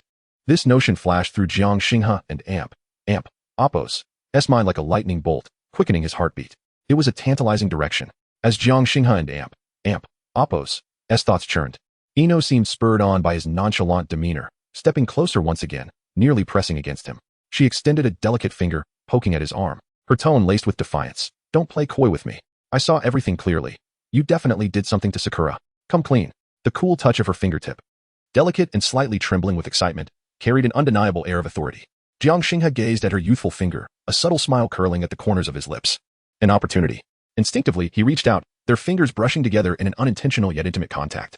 A faint sensation, imbued with the unique delicacy of youth, traveled through his fingertips. Ding. Contact successful. The system and Appo's notification did not announce a successful replication, as he had already copied the mind-body switch technique. However, Jiang Xinghe and Appo's intention was not merely to replicate again. At the very moment their fingertips met, a thought flickered through his mind. He summoned a minuscule, nearly imperceptible trace of pink succubus chakra, condensing it at his fingertip. He then attempted to simulate a weak, mental probe-like fluctuation, mirroring the chakra wave patterns of the mind-body switch technique, sending it through their point of contact. This was not the execution of ninjutsu, but rather a simulation and tentative transmission of chakra properties. The consumption was minimal, and the fluctuations exceedingly subtle. An invisible Warmly peculiar microcurrent coursed through Ino and Amp, Appos, S entire being in an instant. Ino and Amp, Appos, S body stiffened imperceptibly for a moment, and then an indescribable sense of disorientation washed over her. As if a gentle caress had swept through her mind, her thoughts momentarily stilled. Concurrently, an inexplicable yet disconcerting sense of intimacy unexpectedly blossomed within her. Her emerald eyes widened for an instant, a fleeting glimmer of bewilderment and confusion flashing in the depths of her pupils. What just happened? The moment their fingertips had brushed. It felt so peculiar. It was as if a warm sensation had seeped into her, leaving her mind in a slight haze. Furthermore, as Ino gazed at the close proximity of Jiang Xinghe, meeting his subtly smiling black eyes, her heart inexplicably skipped a beat. Her cheeks felt slightly flushed as an urge to draw closer to him surged from the depths of her being, inexplicably compelling. This sensation was utterly bizarre. It was entirely different from the feeling she had when witnessing Sakura and Appos' blush. It was neither mockery nor schadenfreude, but rather a disconcerting flutter that left her feeling unfamiliar with herself. You rascal. Ino instinctively withdrew her hand, taking a small step back to create distance. She rubbed her temples, attempting to dispel the sudden dizziness, though her cheeks involuntarily flushed a delicate pink. She looked at Jiang Xinghe, her gaze filled with uncertainty. Your chakra feels strange. In that fleeting moment of contact, she distinctly sensed a unique chakra fluctuation, imbued with an indescribable allure. The wave was subtle, yet it instinctively stirred a faint disquiet within her, a descendant of the Yamanaka clan. Jiang Xinghe observed the faint blush on Ino and Appos' cheeks and the confusion and curiosity in her green eyes, secretly amused. Success. The demon chakra simulated mental waves, proving effective indeed. Although it was merely a rudimentary attempt, failing to elicit any intense emotional reaction, Ino and Appos' response had already validated its feasibility. Ding. Just then, a chilling system notification echoed in his mind. Detected host attempting preliminary fusion simulation of demon chakra with mental ninjutsu, mind-body switch technique. Simulation successful. Slight enhancement in mental wave transmission efficiency. Skill, mind-body switch technique, C grade, proficiency 10. Development direction assessment. Initial fusion potential exists between demon chakra and mind-body switch technique, current fusion potential 5. Detected target, Yamanaka Ino, experiencing slight emotional fluctuations. Yamanaka Ino and Appos' favorability 5. Current state, highly curious, 85, slight flutter 15. Note, the target and Appos' mental acuity is particularly sensitive to the unique fluctuations of demon chakra, greatly igniting curiosity and eliciting a hint of instinctual intimacy. Proficiency has increased. Fusion potential 5. Favorability has also risen. Jiang Xinghe felt a surge of joy within.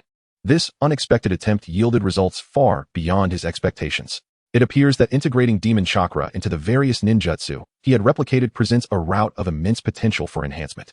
Noticing Ino and Appos' unwavering gaze filled with inquiry, he pondered his response. Strange. Jiang Xinghe displayed an expression of just the right amount of confusion. As if entirely unaware of what Ino was implying, my chakra is perfectly normal. Perhaps you simply fatigued yourself during training? He subtly shifted the topic. Ino regarded his innocent demeanor, then sensed within herself that the peculiar sensation had vanished, as if it had merely been an illusion. Humph, not at all. She puffed out her cheeks, though her tone was markedly less confrontational than before. Fine. I want into Appos' bother explaining to you, you enigmatic person. Finally, she shot Jiang Xinghe a glance, her eyes reflecting not only curiosity but also something else, an emotion she herself couldn't quite comprehend. How strange. Truly too strange. That sensation from before, coupled with that almost imperceptible, unsettling aura emanating from him. This guy undoubtedly harbors secrets. Moreover, they are secrets of great allure. Humph. Jiang Xinghe. Ino's green eyes sparkled with determination. I shall uncover every secret you possess. With that, she turned and dashed toward the direction Sakura had run off to, calling out, Hey, white forehead. Wait for me. What on earth just happened? Jiang Xinghe watched her lively silhouette retreat, a meaningful smile gracing his lips. Yamanaka Ino, another intriguing quarry ensnared. It seems that future interactions with this fiery blonde will be more frequent, not solely for the purpose of enhancing favorability, but also to delve deeper into the fusion of demon chakra and mental techniques. Of course, all of this is predicated upon acquiring greater strength and an abundance of chakra. It appears that tonight's dual cultivation with Reina will necessitate even more effort. In the distance, concealed in the shadows on the opposite side of the training ground, Sasuke's jet-black eyes had not once strayed from Jiang Xinghe.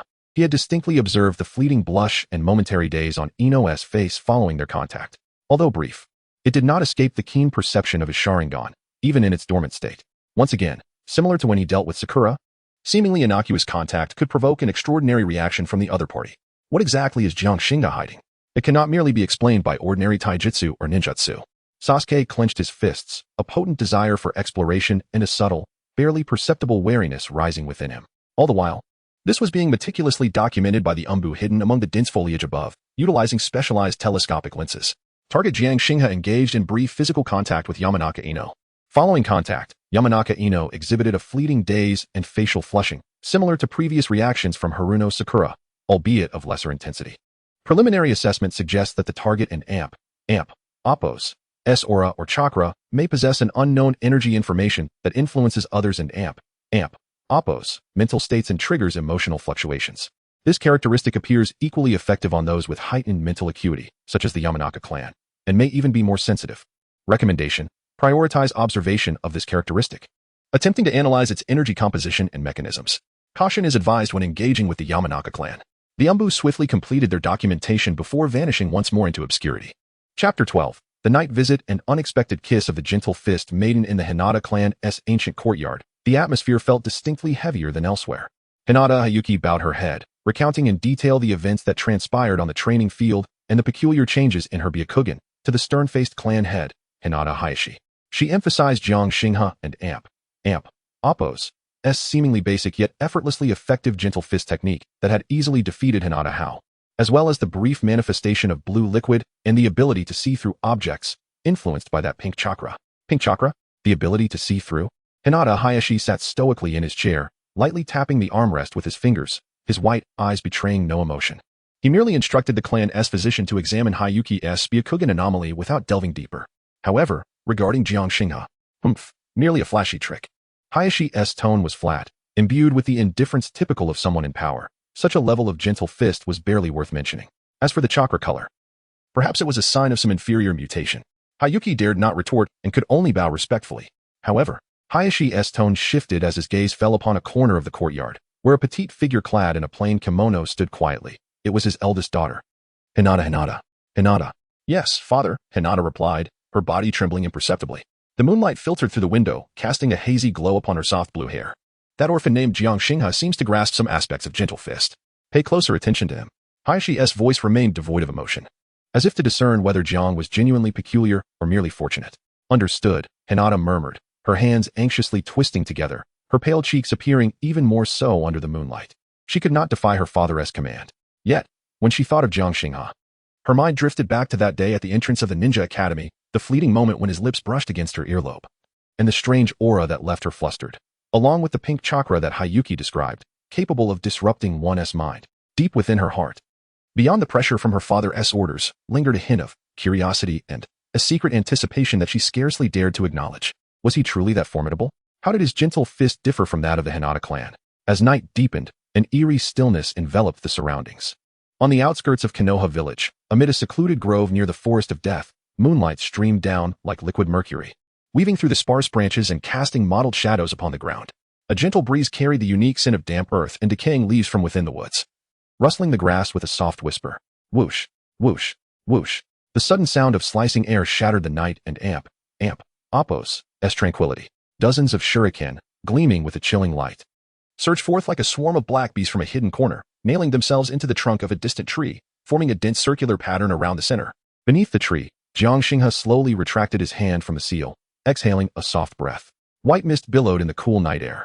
Shadow clone technique of shuriken. The consumption of this B-rank ninjutsu was greater than he had anticipated. That last attempt had nearly drained 30% of his chakra. Still too little. Jiang Xinghe frowned slightly, sensing the emptiness within his chakra reserves. His brief interaction with Ino had confirmed the feasibility of merging demon chakra with mental techniques, revealing a new direction for enhancement. However, whether developing new abilities or maintaining existing jutsu, the total chakra quantity posed an unavoidable limitation. It seemed that his Appos, dual cultivation and Appos, with Reina, must be expedited. He murmured to himself, preparing to refine his chakra once more for continued practice. Just then, his ear twitched slightly.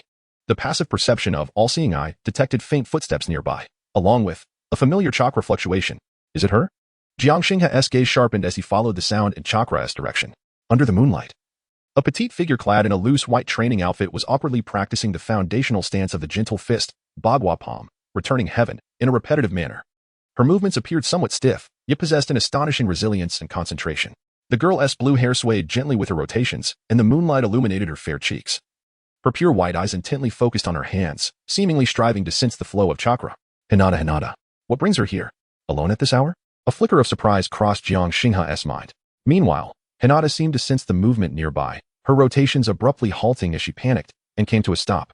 Upon recognizing Jiang Xingha's figure bathed in moonlight, her body stiffened, and her fair cheeks flushed crimson, akin to a startled rabbit, instinctively wishing to flee. Yet, halfway through her retreat, she suddenly halted, as if recalling something, clutching her clothing tightly, her knuckles whitening from the pressure. Her father's command, to observe him. Moreover, Hayuki mentioned his gentle fist was peculiar, summoning her courage. Hinata, you can do this. She encouraged herself inwardly, and with what seemed like all her strength, she turned to face Jiang Xingha, bowing deeply. Jiang Xingha-kun. The girl's voice was as delicate as a whisper, quivering with evident nervousness, yet remarkably clear in the still night. Good evening. Jiang Xingha observed her anxious and shy demeanor, understanding immediately. It appeared that the Hinata clan had stirred. Nevertheless, an opportunity had presented itself. Good evening, Hinata-san.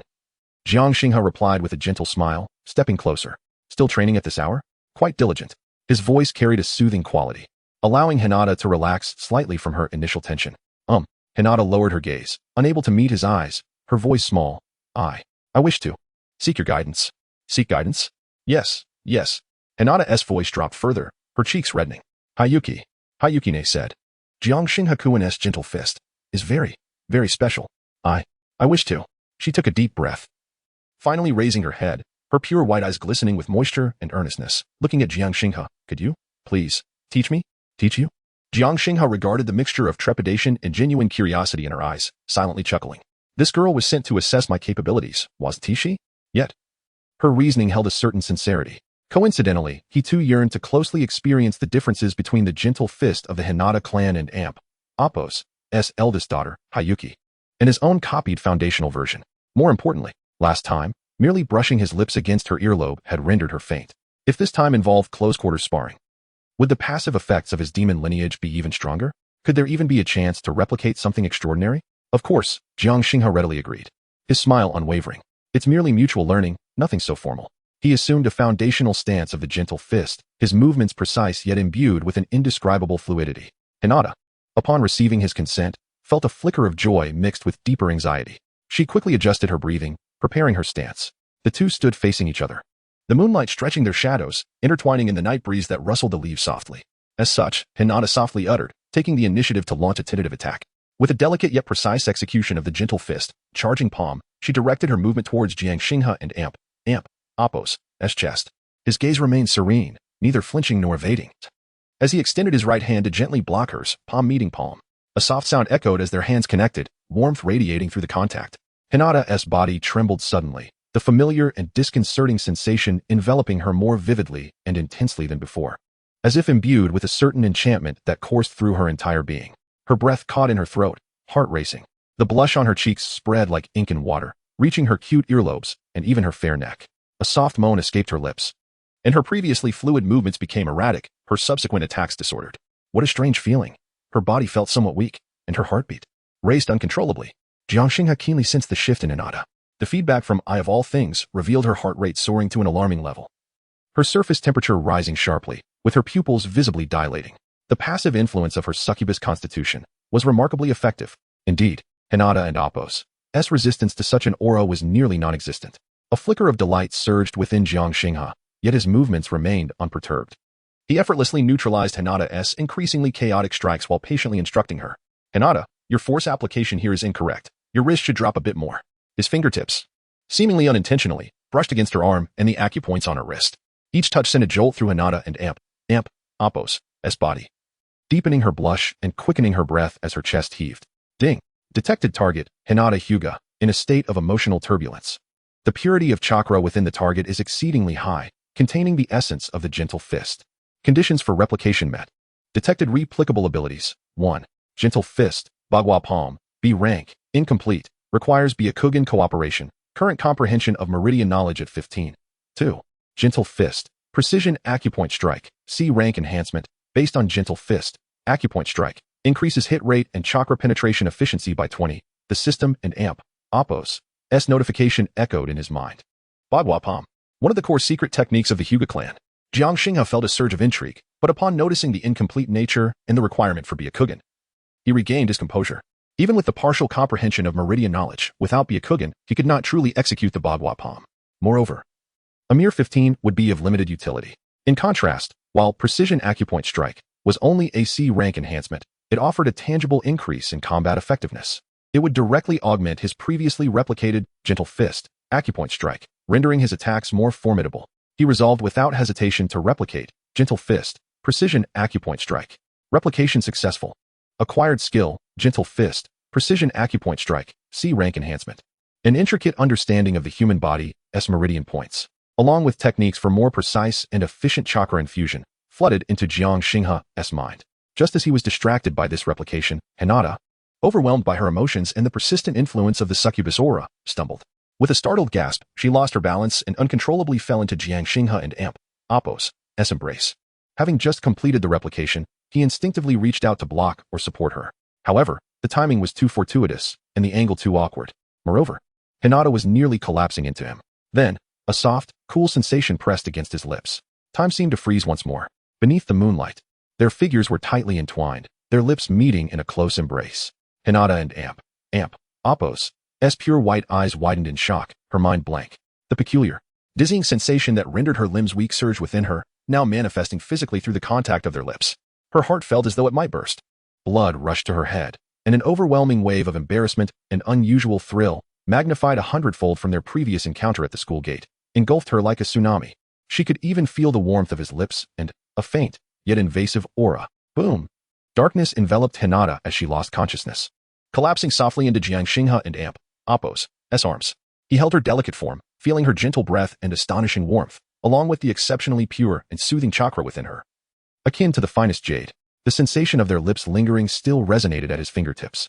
This feels rather pleasant. Ding. Detected target, Hinata Hyuga, has reached an emotional threshold, resulting in profound affection. Hinata Hyuga's favorability 15. Current state, infatuated, 25. Shy, 75. Note, the succubus aura combined with intimate contact, unexpected kiss, has significantly impacted the target and Appo's emotions, markedly increasing infatuation. The target and Appo's pure chakra possesses a potential nurturing effect on the succubus constitution. Infatuation, 25.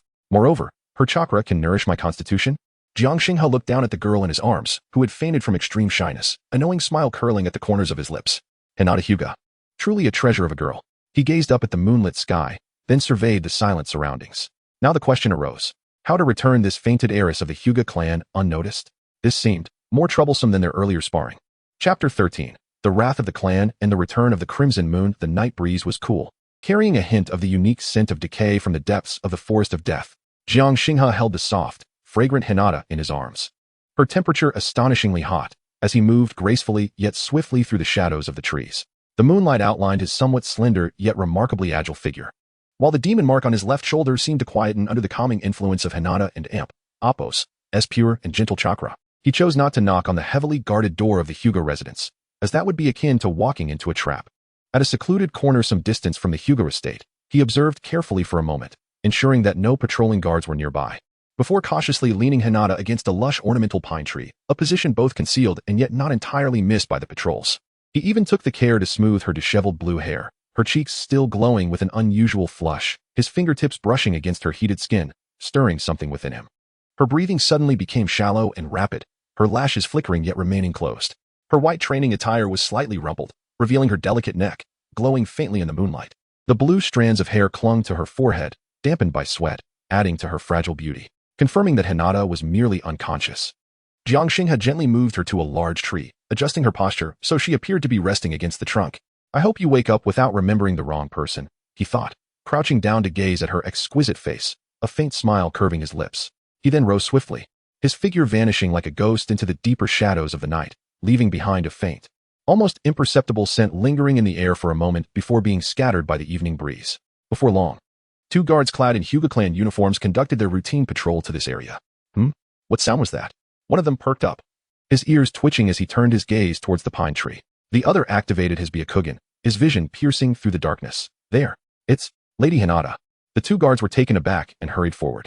They found their clan and Appo's young lady in disarray, her face flushed, eyes tightly shut, slumped against the tree, her breathing rapid, as if she had endured some ordeal. A faint, unfamiliar scent lingered in the air, causing the guard with Byakugan to furrow his brow. Quick! Inform the main house. Something has happened to the young lady. The once tranquil Hyuga estate was instantly thrown into disarray. The following day, in the Hyuga clan and Appos' council chamber, the atmosphere was as oppressive as frozen ice. Hyuga Hayashi sat in the main seat, his expression as cold as water. His pure white eyes devoid of any emotion yet radiating a suffocating chill. He tapped his fingers rhythmically on the low table before him, the dull sound echoing like a hammer on everyone's heart. On either side, several solemn-faced clan elders sat upright, their gazes sharp as blades. The news of Hinata being discovered in a clandestine meeting with an outsider and fainting outside created waves within the Hyuga clan, a family that valued reputation and decorum.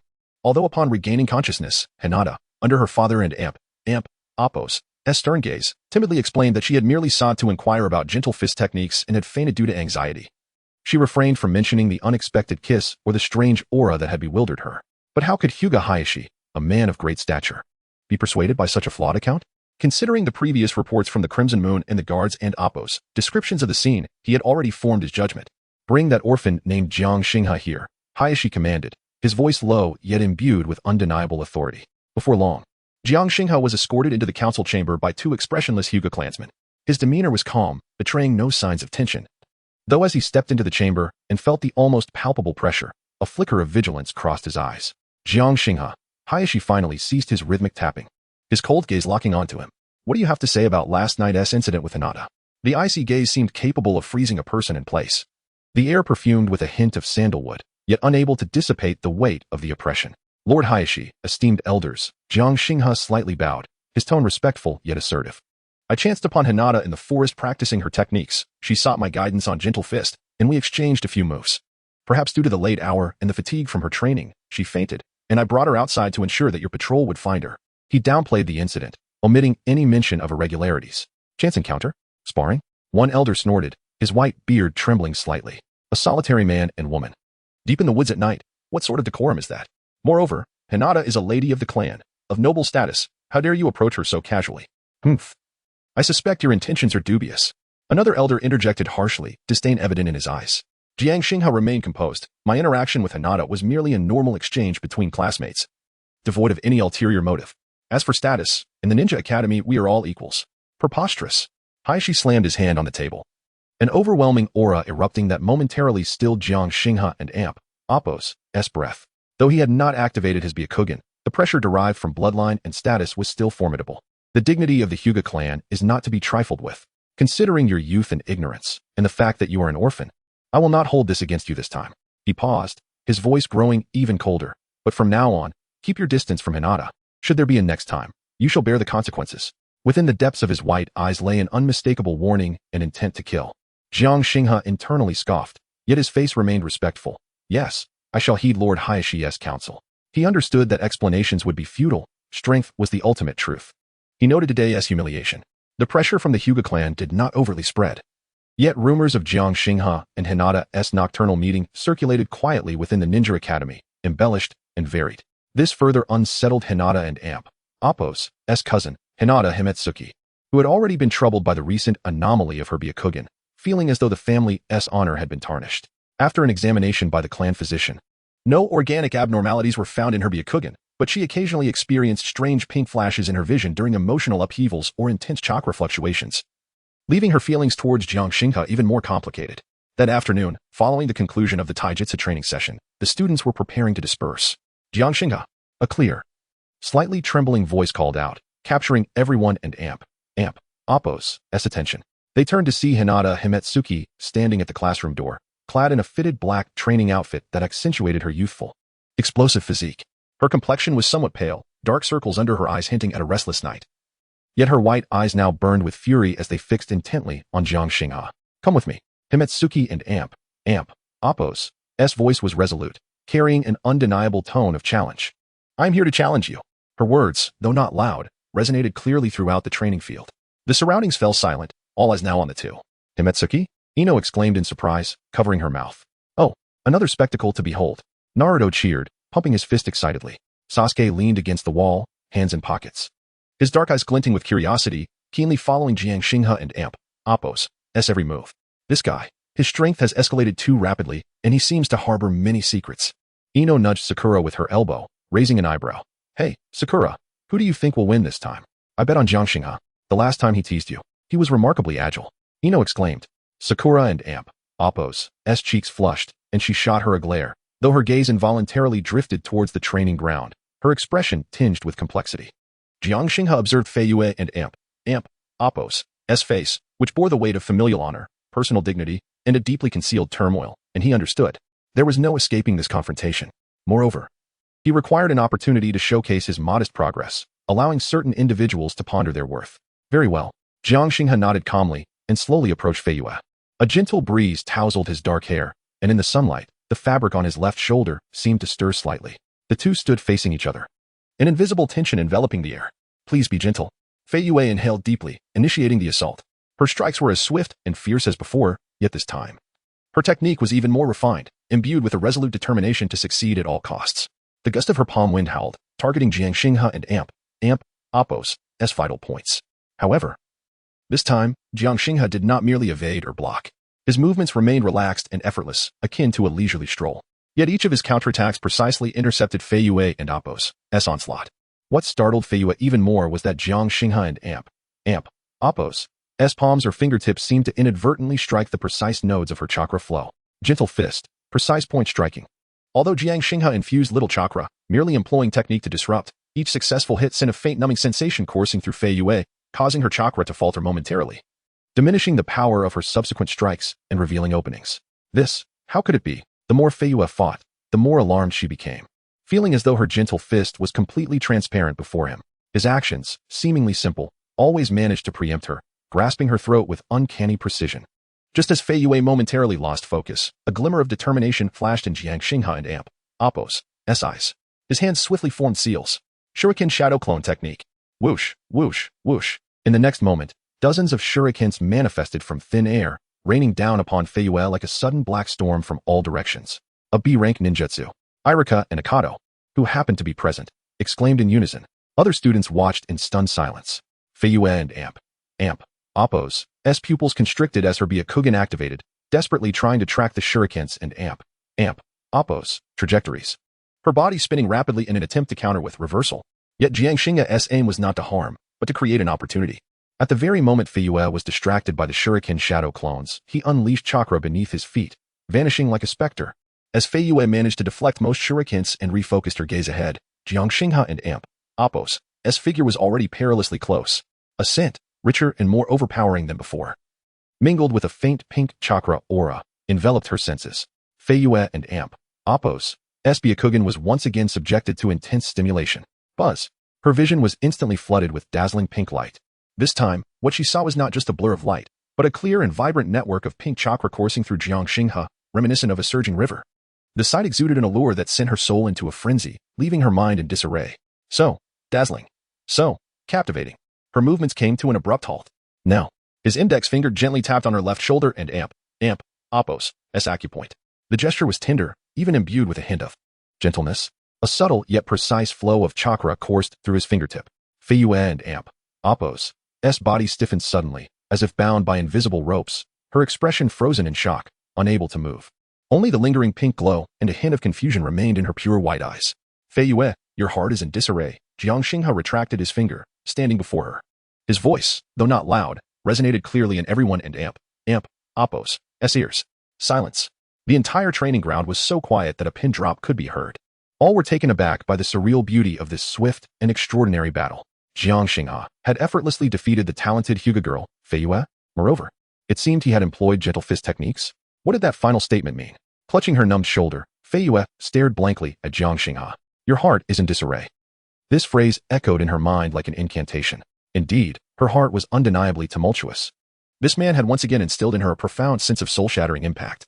From the moment his peculiar chakra first affected her, leading to the anomaly of her Byakugan, and culminating in witnessing the vivid network of enchanting pink chakra within him, her heart was a tangled mess of emotions. Anger, resentment, shame, and a trace of something she was reluctant to acknowledge, fear, and an unusual sentiment. In the distance, in the Hokage office, the third Hokage Sarutobi Hiruzen observed everything through a crystal ball. Puffing on his pipe, he took a deep breath, the swirling smoke obscuring his wise yet solemn eyes.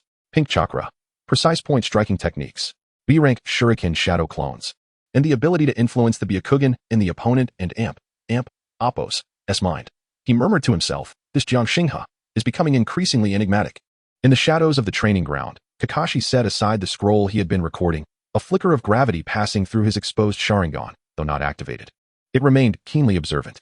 Target Jiang Xinghe, strength assessment requires re-evaluation. Gentle fist techniques, point striking direction, have surpassed ordinary genin levels, proficient in B-rank ninjutsu. And his unique chakra has a restraining interfering effect on the Byakugan and mental presence of the Hyuga clan. Threat level, elevated to an amp, Appos, high-end amp, Appos. Recommendation, enhance surveillance, analyze his chakra properties, and assess potential implications for Konoha. At the center of the field, the numbing sensation gradually subsided. Fei Yue regained her mobility. Lifting her head to meet Jiang Xinghe and Amp, Appos, calm gaze, her eyes a whirlwind of emotions. There was humiliation from her defeat, fear of that pink chakra, anger at the dishonor to her family name. Yet, deep within her eyes, there lingered a trace of something peculiar, as if she had been utterly captivated by an overwhelming force. She bit her lip, refraining from uttering threats or prolonging the encounter. Merely casting a profound glance at Jiang Xinghe before turning away, silently departing the training ground, her silhouette imbued with a sense of melancholy and ineffable confusion. Jiang Xinghe watched her retreating figure, sensing something as he cast a knowing glance towards a hidden corner where an umbu lurked, a subtle smile gracing his lips. The Hyuga family and Appos' counterattack was weaker than anticipated. Nonetheless, this was for the best. It was time to shift focus towards enhancing his total chakra capacity and dual cultivation with Rina. Yet, Fei Yue's aberrant Byakugan and her last complex expression. Chapter 14. The rampaging little fox and compulsory soothing the turmoil in the training grounds gradually subsided, yet the gazes directed at Jiang Xinghe grew increasingly intricate, filled with awe, curiosity, and an undeniable hint of jealousy. His victory over Hinata Hiyori was too poetic, imbued with an eerie calmness, particularly with his parting words, "Your heart is in turmoil," stirring the imagination of many. Unfazed by the surrounding scrutiny, Jiang Xinghe strolled out of the training area, his mind replaying the earlier battle. The technique of gentle fist, precise point striking, combined with the allure of the demon chakra and Appos' disruptive effects, was indeed unexpected. Hiyori seemed to have undergone some transformation in her Byakugan. Was it triggered by my chakra? He sensed a slight increase in his chakra reserves, though they remained insufficient, causing his brow to furrow ever so slightly. It was still too little. I must expedite the enhancement of my chakra volume. My mutual cultivation with Reina must be prioritized, and the dosage needs to be amplified. His gaze flickered to a corner not far away, where the red-haired girl, Vortex Reina, stood somewhat awkwardly, seemingly torn between approaching him and hesitating. Clad in a simple light blue short-sleeved training uniform and black shorts, her fair arms and calves were exposed, and her long red hair was casually tied back, with a few strands framing her face, further accentuating her snow-white skin. Yet, within her beautiful purple eyes lay an expression of anxiety, mixed with a barely perceptible reliance. Jiang Xinghe nodded slightly in her direction before proceeding directly to the classroom. The afternoon was reserved for theoretical lessons, led by Irika-sensei. The afternoon sun streamed through the classroom windows of the Ninja Academy, casting dappled shadows, while the air was imbued with the faint scent of chalk dust and wooden desks. Irika-sensei articulated the foundational theories of chakra transformation, his voice gentle and patient. Though for some students whose thoughts had already drifted far away, it resembled a lullaby. Seated by the window, Jiang Xinghe appeared to attentively absorb the lesson while his eye of all things discreetly analyzed the flow of chakra within Irika, though it was merely basic control. Its gentle purity served as a valuable reference. He could sense that after the unexpected kiss with Hinata last night and his earlier defeat of Hiyori, his pink demon chakra felt more refined and invigorated, with a faint warmth radiating from the double comma emblem on his left shoulder. His gaze inadvertently swept across the front row, landing on Vortex Reina. She wore a somewhat faded orange short-sleeved shirt paired with black athletic shorts, outlining her budding feminine curves. Her head was lowered, long red hair cascading down to obscure much of her face, revealing only her tightly pressed lips and slightly flushed ears. Her hands were nervously entwined, knuckles whitening from the tension, exuding a taut and fragile aura that starkly contrasted with the surrounding clamor. Jiang Xinghe could clearly see her tightly clenched hands, the knuckles pale from exertion. Her breathing was somewhat rapid, and her cheeks bore an unusual flush, with her hands resting on her abdomen trembling intermittently. Perhaps the strain from the morning and Appos' battle had drained her spirit, or the ongoing mutual cultivation with Jiang Xinghe had heightened the activity of the seal within her. Compounded by the subtle pressure of isolation and her indescribable feelings for Jiang Xinghe, today, Reina and Appos' state appeared distinctly off. Is the seal unstable again? Jiang Xinghe furrowed his brow. The mutual cultivation with Reina had indeed enhanced both his chakra volume and control, but it also accelerated the activity of the Nine Tails chakra within her. Coupled with recent events, an insidious rejection from the other children at the orphanage, The increasingly complex feelings towards Jiang Xinghe and the fear of her own uncontrollable power, these accumulated emotions undoubtedly exerted tremendous pressure on the already fragile seal. Next, we shall engage in a simple chakra form transformation exercise. Irika clapped his hands, signaling everyone to stand, forming pairs to attempt gathering chakra at their fingertips and maintaining the most basic water sphere form. The classroom erupted with the sounds of shifting desks and chairs.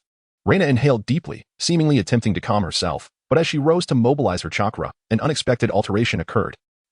An uncontrollable cry of pain erupted from the depths of Reina and Amp, Appo's throat. Instantly, a tumultuous, malevolent, and heart-pounding crimson chakra exploded from her being. Like boiling magma, it enveloped her in an instant. Boom. The desk beneath her shattered explosively, splintering wood flying everywhere. The violent gust of wind sent several unsuspecting classmates hurtling through the air. What? What is that? A monster. What has happened to Reina? Panic-stricken screams filled the air. The crimson chakra writhed as if alive, vaguely outlining a grotesque fox silhouette, though merely a crude form, lacking even a shadow of a tail. The aura of destruction it emanated sent shivers down the spines of all the genin present, including Irika, evoking a primal fear. The Ninetail's chakra is leaking. Reina, Naruto instinctively shouted, his face etched with shock and concern. Sasuke and Amp, Appo's pupils contracted. His body tensing as his Sharingan, though not fully activated, instinctively sought to capture the flow of this anomalous energy. Sakura and Ino paled, huddling together in fright. Everyone, step back. Irika reacted swiftly, positioning himself in front of the students. His hands swiftly formed seals, attempting to use a simple binding technique to control the situation. But the force of the crimson chakra exceeded his expectations. The newly formed chakra ropes disintegrated upon contact with the crimson energy. In that critical moment, a figure darted like lightning against the chaotic tide, rushing towards the epicenter of the rampage. Jiang Xinghe. Boom. Just as a claw formed from the crimson chakra was about to strike a bewildered classmate, Jiang Xinghe and Amp, Appo's figure transformed into a wooden stump, absorbing the blow, splinters flying. Body replacement technique. In the next instant, he materialized behind Reina, hands forming seals. Shuriken shadow clone technique. Swish, swish, swish. Dozens of shurikens appeared from thin air, not aimed directly at Reina but rather targeting the ground and walls around her, producing a cacophony of sound intended to distract her and buy himself time to approach. Sure enough, Reina, encased in the crimson chakra, hesitated momentarily, her scarlet, frenzied gaze sweeping the surroundings. Now and Amp, Appo's the time. Jiang Xinghe and Amp, Appo's chakra surged beneath him, his figure advancing like a specter. Without a moment and Amp, Appo's hesitation, he extended his right hand, fingers spread wide, pressing against Reina and Appo's abdomen, precisely where the core of the four symbol seal resided. Ugh! Reina emitted a more anguished cry. The crimson chakra responding like an enraged beast, retaliating fiercely. Scorching, violent energy surged up Jiang Xinghe and Amp, Appo's arm, as if intent on incinerating him entirely. Yet Jiang Xinghe and Appo's resolve remained unshaken. Calm down, he commanded, unleashing his meticulously refined pink demon chakra without reservation. This time, it was no tentative guidance or soothing touch. It was a torrent, an overwhelming flood, forcibly and dominantly injected into Reina and Appo's being through his palm pressed against the seal. Buzz. The pink and crimson chakras, starkly contrasting, yet seemingly intertwined in some bizarre manner, clashed violently within Reina, at the core of the seal, in an unprecedented display of energy. The anticipated scene of annihilation did not unfold. The pink chakra of the succubus flowed like a gentle yet resilient stream, intertwining, permeating, and enveloping the tumultuous crimson energy. The fierce red chakra thrashed violently, unleashing devastating waves that caused Reina's body to tremble uncontrollably, producing discordant whimpers, with blood seeping from the corners of her eyes. Jiang Xinghe felt his mental fortitude draining away like a dam bursting, his mind swirling with dizziness and double vision. The palm pressed against Reina and Amp, Appo's abdomen was searing, as if it might melt away. What alarmed him further was the unprecedented heat emanating from the succubus emblem on his left shoulder, as if a branding iron were seared into his flesh, with pain penetrating to the marrow. The double tomo pattern flickered wildly beneath his skin, seemingly undergoing a violent metamorphosis. Yet it was effective. With the succubus chakra pouring in without restraint, the tumultuous crimson energy and Appo's struggle was visibly diminishing. The pink energy, akin to a delicate spider's web, gradually bound, soothed, and perhaps even assimilated. The two energies ceased their violent clash, beginning to rotate and merge in a peculiar rhythm, forming a relatively stable vortex of intertwining pink and crimson energies. The crimson chakra enveloping Reina receded like a tide, ultimately retracting entirely into her body. She softened, losing consciousness completely, collapsing forward. Jiang Xinghe swiftly caught her in his arms, staggering slightly from exhaustion, his complexion pale as parchment. Beads of sweat dotting his forehead.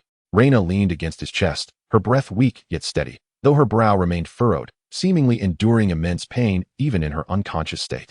She murmured unconsciously, "Star." Xinghe. In the classroom, an eerie silence enveloped the air. Everyone stared, dumbfounded. At the two embracing figures in the center of the chaos, their minds blank. What had just transpired? The chakra of the Nine Tails? What had Jiang Xinghe done? What was that pink glow? Teacher Irika was the first to recover, rushing forward to assess Reina and Appo's condition. Upon sensing the temporarily stabilized yet still surging chakra within her, alongside the almost depleted, peculiarly charged remnants of Jiang Xinghe and Appo's chakra, his eyes filled with astonishment and profound confusion. "Jiang Xinghe, you." Jiang Xinghe offered no reply, cradling Reina and enduring the persistent searing pain in his left shoulder, while the cold, mechanical voice of the system echoed in his mind. Beep. Detecting a deep connection between the host and the target, Vortex Reina, regarding the Nine Tails chakra. Host, succubus physique, stimulated by high concentrations of tailed beast chakra, undergoing adaptive evolution. Succubus physique, affinity with tailed beast chakra increased.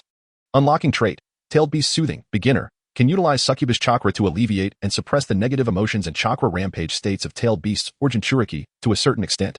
Efficacy is correlated with the amount of chakra injected, target resistance, and host mental strength. Detecting that the target, Vortex Reina, has developed extreme dependence and trust towards the host. Vortex Reina and Appo's affection 20. Current status, dependence 45. Deeply rooted affection 30. Awe 25. So I've acquired, tailed beast soothing. Jiang Xinghe mused, sensing the evident connection between the succubus physique and the tailed beasts. Deeply rooted affection. Indeed, it appeared that mutual cultivation with Reina would not only enhance chakra, but also unlock unexpected abilities. Yet, the consumption was rather substantial. Jiang Xinghe gasped, glancing down at the red-haired girl in his arms, who had succumbed to unconsciousness yet instinctively clutched his clothing, a complex smile gracing his lips. He felt the warmth of her body and the dormant power within her, akin to a slumbering volcano, while catching a fleeting glimpse of a shadow at the classroom doorway, hinting at the presence of the umbu. He understood that the commotion this time was rather significant. The attention of Konoha and Appo's higher-ups would likely focus more intensely upon him. Moreover, the faint warmth radiating from the emblem on his left shoulder seemed to foreshadow. Chapter 15. The Barrier Prison and the Four Purple Flames Formation. The chaos in the classroom was ultimately subdued by the umbu, who rushed to the scene. Followed closely by Shizun. Amidst the wreckage, Jiang Xinghe cradled the unconscious whirlpool, Reina, at the center of the ruins, feeling the complex gazes directed at him from all directions. Alongside a few icy, hidden stares lurking in the shadows. Irika and Appo's face was grave as he observed his two troublesome students, hesitating to voice his thoughts. Shizun swiftly assessed Reina's condition, her brow furrowed deeply, casting a lingering glance at Jiang Xinghe, whose pallor indicated his chakra was nearly depleted. "Follow me." Shizun's voice brooked no argument, laced with a hint of fatigue and resignation. She gestured for two umbu members to step forward, not to take Reina, but to flank Jiang Xinghe, forming an invisible escort. With Reina in his arms, Jiang Xinghe departed the devastated classroom under the protection of Shizun and the umbu. In the corridor, students and teachers who encountered them made a wide berth, casting strange looks. The perception of Whirlpool Reina as a monster had likely rooted itself in their minds. And what, then, was Jiang Xinghe, the one who could subdue such a creature? In their eyes, he cared not. His sole concern lay in power and how to acquire it more swiftly. Navigating through several familiar corridors, they finally arrived at the door of a secluded room. The room appeared unremarkable, with a wooden door devoid of any signage. Yet, Jiang Xinghe's eye of all things was already activated. The door and surrounding walls were cloaked in a barely perceptible, pale purple chakra film. Countless intricate runes flowed upon the film, forming a closed energy cycle. A barrier? Shizun approached, her hands weaving a few simple seals, pressing them against specific points on the door. With a hum, the pale purple light flickered momentarily, the speed of the rune's movement quickened, and the door silently slid open. Step inside. Shizun stepped aside, revealing a space equipped with basic living necessities. Meals would be provided thrice daily. Jiang Xinghe carried Reina into the room. The door closed quietly behind them, sealing them off from the outside world. The room was modestly sized and simply furnished, a wooden bed, a table, 2 chairs, and a basic washing facility in the corner. The walls were a dull gray, resembling any ordinary room. However, he could distinctly see that the walls, ceiling, and floor were all covered in the pale purple runes of the barrier, forming an airtight energy prison. The strength of the barrier was not particularly high, likely at the level of B-rank ninjutsu, but it excelled in stability and concealment. He gently laid Reina on the bed, tucking her in with a thin blanket. Observing her fiery red hair spread across the pillow only accentuated her pale, fragile face. Her brow remained tightly furrowed, as if struggling against nightmares. At times, she would mumble incoherently, always uttering sounds that contained his name, her grip tightening on the blanket. A surge of compassion welled in Jiang Xinghe and Apos, as hard as he bent down to place a gentle kiss on her forehead. Extending his hand, he allowed a trace of faint pink chakra to swirl around his fingertips, lightly brushing against her brow. The beast-taming characteristic was passively triggered. Though his chakra was scant and the effect weak, Reina and Apos' frown eased slightly, and her breathing became more stable and prolonged. Rest well, my and Apos. He and Apos, Jiang Xinghe whispered, withdrawing his hand. He turned to survey the walls of the room once more. Activating Eye of All Things to its fullest extent, the pale purple runes became astonishingly clear to him. Every node and the trajectory of energy flow were laid out before him like paths on a map. Complete confinement, energy recirculation, possessing certain soundproofing and anti-surveillance effects. He analyzed while silently constructing a model of the barrier in his mind. This was not merely a prison. It was a ready-made teaching template. Barrier techniques held immense significance in the world of Naruto, serving as vital auxiliary abilities for defense, confinement, perception, or trap setting. Advanced barrier techniques could even ensnare shadow-level powerhouses or possess terrifying destructive capabilities like the 4 Crimson Flames formation. His previously copied abilities leaned more towards direct combat, with a relative scarcity of supportive and survival techniques. While the Shadow Clone Jutsu was effective, it came with considerable consumption. The Shuriken Shadow Clone technique was more about distraction and surprise. If he could master barrier techniques, a smile tugged at the corners of Jiang Xinghe's mouth. How fortuitous that he was in need of a pillow to rest his head upon. He approached the wall, feigning an inspection of the environment, his fingers seemingly casually gliding across the surface, yet accurately touching upon several critical runic nodes. A faint energy sensation tingled at his fingertips, akin to touching flowing water. Ding! A cold system notification chimed in his mind. Detected a replicable target, barrier technique rune node. Analyzing. Target ability assessment. 1. 4 Purple Flames formation, B rank. Incomplete rune, a defensive barrier formed by 4 ninjas of Chunin rank or above. This serves as the foundational rune unit for the formation. Mastery of it lays the groundwork for deploying the complete barrier or developing derivative techniques. 2. Barrier technique. Basics. D rank encompasses basic knowledge and skills of barrier techniques, including chakra perception, energy guidance, and rune engraving. Do you wish to replicate? Remaining replication attempts for today. 3-3. Replicate all. Jiang Xinghe made his choice without hesitation. Replication commencing. A flood of information surged into his mind. Countless intricate rune patterns, chakra flow pathways, and methods of constructing energy nodes were absorbed and comprehended like a sudden enlightenment. Simultaneously, a faint yet pure sensation of chakra flowed through his fingertips into his body, nourishing his depleted channels. Replication successful. Acquired abilities. For Purple Flames formation, B rank, incomplete rune. Barrier technique. Basics, D rank. Chakra control, proficiency slightly increased. Eye of All Things, spatial structure analysis ability slightly increased. It was done. Jiang Xinghe closed his eyes, savoring the newfound knowledge in his mind. Not only was it the barrier technique itself that he gained, but more importantly, through the analysis and replication of these runes, his precision in chakra control seemed to have improved slightly. The previously vague sense of space had also become clearer and more three-dimensional, as if the entire shape of the room materialized in his perception. Though this enhancement was minor, its implications were profound.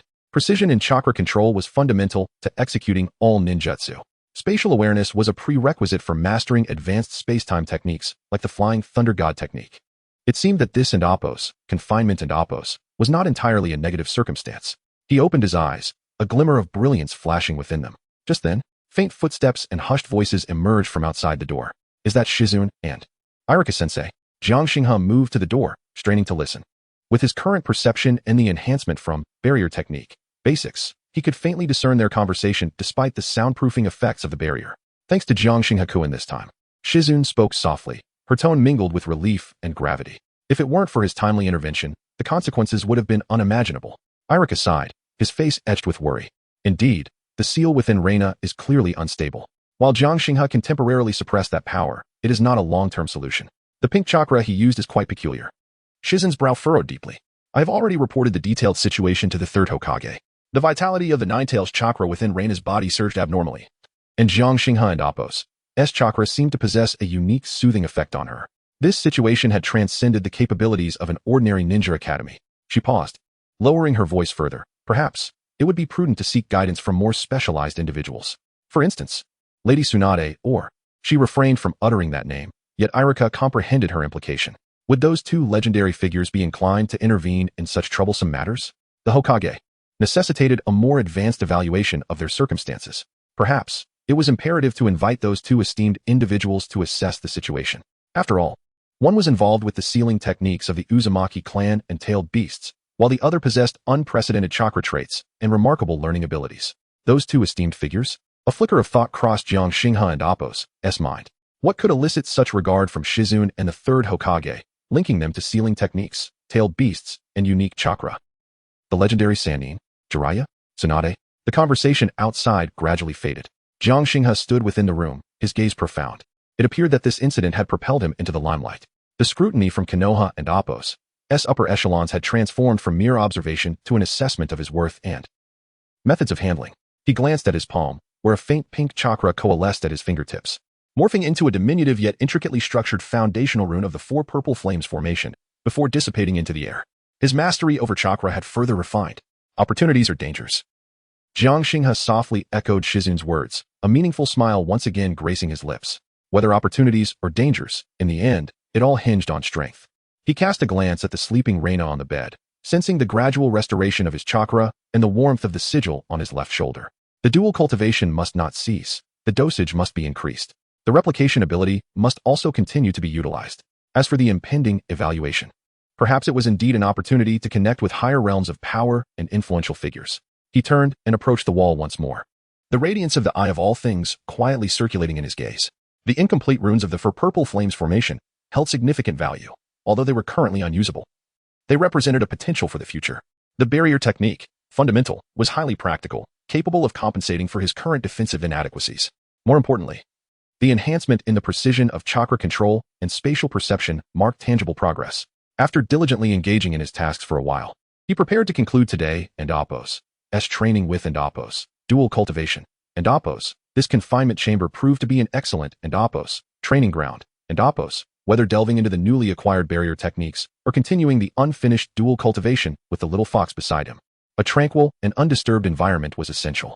As for the attention of those prominent figures outside, they would not intrude, and behind a door fortified by barriers. Even those adept in mental perception ninjutsu would merely sense a void. Regarding other matters, as long as his strength increased swiftly, attention is sometimes equated to opportunity. Well, enough pondering, time to commence dual cultivation. Upon completing the dual cultivation, the red-haired maiden beside him, now peacefully slumbering, had her brow unfurrowed, her complexion flushed.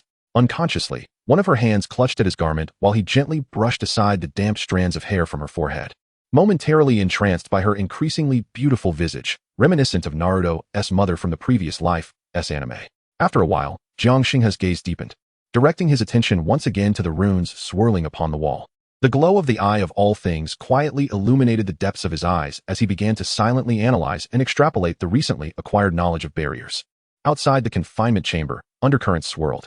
Whispers regarding the Ninetales Jinchuriki and Appo's rampage and the enigmatic youth Jiang Xinghe had begun to quietly proliferate within Konoha, stirring the sensitivities of various factions. Chapter 16, The Heart and Appo's voice in the confinement chamber and the upgrade of dual cultivation. The room was suffused with a faint aroma, a blend of sweat and an exotic fragrance, an essence lingering after the recent dual cultivation, intimate and enigmatic. The pale purple runes of the barriers silently flowed along the walls, completely isolating this small space from the outside world, forming an absolute sanctuary, or perhaps a nurturing cradle. The soft purple runes glimmered gently, illuminating the room and Appo's sparse furnishings and casting a light upon the delicate, pale face resting upon the bed. Reika had been awake for a while, silently curled up in the corner, hugging her knees, her face buried in her arms. Her long red hair cascaded like a waterfall, concealing her current expression. The once tempestuous crimson chakra within her had completely receded, yet an even deeper sense of fear and helplessness enveloped her. The air still seemed to carry the residual sulfurous heat from the previous rampage of the Ninetales chakra, mingled with the lingering sweetness of Jiang Xinghe's pink chakra. Her beautiful violet eyes, initially dazed and confused from awakening from a deep stupor, soon focused on Jiang Xinghe, who was within arm's reach. Memories surged back like a tide, the chaos in the classroom, the violent crimson chakra, her classmates' terrified screams, Irika-sensei's futile attempts to intervene, and finally, the figure that had broken through the turmoil, firmly yet warmly pressing against her abdomen, pulling her back from the brink of destruction, along with that domineering yet oddly soothing pink energy that quelled the Ninetales. A flush crept onto Reika and Appo's cheeks. her gaze evasive as she instinctively tugged at the thin blanket to cover herself. Jiang Xinghe sat cross-legged on the floor not far away, eyes closed in meditation. After their brief yet effective session of dual cultivation, the chakra he had expended had nearly replenished, even experiencing a subtle increase in total amount.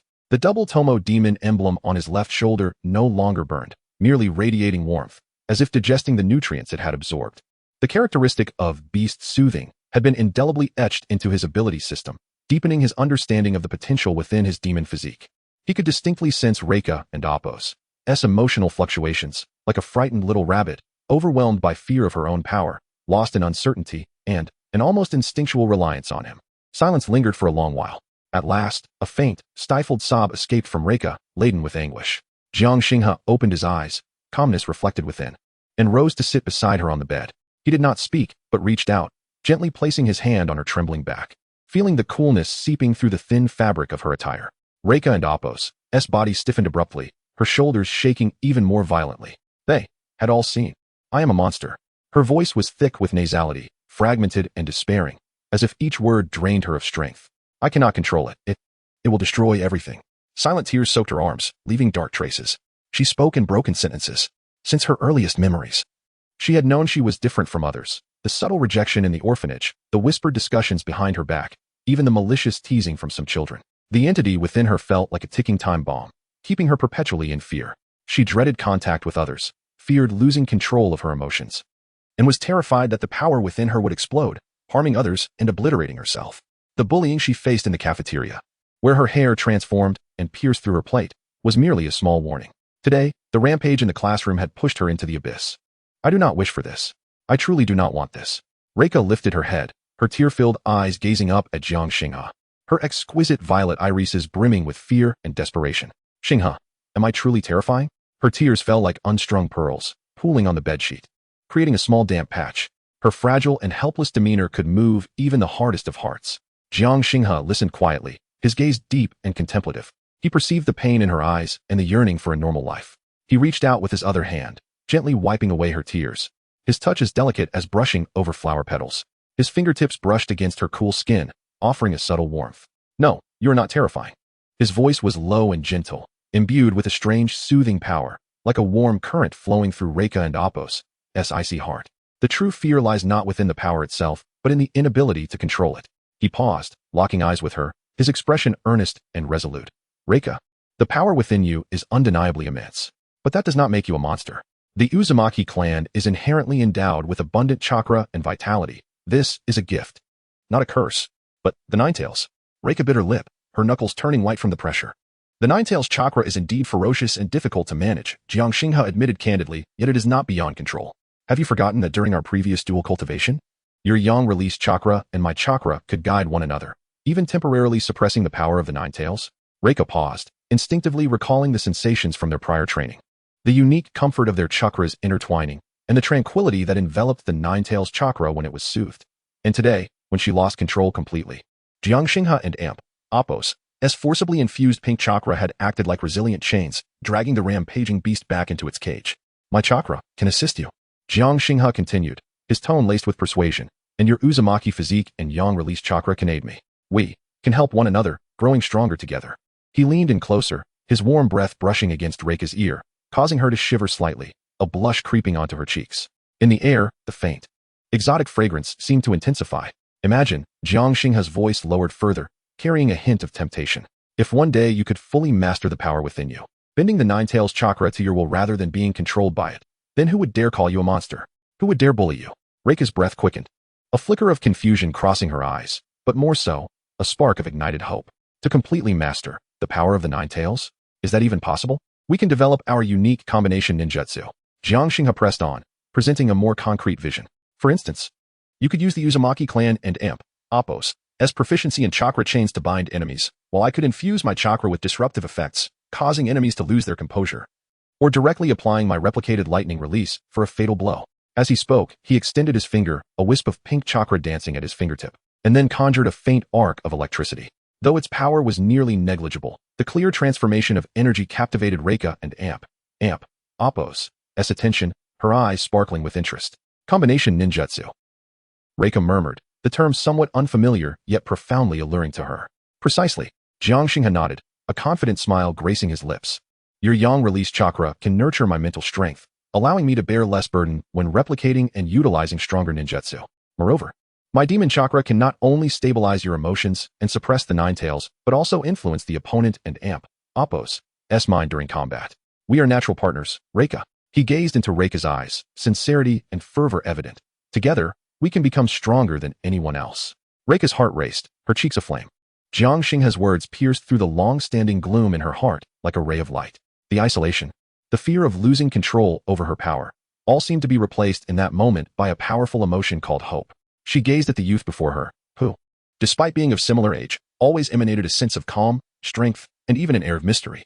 It was he who appeared repeatedly during her moments of dire need. He who quelled her rage with his unique pink chakra. He who now reassured her that she was not a monster and that they could grow stronger together. An indescribable sentiment began to quietly blossom within her heart, spreading its roots, dependency, trust, gratitude, and a hint of admiration that even she had not yet recognized. Can we really do this? Ling Nai's voice trembled slightly, but it now held no trace of fear, only excitement and uncertainty. Why not give it a try? Jiang Xinghe smiled gently, extending his hand. The chakra may be limited, but we can attempt the most fundamental cooperation. After a moment of hesitation, Ling Nai extended her cool little hand, resting it in Jiang Xinghe's warm palm. The instant their palms touched, a faint yet distinct flow of energy began to circulate between them. Jiang Xinghe carefully guided a strand of pink demon chakra into Ling Nai's body, like a gentle stream soothing the remnants of restlessness in her meridians. In turn, Ling Nai followed Jiang Xinghe and Oppo's earlier instructions, striving to summon a pure essence of yang release chakra to reciprocate. A soft hum resonated as the two utterly distinct, yet perfectly complementary chakras collided and merged, producing a subtle resonance. The pink energy nourished Ling Nai and Oppo's spirit, while the yang release energy revitalized Jiang Xinghe and Oppo's slightly fatigued body and mind. Although this was merely the most basic exchange of energy, far from any combined ninjutsu, the feeling of mutual alignment and enhancement invigorated both of them. Ling Nai's pallid complexion regained a hint of color, and her eyes sparkled with renewed vitality. Jiang Xinghe also sensed a quicker recovery of his mental strength. His eye of all things became even clearer with the replenishment of energy. Do you feel it? Jiang Xinghe released her hand, observing the surprise in Ling Nai and Oppo's eyes. Ling Nai nodded vigorously, a genuine smile breaking across her face like a radiant rainbow after a storm. Yes, it feels so comfortable, as if I and Oppo's am not so afraid anymore. Seeing her pure smile, Jiang Xinghe felt his heart soften. Though he had his own motives, the girl's sincerity genuinely touched a tender part of him. This is just the beginning. Jiang Xinghe rose and walked to the window, gazing through the barrier at the overcast sky. Once we step outside, a broader world awaits us. From that moment on, anyone who dares to bully you or provoke me. He slightly turned his head, a cold smile curving his lips, a glimmer of fierceness flashing in his eyes. Take Inuzuka Kiba, for instance.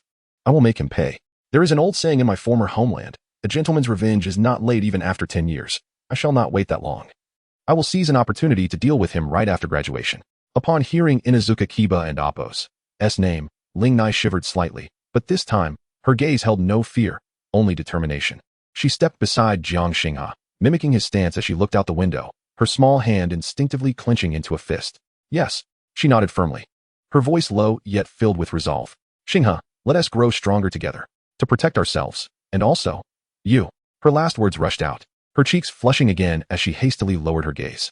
Jiang Xinghe paused, slightly taken aback by her words, before breaking into a soft laugh. The atmosphere within the confinement room transformed, no longer oppressive but filled with a burgeoning vitality and a bond known as connection. Outside, the sky darkened. Inside the room, two youthful hearts, united by shared trials and aspirations for the future, intertwined closely. After their dual cultivation, Jiang Xinghe continued to quietly contemplate the rune structure of the Purple Flames formation, pondering how to integrate it into his future combat strategies. Thus, and Oppo's, dual cultivation and Oppo's, and the absorption of 4 Purple Flames formation became the daily routine within the confinement room. The confinement did not hinder his progress. Rather, it became a nurturing ground for his burgeoning strength, a crucible for his awakening ferocity. Meanwhile, the higher-ups of Konoha and those hidden eyes lurking in the shadows likely remained unaware of whether they had imprisoned a lamb destined for slaughter or a tiger poised to break free from its bonds. Chapter 17. The unique guidance of Akane and the kiss of the serpent. The heavy wooden door of the confinement room creaked open, allowing a flood of blinding sunlight to surge in, dispelling the lingering ambiguity and gloom of the past few days. Jiang Xinghe instinctively squinted, adjusting to the brightness of the outside world. The days of confinement and intense dual cultivation had not only fully restored his nearly depleted chakra, but had also subtly enhanced his overall capacity. He had gained considerable insights into the fragmented runes of the Four Purple Flames formation. At this moment, he felt invigorated. However, beneath his slightly loose clothing, his physique appeared even more toned and robust due to the prolonged exertion and recovery. Beside him, Uzumaki Reina anxiously clutched his sleeve, her small face having regained its rosy hue after several days of dual cultivation and rest. Yet a hint of unease lingered in her eyes as they faced the impending judgment. At the threshold stood two silent Umbu members, accompanied by an expression of complexity on Shizun's face. She stood at the entrance, observing the two seated within. The air still held a faint, peculiar mixed aroma, causing her to furrow her brow slightly. "You may come out now," Shizun and Appo's voice carried a note of fatigue as her gaze swept over the two, lingering momentarily on Reina to ensure her stability before shifting to Jiang Xinghe. "The Hokage has decided to lift your confinement."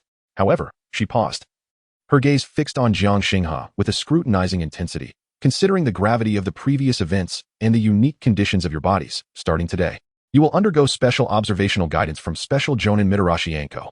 A glimmer of joy and relief flickered in Reina's eyes, and she instinctively leaned closer to Jiang Xinghe. Mitarashi Anko? Jiang Xinghe's heart stirred. The renowned Special Jonin, known for her bold, unrestrained, and even somewhat brutal training style, Orochimaru's former disciple? This arrangement was rather intriguing. He sensed the unspoken implications in Shizun's words. What was termed as guidance was, in fact, a more rigorous form of surveillance. "Yes, we understand," Jiang Xinghe replied calmly, then stepped out of the confinement room, holding Reina close. The door closed behind them with a finality that seemed to seal away that peculiar time. Reina nestled tightly against him, resembling a kitten seeking shelter. Their days together and the dual cultivation had not only stabilized her chakra, but had also fostered a profound sense of dependence on Jiang Xinghe. The soothing and empowering sensation brought about by her pink chakra was a sense of safety she had never experienced before. Shizun led them through the familiar corridor, ultimately arriving at the 44th training ground, commonly referred to as the outskirts of the Forest of Death. The environment here was complex and seldom traversed by others, making it indeed suitable for certain training, or rather, observation, that could not be made public.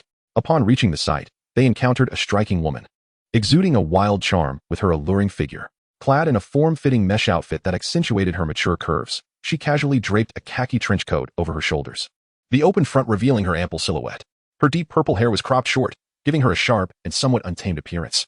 A dango stick dangled from her lips, suggesting she had just finished her favorite treat, her face adorned with a mischievous smile, yet her keen gaze scrutinized Jiang Xinghe and Reina with the sharpness of an eagle. "Ah, Shizun, are these the two Appo's? Interesting Appo's, little ones you mentioned?" Mitarashi Anko spoke, her voice imbued with a unique rasp and vitality. Discarding the dango stick, she crossed her arms and leaned forward slightly, her gaze lingering on Jiang Xinghe, who appeared rather unremarkable. However, managing to keep the Ninetales girl so compliant is rather intriguing. Her gaze unabashedly roamed over Jiang Xinghe, filled with scrutiny and the excitement one might exhibit upon discovering an intriguing prey, particularly when her eyes brushed over Jiang Xinghe's left shoulder, despite the fabric obscuring it.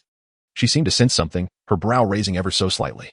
"Anko-senpai, I leave them in your care." Shizun seemed reluctant to linger longer, providing a brief instruction, indicating that the Hokage wished for them to receive special observational guidance. Got it. Observing is my forte, Anko waved her hand dismissively, then beckoned Jiang Xinghe and Reina with a playful gesture. "Come along, kiddos, let your big sister guide you well." Her tone was lighthearted, yet Jiang Xinghe could perceive the underlying pressure. This Special Jonin, known for her interrogation and tracking skills, would likely make this guidance anything but easy. Reina felt intimidated under Anko's aggressive gaze, instinctively shrinking back toward Jiang Xinghe. He subtly patted the back of her hand, reassuring her, then met Anko's gaze steadily, nodding. "I look forward to your guidance, Teacher Anko." Anko observed Jiang Xinghe's overly calm demeanor, her smile deepening. "Oh, quite bold, are we? I hope your skills match your courage." With that she turned, her trench coat fluttering as she strode toward the training ground. Shizun watched their retreating figures, letting out a soft sigh before turning to leave. She understood that entrusting these two unique children to Anko might be the most suitable choice at present. Yet it was fraught with uncertainties.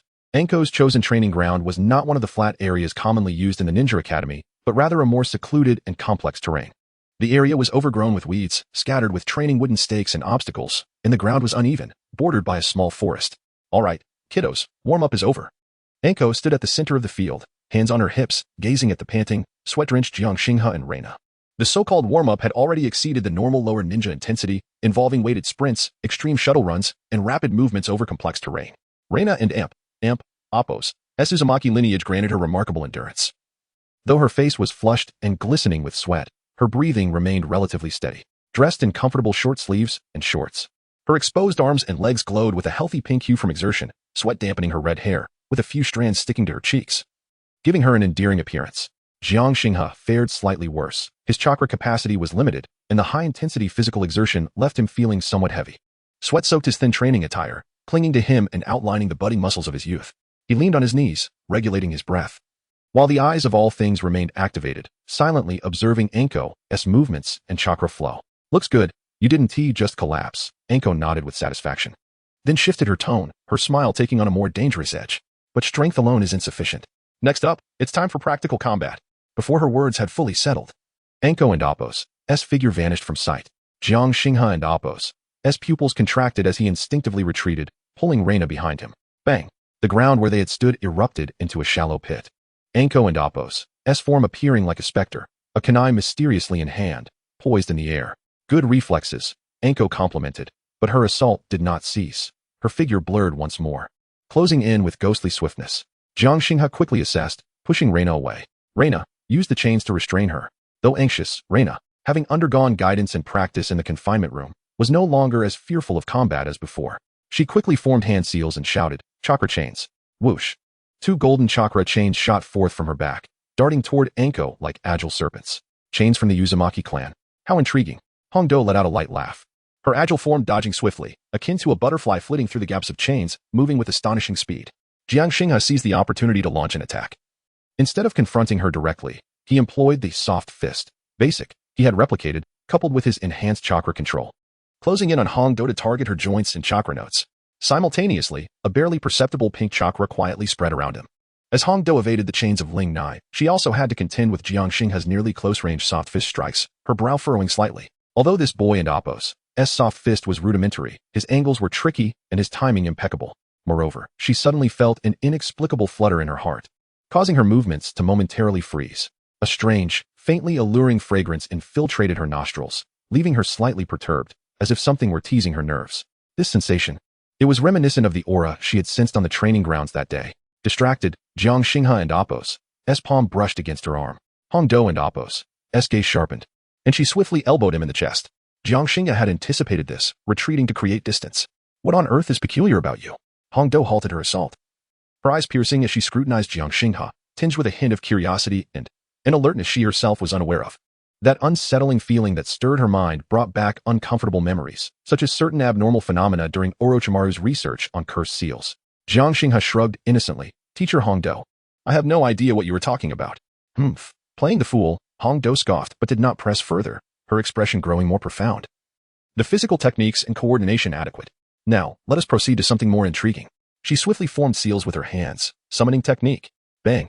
A cloud of white smoke dispersed, revealing several snakes of varying sizes on the training ground, their cold vertical pupils shimmering with eerie light as they hissed and slithered across the ground. Some of the larger snakes were even thicker than an adult's arm.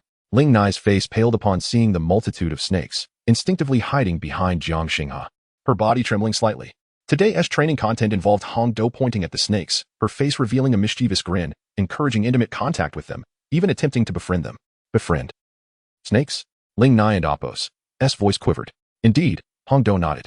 Snakes are excellent companions, perceptive and stealthy.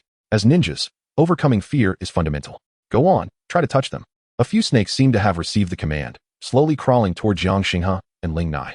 Ling Nai squeezed her eyes shut, gripping Jiang Xinghe and Appos' arm tightly, her knuckles turning white. Jiang Xinghe frowned slightly. He was not afraid of snakes, but found Hongdo and Appos' training methods decidedly unconventional. Nonetheless, this was also an opportunity. He needed to interact with Hongdo's summoned beasts to trigger replication. He reassuringly patted Ling Nai and Appos' hand, took a deep breath, and approached the nearest small, jet black snake. The little snake, seemingly curious, paused and tilted its head to observe him. Jiang Xinghe gradually crouched down, attempting to radiate a semblance of goodwill as he extended his hand to touch it. Just as his fingertips were about to make contact with the snake and Appos' head, an unexpected turn of events occurred. A seemingly inconspicuous brown snake, no thicker than a finger, shot up like a released arrow, biting down on the back of Jiang Xinghe and Appos' hand. Ouch! He muffled, a sharp pain radiating from the bite, 2 tiny puncture wounds oozing blood. Xinghe, Ling Nai exclaimed. Hong Do, too, was taken aback, seemingly not anticipating such an incident. Jiang Xinghe reacted swiftly. At the moment of the bite, his other hand shot out like lightning, capturing the brown snake that had ambushed him. The little snake writhed violently in his grasp, its cold, slick texture palpable. Simultaneously, a chilling system notification echoed in his mind. Ding.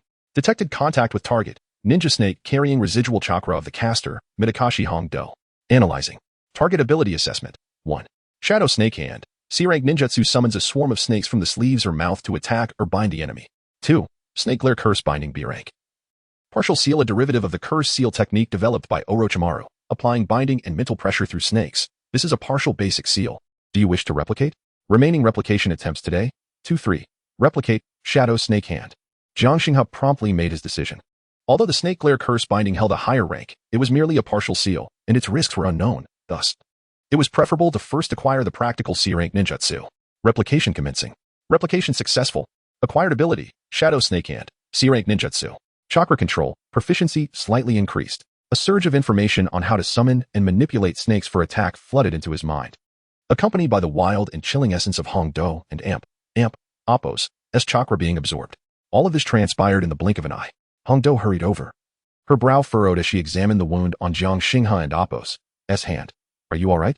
It's just an ordinary non-venomous training snake. Why would it suddenly attack? As she spoke, she drew closer to Jiang Xinghe, intending to inspect the little snake he had captured. At that moment, Hong Do's body involuntarily stiffened again. As the distance closed, the strange, familiar fragrance that both thrilled and unnerved her became more pronounced. It seemed to emanate from Jiang Xinghe, and it resonated mysteriously with the ninja snake he held in his hand. Hong Do felt her cheeks flush slightly, her heart skipping a beat. Instinctively, she wanted to retreat but suppressed the impulse, her gaze flickering, her movements becoming somewhat unnatural. She even noticed her fingers trembling slightly as she examined the wound. Damn it. What is happening? Hong Do cursed internally, forcing herself to concentrate. She grasped the struggling little snake from Jiang Xinghe and Appos' hand, inspecting it carefully.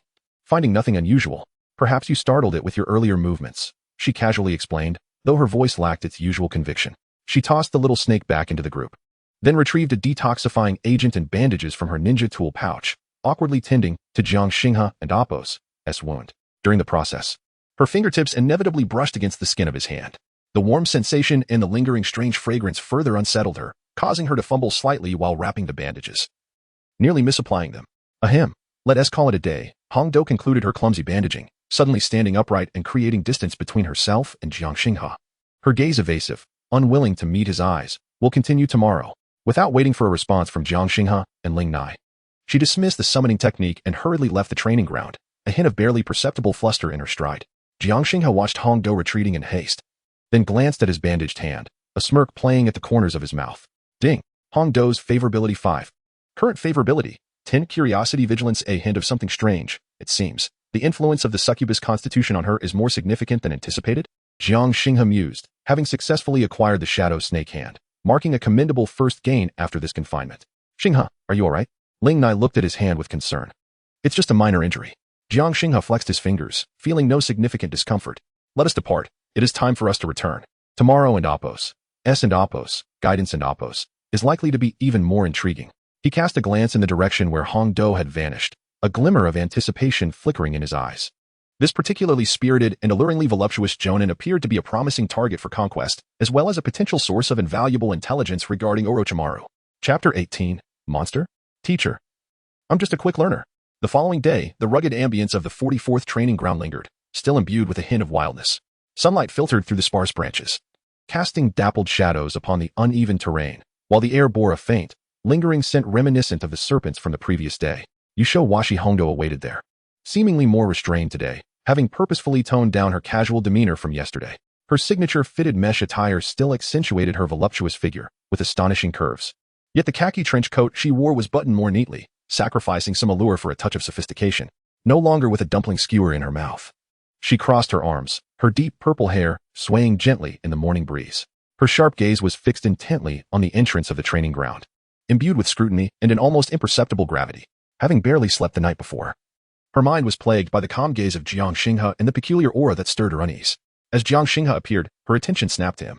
The youth donned a simple training outfit, and after a night of rest and clandestine chakra regulation, he appeared revitalized, even sporting a faint, relaxed smile, as if the previous day's unexpected events were merely a trivial interlude.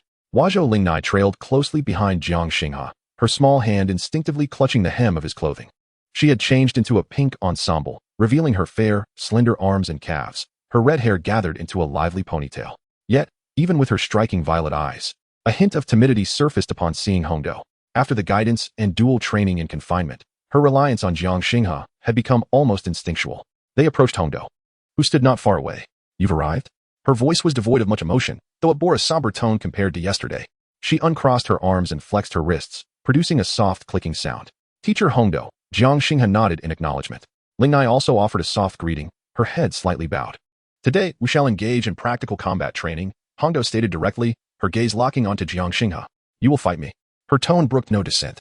Lingnai's face instantly reflected concern, and she instinctively opened her mouth to protest, but Jiang Xinghe silenced her with a glance. "Lingnai, you will practice chakra control from the sidelines." Hongdou cast a glance at her. "Do not lose focus." "Yes." Though Lingnai was apprehensive, she understood her place and obediently moved to a vacant area at the edge of the field to begin attempting to consolidate her chakra chains. In the center of the arena, only Jiang Xinghe and Hongdou faced each other, the atmosphere thickening with tension. "Yesterday, your taijutsu was acceptable, and your chakra control was passable," Hongdou remarked, flexing her wrists. "However, that was merely child and Appo's play. Today, let me see where your limits lie." Her words radiated an oppressive intensity. Her eyes now filled with aggression. Clearly, the unexpected events of yesterday and the strangeness surrounding Jiang Xinghe had prompted her to abandon subtlety in favor of a more direct approach to discern the youth and Appo's capabilities. Jiang Xinghe remained silent, quietly regulating his breath, allowing the eye of all things to function subtly, observing the flow of chakra within Hongdou. Her chakra volume far exceeded his, flowing with a serpentine coldness and agility. "Are you ready, little brat?" Hongdou grinned, a wild and dangerous glint in her smile. In the next instant, she moved. With no forewarning, Hongdou surged forward like a drawn blade, closing the distance to Jiang Xinghe faster than the day before. She did not wield any ninja tools, but rather threw a powerful punch, her strike imbued with formidable strength. Jiang Xinghe, well prepared, released a slight puff of chakra beneath his feet, sliding back half a step, narrowly evading her blow. Simultaneously, he raised his hands, adopting the stance for gentle fist techniques. "Oh, you still wish to employ gentle fist?" A flicker of disdain crossed Hongdou and Appo's eyes, her offensive intensifying.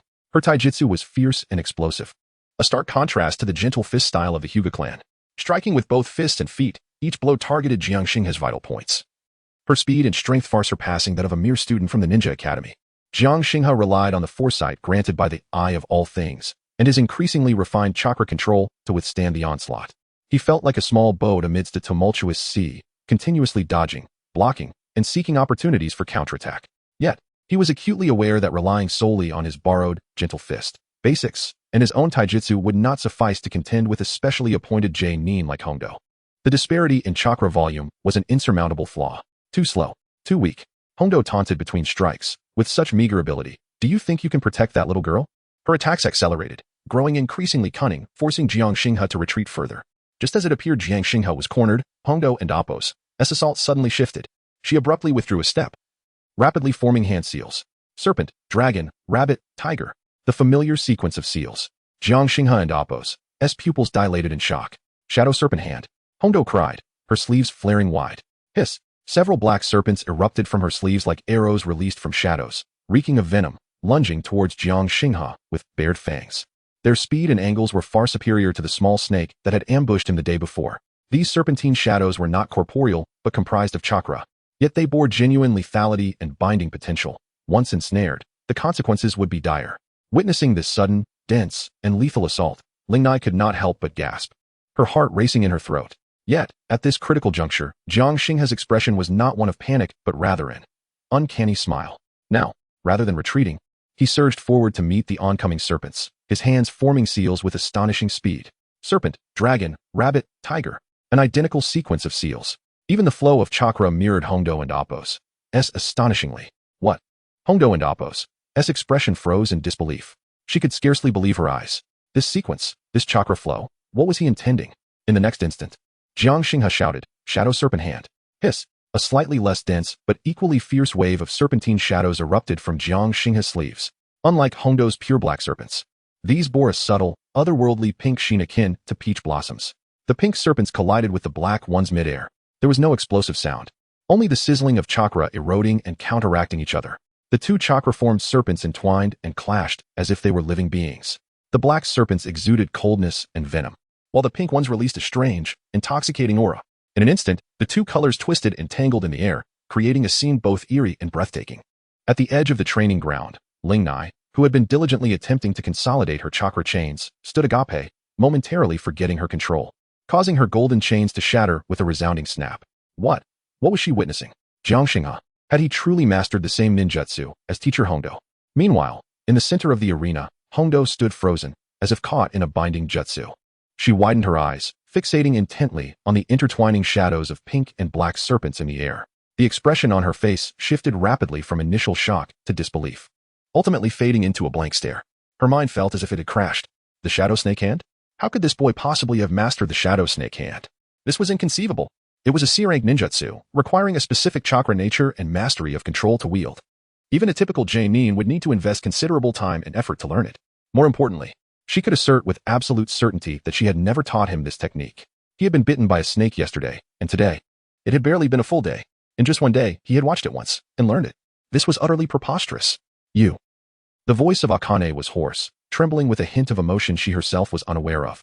How did you acquire this technique? Her gaze was locked onto Jiang Xinghe, as if she aimed to see through him entirely. The serpentine shadows in the air began to wane due to insufficient chakra supply, eventually dissipating into the atmosphere. Jiang Xinghe withdrew his hand, a trace of bewilderment and surprise on his face, as though he, too, was astonished by the events that had just unfolded. Is this technique called the Shadow Snake Hand? He glanced at Akane, his eyes innocent. I thought it was fascinating when I saw teacher Akane use it yesterday. The way those snakes sprang forth was remarkable. When I saw her use it again just now, I instinctively tried to mimic the flow of chakra she exhibited while forming the seals. He shrugged, his expression somewhat innocent, not anticipating that, it seemed. He had succeeded? Mimicry? Instinctively. Succeeded? Akane nearly gasped for air upon hearing his explanation. She had witnessed prodigies before. Konoha had never been short of geniuses. Kakashi Hatake graduated at 5, became a CH Nin at 6, and attained J-Nin status by 12. Itachi Uchiha was heralded as a prodigy not seen in decades. However, even Kakashi, even Itachi, could not possibly perfect a C rank, or even a technique nearing B rank difficulty, simply by glancing at it. It required a specific chakra nature to complement it. To mimic the flow of chakra? How casually spoken. What terrifying chakra perception and control must that entail? It was simply unfathomable. Was this boy lying? Or, a name involuntarily flashed through Akane and Appo's mind, a name that still filled her with dread and loathing. Orochimaru. Lord Orochimaru possessed an almost monstrous capacity for learning and an insatiable thirst for various ninjutsu. Could it be that this boy had some connection to Lord Orochimaru? Was he a secret disciple? Or perhaps, a product of one of his experiments? In an instant, countless thoughts swirled in Akane and Appo's mind. She looked at Jiang Xinghe again, her gaze irrevocably altered. The previous scrutiny, curiosity, and even the slight unease brought on by that peculiar fragrance vanished entirely, replaced by an intensely complex emotional landscape, shock, wariness, doubt, and an instinctive vigilance in the face of an unfathomable, unknown presence. This boy was undoubtedly not as simple as he appeared. He was not merely a student in need of special observation and guidance. He was a monster, a creature cloaked in immense secrets, unfathomable depths. Akane took a deep breath, forcibly suppressing the turmoil within her. She understood that this matter must be promptly reported to the third Hokage. The danger level and potential value of Jiang Xinghe required immediate reassessment. Today and Appo's training ends here. Akane and Appo's voice returned to its icy demeanor, tinged with a note of detachment. You may return. She did not spare Jiang Xinghe another glance. Simply leaving behind those parting words before turning away, her figure vanishing swiftly into the shadows of the dense forest, more hurried than when she had departed the day before. Yet even more. Jiang Xinghe watched the direction in which Akane had disappeared, a faint smile tugging at the corners of his mouth.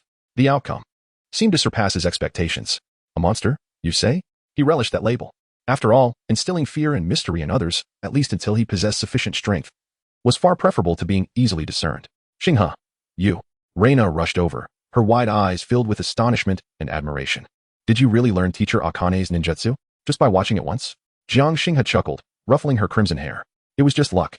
He offered no further explanation, taking Reina, who still seemed bewildered, by the hand as they departed the training ground, which had just witnessed a silent storm. The sun continued to shine brightly. But Jiang Xinghe knew that from this day forth, the perception of him among certain high-ranking officials in Konoha would likely change drastically. Furthermore, the nature of his relationship with Akane would no longer remain so straightforward. Chapter 19, Sasuke and Appo's Challenge and the Awakening of the Sharingan. The setting sun painted the clouds on the horizon in a magnificent hue of orange red, casting elongated shadows on the ground, signaling the conclusion of another day of learning at the Ninja Academy. The breeze at training ground number 44 carried a slight chill, gently tousling Jiang Xinghe and Appo's damp black hair. The hurried figure of Mitarashi Anko had long since vanished into the depths of the dense forest. Yet the air seemed to linger with an indescribable sense of anxiety and gravity that accompanied her departure. Xinghe, did you really? Vortex Reina tilted her small face upwards, her beautiful violet eyes brimming with disbelief and admiration, her tiny hands still tightly clutching the hem of Jiang Xinghe's clothing, as if fearing he might suddenly vanish like the ninjutsu he had just demonstrated. Dressed in a pink short-sleeved tracksuit and matching shorts, she revealed her fair, slender arms and legs, her red ponytail swaying gently with her movements, exuding youthful vitality. You learned such an impressive ninjutsu from teacher Anko after just one glance? Jiang Xinghe, feeling the soft touch of her hand and the faint fragrance of the girl, still reveled in the joy of successfully replicating the shadow snake hands technique and impressing Anko. He turned to see Reina and Appo's face filled with curiosity and dependence, smiled gently, and instinctively ruffled her beautifully textured red hair. Well, perhaps I was just lucky, he replied casually, his tone lighthearted. The secret of the eye of all things was one he could never share with anyone, not even with Reina, with whom he had grown increasingly close. Lucky. Reina tilted her head, clearly skeptical of this explanation. Yet, gazing at Jiang Xinghe and Appo's warm smile, her worries gradually transformed into a sense of reassurance. As long as Xinghe was unharmed and growing stronger, that was enough for her. She nodded vigorously, yes. Xinghe is the strongest. All right, we should head back now. Jiang Xinghe retracted his hand, casting a final glance over the training ground that had witnessed yet another astonishing feat of his. Anko and Appo's reaction had been anticipated and even exceeded his expectations. The label of monster might afford him some time to develop discreetly, but it also meant that scrutiny from the higher-ups in Konoha would intensify. His chakra reserves remained a significant limitation, and he needed to prioritize the dual cultivation with Reina. He gently pulled Reina, still somewhat lost in shock, and turned towards the orphanage. As they traversed the forest path, the evening sun filtered through the leaves, casting dappled patterns of light on the ground.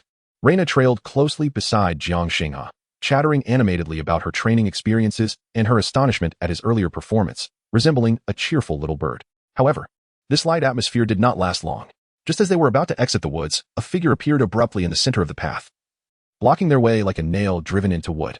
It was a tall youth, of similar age to Jiang Xinghe, dressed in a deep blue high-collared short-sleeve shirt that obscured part of his face, paired with crisp white shorts.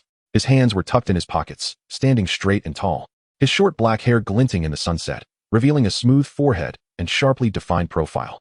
The boy possessed an extraordinarily handsome face, with fair skin, a prominent nose, and thin lips pressed tightly together. Yet, his dark, inky eyes held an unmistakable coldness and aloofness, tinged with a hint of displeasure and scrutiny. Uchiha Sasuke, the Academy's acknowledged genius, the object of adoration for countless girls, and a vengeful spirit fixated on surpassing his brother, Uchiha Itachi, who had slaughtered their entire clan. Upon seeing Sasuke, Reina instinctively stopped, letting out a small gasp, seemingly intimidated by the aura of distance he exuded, and unconsciously edged closer to Jiang Xinghe. Jiang Xinghe halted as well, his gaze calm as it settled on Sasuke, the eye of all things quietly activated, revealing the flow of chakra within Sasuke, far purer and more substantial than that of his peers. Trouble seems to enjoy clustering together, Jiang Xinghe mused inwardly. He could feel the unmistakable hostility and scrutiny emanating from Sasuke's gaze. The reason was not hard to deduce. He had indeed been rather ostentatious lately. His effortless victory over Hinata's branch family member, Hayuki, had caught the attention of Sakura Haruno and Ino Yamanaka, two of Sasuke's devoted admirers. Even today, he had showcased his monstrous learning ability before Anko, a special Genin. All of this had likely provoked the prideful Uchiha scion. Is there something you want? Jiang Xinghe spoke first, his tone unperturbed. Sasuke lifted his eyelids, his black gaze cutting sharply across Jiang Xinghe before shifting to Reina behind him, his brows subtly furrowing, seemingly displeased by their closeness. Jiang Xinghe, Sasuke's voice, like his demeanor, carried a cold, hard edge. Fight me. His tone was not one of negotiation, but rather a command, imbued with the arrogance characteristic of the Uchiha clan. Reina anxiously tightened her grip on Jiang Xinghe and Appo's clothing. A fight? And what is the reason? Jiang Xinghe raised an eyebrow. Stop wasting time. Sasuke seemed impatient. You and Appo's been rather proud of yourself lately. Haven and Appo's you? Defeating a member of the Hyuga clan, and even using teacher Anko and Appo's ninjutsu. Merely a spectacle for attention. His words dripped with disdain, yet the tightness of his lips and the bitter undertone in his eyes betrayed his true feelings. He could not tolerate the sudden rise of someone who had previously been an unremarkable underdog, now shining so brightly that it threatened to eclipse him. A spectacle for attention? Jiang Xinghe chuckled lightly. If you believe it to be so, then so be it. He had no desire to waste time on a war of words. However, he would not refuse an opportunity that presented itself. Uchiha Sasuke, the future wielder of the Mangekyo Sharingan and Rinnegan, was a target he had long coveted. Perfect. I too wish to see just how formidable the Uchiha genius truly is. Jiang Xinghe and Amp, Appo's gaze sharpened, an invisible sense of battle intent beginning to rise within him. Sensing Jiang Xinghe and Appo's shift in demeanor, Sasuke smirked coldly. Very well. Follow me. With that, he said no more, turning and striding towards a relatively open space in the woods. Xinghe, Reina tugged at him anxiously. It and Amp, Appo's all right, Reina. Wait for me here, Jiang Xinghe reassured her, gently patting the back of her hand. I and Amp, Appo's I'll be back shortly. Reina observed Jiang Xinghe's calm and confident gaze, then glanced at Sasuke's battle-ready figure. Though concern still lingered in her heart, she nodded obediently and stepped behind a large tree, anxiously watching the scene unfold. In the clearing, the sunlight stretched their shadows long. Sasuke turned to face Jiang Xinghe, adopting the Uchiha-style combat stance, his movements precise and fierce. His eyes focused and icy. Make your move, Sasuke commanded coldly. Jiang Xinghe wasted no time. His chakra stirred beneath his feet, and he surged forward in an instant. He did not immediately employ the copied ninjutsu, but instead began with basic taijutsu, seamlessly integrating the principles of gentle fist basics into his steps and strikes, making his movements appear even more agile and cunning. The sounds of fists and feet colliding echoed through the forest. Sasuke and Appo's taijutsu was precise and swift, each strike imbued with a fierce wind, a testament to his rigorous training and exceptional lineage. Yet, Jiang Xinghe and Appo's reflexes were even swifter. The insight granted by the eye of all things allowed him to keenly perceive every subtle movement of Sasuke, every contraction of his muscles. With the finesse of gentle fist techniques, he consistently evaded Sasuke's attacks by a hair's breadth or cleverly deflected them, rendering Sasuke's strength to feel as though it struck against cotton, powerful yet ineffective. After several exchanges, Sasuke's expression grew increasingly grim. He realized that the speed and strength he prided himself on seemed futile against Jiang Xinghe, who glided like an eel, executing bizarre techniques that disrupted his rhythm. Is evasion all you can do? Sasuke shouted, suddenly accelerating his offensive, his fist raining down like a storm. Jiang Xinghe and Appo's gaze sharpened. He no longer relied solely on dodging. He seized a fleeting opening in Sasuke and Appo's aggressive onslaught, twisting his wrist to strike at Sasuke and Appo's wrist joint from an exceptionally acute angle. Taken by surprise, Sasuke hastily withdrew and changed his approach, but his rhythm was already disrupted. Now was the moment. Jiang Xinghe capitalized on the opportunity, closing in swiftly while forming hand seals. See, Chun Mao Yin, Shadow Serpent Hand. Hiss. Several chakra serpents, shimmering with a faint pink hue, erupted from Jiang Xinghe and Appo's sleeve, coiling towards Sasuke with a ghostly swiftness. What? Sasuke's pupils constricted sharply. This technique, it's the same as the one teacher Ak had used today. This guy has truly mastered it? In a moment of panic, Sasuke leaped backward, narrowly avoiding most of the serpentine strikes, but two still ensnared his calves, a chilling binding sensation gripping him. Although composed of chakra and lacking in strength, he soon broke free with sheer force.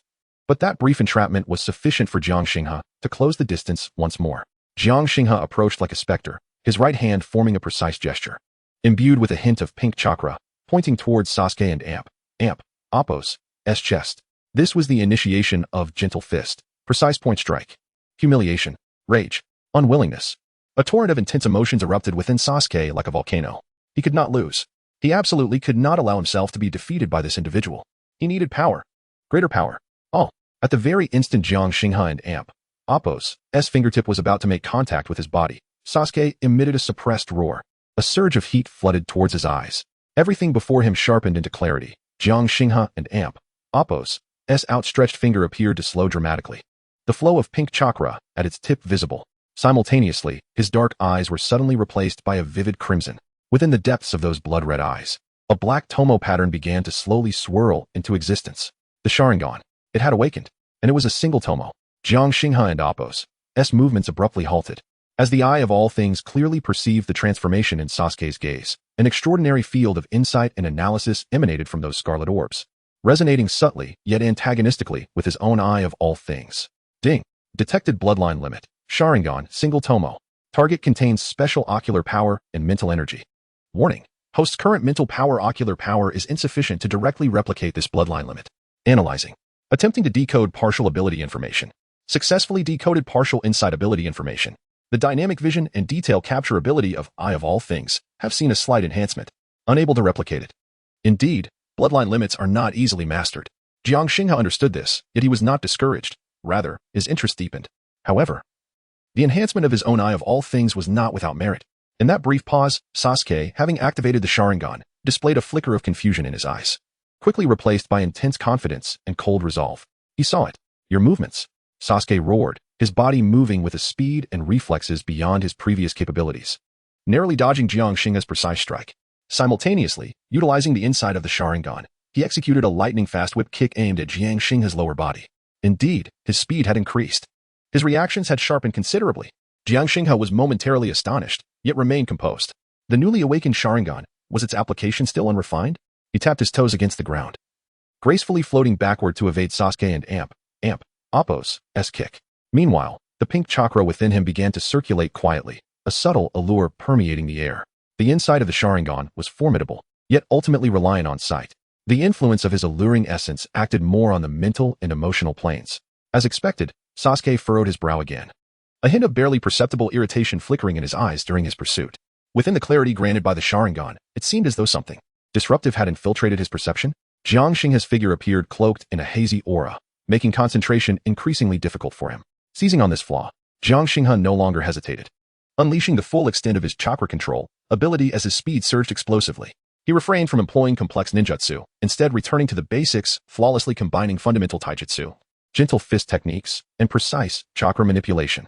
His figure whirled around Sasuke like a phantom, each strike aimed directly at the openings created by Sasuke's initial use of the Sharingan, where his body struggled to keep pace with his eyes. Be it a poke, a slap, a collision, or a trip, Sasuke possessed the inside of the Sharingan, yet found his body unable to perfectly synchronize with the information captured by his eyes. Jiang Xinghe's angles of attack were cunning, his speed remarkable, compounded by that elusive interference, leaving Sasuke feeling utterly constrained. Boom. At last, after a dizzying exchange of offense and defense, Jiang Xinghe seized the moment when Sasuke was momentarily drained of strength, delivering a precise knife hand strike to the back of his neck. Ugh! Sasuke grunted, the world before him fading into darkness as he staggered forward, barely managing to remain upright. Though he did not lose consciousness, it felt as though all his strength had been siphoned away, leaving him unable to maintain the Sharingan and Appo's state. The crimson and Tomo slowly receded, returning to their original black. He steadied himself, breathing heavily, and lifted his gaze, locking onto Jiang Xinghe, standing not far away. That expression was profoundly complex. There was the humiliation of defeat, the thrill of awakening the Sharingan, astonishment at Jiang Xinghe's seemingly endless techniques, and above all, an intense, fervent desire for power that had been wholly ignited. Alongside a twinge of jealousy he was reluctant to admit, even to himself. Jiang Xinghe regarded him calmly, remaining silent. The victor and the vanquished had been determined. Sasuke clenched his fists tightly, his nails nearly digging into his flesh. He gazed deeply at Jiang Xinghe, as if imprinting that face into the depths of his soul, then silently turned away, retreating into the dense forest with a sense of disarray and unwillingness, quickly vanishing from sight. Only when Sasuke's figure had completely disappeared did Reina cautiously emerge from behind a tree, rushing to Jiang Xinghe's side. Her eyes filled with concern as she scrutinized him. Xinghe, are you all right? Just now, Sasuke and Appo's eyes. I am fine. Jiang Xinghe patted Reina and Appo's head, reassuring her. He gazed in the direction Sasuke had departed, a meaningful smile curling at the corners of his mouth. The Sharingan, truly a remarkable asset. He murmured to himself, just wait, one day, it will be mine. Defeating Sasuke, who had just awakened a Sharingan, not only validated his own strength but also sowed a tantalizing seed for future replication endeavors. However, the immediate priority remained to enhance his total chakra reserves. Jiang Xinghe withdrew his gaze and took Reina and Appo's hand. Let us return home. The sun had fully dipped below the horizon, and the night began to descend. A conflict ignited by jealousy unexpectedly catalyzed the awakening of the bloodline inheritance of the Uchiha descendants, simultaneously deepening Jiang Xinghe's understanding of the power hierarchy in this world and intensifying his yearning for it. Beneath the skies of Konoha, the undercurrent seemed to surge with increasing ferocity. Chapter 20. The Hokage and Appo's gaze in the secret of the crystal ball. The last rays of the setting sun vanished beneath the horizon, and the night enveloped the entire Konoha village like an inky shadow. The evening breeze at training ground number 44 carried the chill of night, tousling Jiang Xinghe and Appo's slightly damp black hair and dispersing the final remnants of battle and Appo's acrid scent from the air. Sasuke and Appo's staggering silhouette had long since disappeared into the darkness of the dense forest, leaving behind only the sight of a large tree where Uzumaki Reina gazed wide-eyed, her beautiful purple eyes reflecting the relief of survival and the lingering shock of the recent battle. Xinghe, are you all right? Reina approached him with a hurried gait, her voice trembling slightly. Instinctively, her small hands reached out to check for any wounds on Jiang Xinghe. Especially after witnessing Sasuke and Appo's eyes transform into a crimson hue adorned with sinister tomo, her heart raced in fear. Such power evoked an instinctive terror. I and Appo's, am fine. Jiang Xinghe raised his hand and gently patted Reina's head. The warmth from his palm and the calmness in his eyes helped to steady her tumultuous emotions. He gazed in the direction Sasuke had vanished, a meaningful smile gracing his lips. The Sharingan, single tomo, he murmured, a glimmer of yearning flickering in his eyes. What a remarkable treasure it is. Although it remains beyond my grasp for now, I have taken note of it. The Eye of all things was unable to directly replicate the bloodline limit, which was within my expectations. But the instantaneous analysis has indeed granted me a slight enhancement in ocular power, a significant gain nonetheless. Defeating a Uchiha descendant who had just awakened the Sharingan would certainly send ripples through the ninja academy if word got out. However, Jiang Xinghe was more concerned that this battle had likely thrust him into the spotlight of Konoha and Appo's upper echelons. Let us return home. He withdrew his gaze, suppressing further thoughts, and took Reina's still cool hand, turning towards the orphanage. The chakra consumption had been considerable, especially in his effort to suppress Sasuke's newly awakened Sharingan. Chakra control had been executed nearly to its fullest extent. It was imperative that he enhance his overall chakra capacity, and the dual cultivation with Reina could not be delayed. Yet, they had not ventured far. Just as they were about to exit the tranquil woods, a shadow appeared before them like a specter, silently blocking their path. The figure donned the standard attire of an Umbu operative, a white mask adorned with a grotesque beast pattern obscuring their features, revealing only a pair of emotionless eyes that scrutinized them quietly. The atmosphere seemed to thicken with an invisible pressure upon their arrival. Reina gasped softly, instinctively retreating behind Jiang Xinghe, her small hand gripping his clothing tightly, her body trembling slightly. For ordinary villagers and lower-ranked ninjas, the Umbu represented an aura of mystery, power, and foreboding. Jiang Xinghe and Appo's heart quickened, yet he maintained an outward calm. He understood that the inevitable had finally arrived. Defeating Sasuke, particularly after he had activated his eyes, had undoubtedly snapped the last straw for the higher-ups of Konoha, compelling them to take notice. Jiang Xinghe, the Umbu and Appo's voice was hoarse and frigid, devoid of any personal sentiment. The Hokage wishes to see you. Immediately. There was no inquiry, no negotiation, only an irrefutable command. I understand. Jiang Xinghe nodded, showing no sign of resistance or hesitation. He gently patted Reina and Appo's small hand that clutched his garment, signaling her to remain calm. Reina, you should return to the orphanage. He spoke softly, but concern filled Reina's eyes. Do not worry. Everything will be fine. Jiang Xinghe offered her a reassuring glance. The Umbu did not rush them, merely standing still like a lifeless statue, yet the intangible pressure lingered. Reina gazed at Jiang Xinghe's composed profile, then glanced at the cold Umbu mask before ultimately biting her lip and nodding. Okay. Xinghe, please come back soon. As she departed, glancing back multiple times towards the orphanage, Jiang Xinghe turned to the Umbu. Lead the way. The Umbu said nothing further, turning to lead him, their figure blending seamlessly into the night as they made their way towards the iconic red structure at the center of the village, the Hokage Tower. Jiang Xinghe followed silently, his steps measured and steady. The night breeze tousled his hair as he raised his gaze towards the illuminated Hokage Tower, and beyond it, the distinct silhouette of Hokage Rock remained prominent against the night sky. Those colossal faces loomed over the village, silently observing his small existence. From the harrowing experience in the bathroom to the commotion in the cafeteria and today's encounters with Akamatsu and Sasuke, the anomalies surrounding him had inevitably drawn the attention of the village's highest authorities. This was an unavoidable summons, more akin to a reckoning. The journey was silent. They traversed familiar streets, entering the heavily guarded Hokage Tower, where a solemn and dignified atmosphere permeated the air. The Umbu guided Jiang Xinghe through a labyrinth of corridors, finally halting before a heavy wooden door. The Umbu knocked, and a gentle, aged voice emanated from within. Enter. The Umbu pushed the door open, gesturing for Jiang Xinghe to proceed, while they themselves melted away into the shadows, vanishing from sight. Taking a deep breath, Jiang Xinghe stepped into the office that epitomized Konoha and Appo's highest authority. The office was spacious, with expansive floor-to-ceiling windows showcasing much of Konoha village. The golden light of the setting sun streamed through, casting a warm glow over the room. Scrolls and documents cluttered the space, the air infused with a faint scent of ink and an undertone of tobacco. Seated behind the desk was an elderly man adorned with the iconic Hokage hat and a flowing ceremonial robe, his face etched with the lines of time. Yet his eyes sparkled with an unusual clarity, as if able to read the depths of one and Appo's soul. He leisurely puffed on an antique pipe, wisps of smoke curling into the air, It was the third Hokage, Sarutobi Hiruzen. Jiang Xinghe stood in the center of the office, feeling the seemingly gentle yet profoundly inscrutable gaze upon him. He offered a slight bow, a gesture of respect. Please, have a seat, Jiang Xinghe.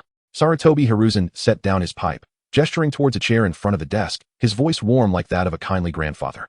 Jiang Xinghe complied, sitting upright, his gaze steady as he met the Hokage and Appo's eyes. The eye of all things quietly activated within him, subtly observing this legendary figure of the ninja world. The chakra within Sarutobi Hiruzen was as deep as an ocean, yet remarkably restrained. Without the unique nature of eye of all things, one might hardly perceive its depth. Heh! Sarutobi Hiruzen chuckled softly, taking another draw from his pipe. Recently, I have heard your name quite often. I apologize for troubling the Hokage. Jiang Xinghe responded with a respectful tone. I heard you had a sparring session with the Uchiha boy today? Sarutobi Hiruzen and Appo's tone was casual, as if discussing everyday matters. Indeed. Hokage-sama. It was merely a normal exchange between classmates, fostering mutual growth. Jiang Xinghe deliberately softened the term and Appo's, sparring and Appo's, to and Appo's, exchange and Appo's, downplaying the conflict. Oh, a bit of competition among the youth is indeed beneficial. Sarutobi Hiruzen nodded thoughtfully, then shifted the topic. And the girl from the Uzumaki clan. Reina, was it? I hear you share a close bond with her? Reina is my friend. Jiang Xinghe replied succinctly. We look after one another at the orphanage. He skillfully avoided any mention of the Nine Tails or the ceiling topics. Is that so? That is splendid. Sarutobi Hiruzen gazed deeply at Jiang Xinghe, his eyes seemingly penetrating to the very core of his being, seeking the secrets hidden within his soul. Your progress is remarkable, Xinghe. Especially that technique taught to you by Hongdo. You seem to have mastered it quite adeptly. A chill ran through Jiang Xinghe, though his face betrayed a semblance of surprise and bashfulness. Thank you, Hokage-sama, for your kind words. Teacher Hongdo's ninjutsu is indeed formidable. I merely found it intriguing and instinctively mimicked her movements and the flow of chakra. I was fortunate enough to succeed. He attributed his achievement solely to imitation, luck, and his innate physical talent, deliberately omitting any reference to systems or replication abilities. Oh, your body excels at retaining knowledge? Sarutobi Hiruzen repeated with curiosity, his fingers idly twirling his pipe. Have you noticed anything peculiar about your physique? For instance, is learning ninjutsu easier for you than for others? Perhaps, a little? Jiang Xinghe feigned hesitation, reflecting on how his spirit had significantly improved lately, and how quickly he was learning. Perhaps it, and Appo's, due to better nutrition recently? He scratched his head, presenting an endearingly naive demeanor. Nutrition, you say? Hiruzen chuckled softly, a hint of ambiguity in his laughter. He chose not to pursue that line of inquiry further, shifting the conversation instead. Xinghe, having lived in Konoha for so long, what are your impressions of this place? This was a test of loyalty. Jiang Xinghe immediately adopted a serious tone. Konoha is my home. It is the village and the orphanage that took me in and nurtured me. I aspire to become a powerful ninja and protect this home with my own strength. His words were heartfelt, and his gaze clear, while internally he mused. You all allowed the original body to perish. I have only just arrived. As for everyone else, aside from the women I share bonds with, it will depend on my mood.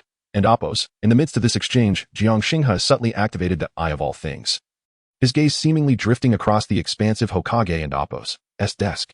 Indeed, in one corner, a crystalline orb contained faint, lingering chakra fluctuations that had yet to dissipate completely. He realized that he had been under constant surveillance. From the incident in the bathroom to his dual cultivation with Reina and today's encounter with Hongdo, as well as his battle with Sasuke, it seemed that the Hokage was aware of far more than he had anticipated.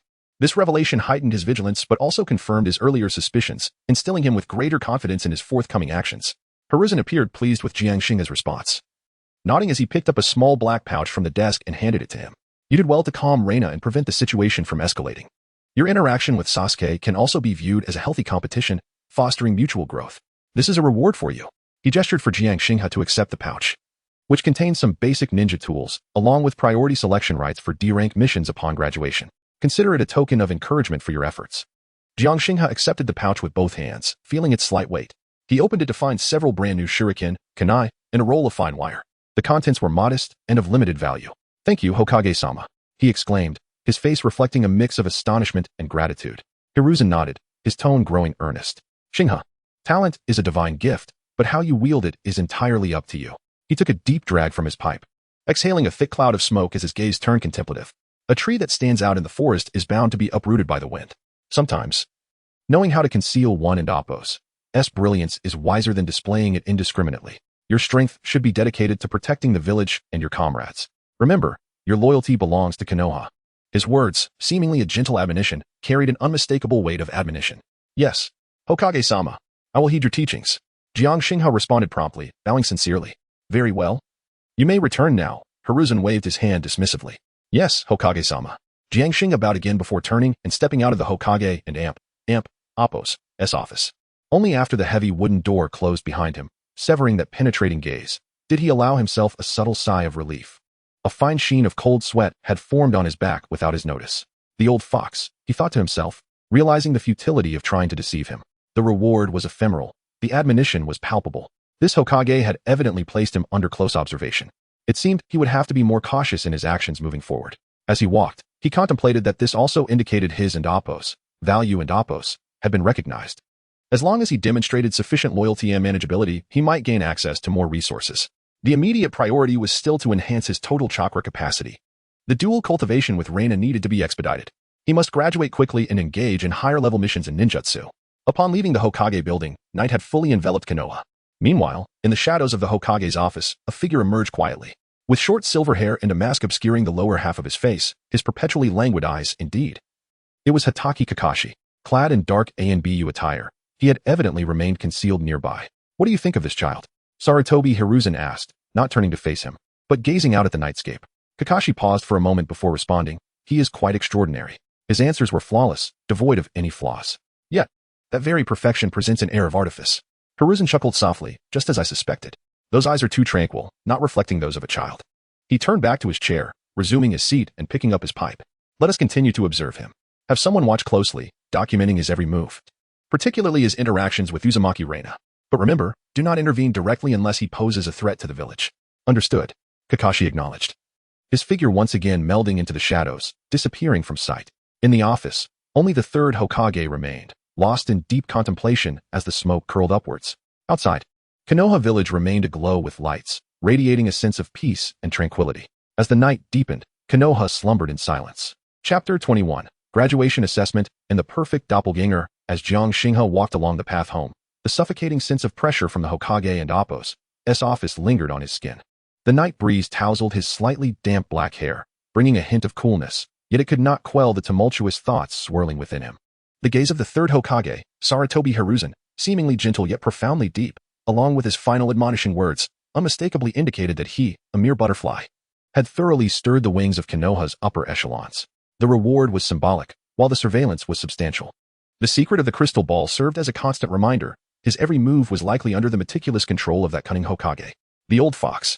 A cold smirk crept across Jiang Xinghe and Appo's lips. However, perhaps this was for the best. Being under scrutiny implied that his worth was acknowledged. As long as he demonstrated sufficient loyalty and potential, he might acquire unexpected resources in this intricate game. The immediate priority remained the enhancement of his hard power, his total chakra. This was his most significant shortcoming. His dual cultivation with Reina must continue. He needed to graduate swiftly, become a genin, and engage with higher-level missions and jutsu to truly seize control of his destiny in this perilous world. Upon returning to his residence, Jiang Xinghe found Reina anxiously pacing at the door. Upon spotting him, she rushed over like a startled rabbit, clutching his arm tightly, her purple eyes filled with concern. Xinghe, are you all right? The Hokage, he didn't Appo's trouble you, did he? The faint fragrance and warmth emanating from the girl eased Jiang Xinghe and Appo's taut nerves slightly. Rest assured, I'm fine. Jiang Xinghe ruffled her red hair with a gentle voice.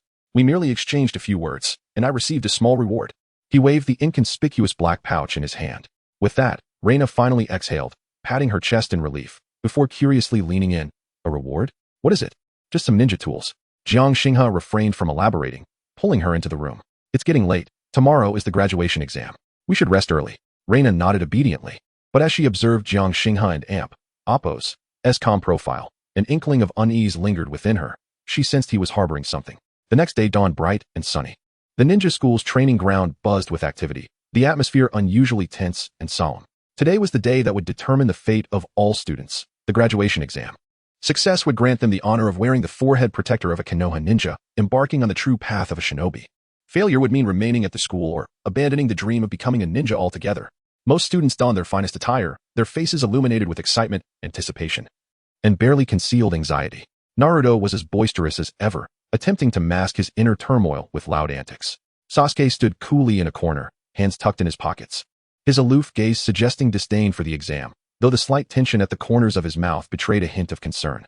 Sakura and Ino clustered around Sasuke, chattering animatedly while occasionally glancing toward another direction. The dark-haired boy who had recently garnered much attention, stirring complex emotions within them. Amidst the crowd, Jiang Xinghe appeared remarkably composed. Clad in a simple black training uniform, arms crossed, he scanned the surroundings with a detached demeanor. The brief yet impactful dual cultivation session with Reina the previous night had yielded positive results. Although his total chakra had only marginally increased, his mental acuity was considerably heightened. And his eye of all things was clearer than ever. The graduation exam comprised 3 segments, a written test, a throwing of ninja tools, and the body replacement technique. The first segment was the written test. For Jiang Xinghe, who possessed the soul of an adult and the photographic memory of the eye of all things.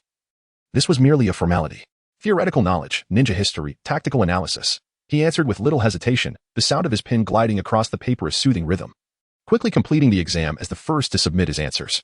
Irika, the proctor, glanced at Jiang Xinghe's nearly flawless paper, raising an eyebrow ever so slightly. This kid. His recent progress was nothing short of transformative. Not only had his strength improved, but his theoretical knowledge was also impressively solid. A stark contrast to the underperformer he once was.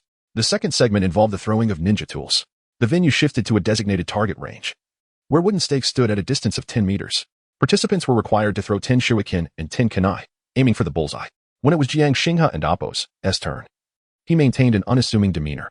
He picked up the shuriken and kunai, his form impeccable, movements fluid, yet he did not seem to exert undue effort in speed or power. Whoosh, whoosh, whoosh. The shuriken sliced through the air, producing a subtle sound. Clink, clink, clink. 8 of the 10 shuriken struck the bullseye, 2 slightly off, hitting the edge. Of the 10 kunai, 9 hit the mark, with 1 grazing the outer edge. This performance was commendable, yet among the other students, it was not the most outstanding. Sasuke nearly scored a perfect hit, while several other students adept at throwing tools achieved similar results to Jiang Xinghe. Not bad, Irika nodded, recording the scores. He found Jiang Xinghe's throwing technique somewhat peculiar. Although the force and speed appeared ordinary, the trajectory of the shuriken and kunai was remarkably stable, as if guided by an invisible thread, exhibiting an unsettling precision. Only those hidden in the shadows, observing with special telescopes, could keenly discern the fleeting anomaly.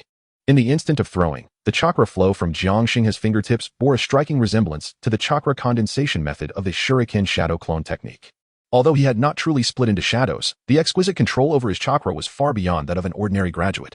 The target chakra control ability had evidently advanced, seemingly integrating B-rank ninjutsu techniques into fundamental throwing skills. A recommendation to elevate the observation level was swiftly dispatched. Jiang Xinghe remained oblivious to the attention his inadvertent actions had attracted.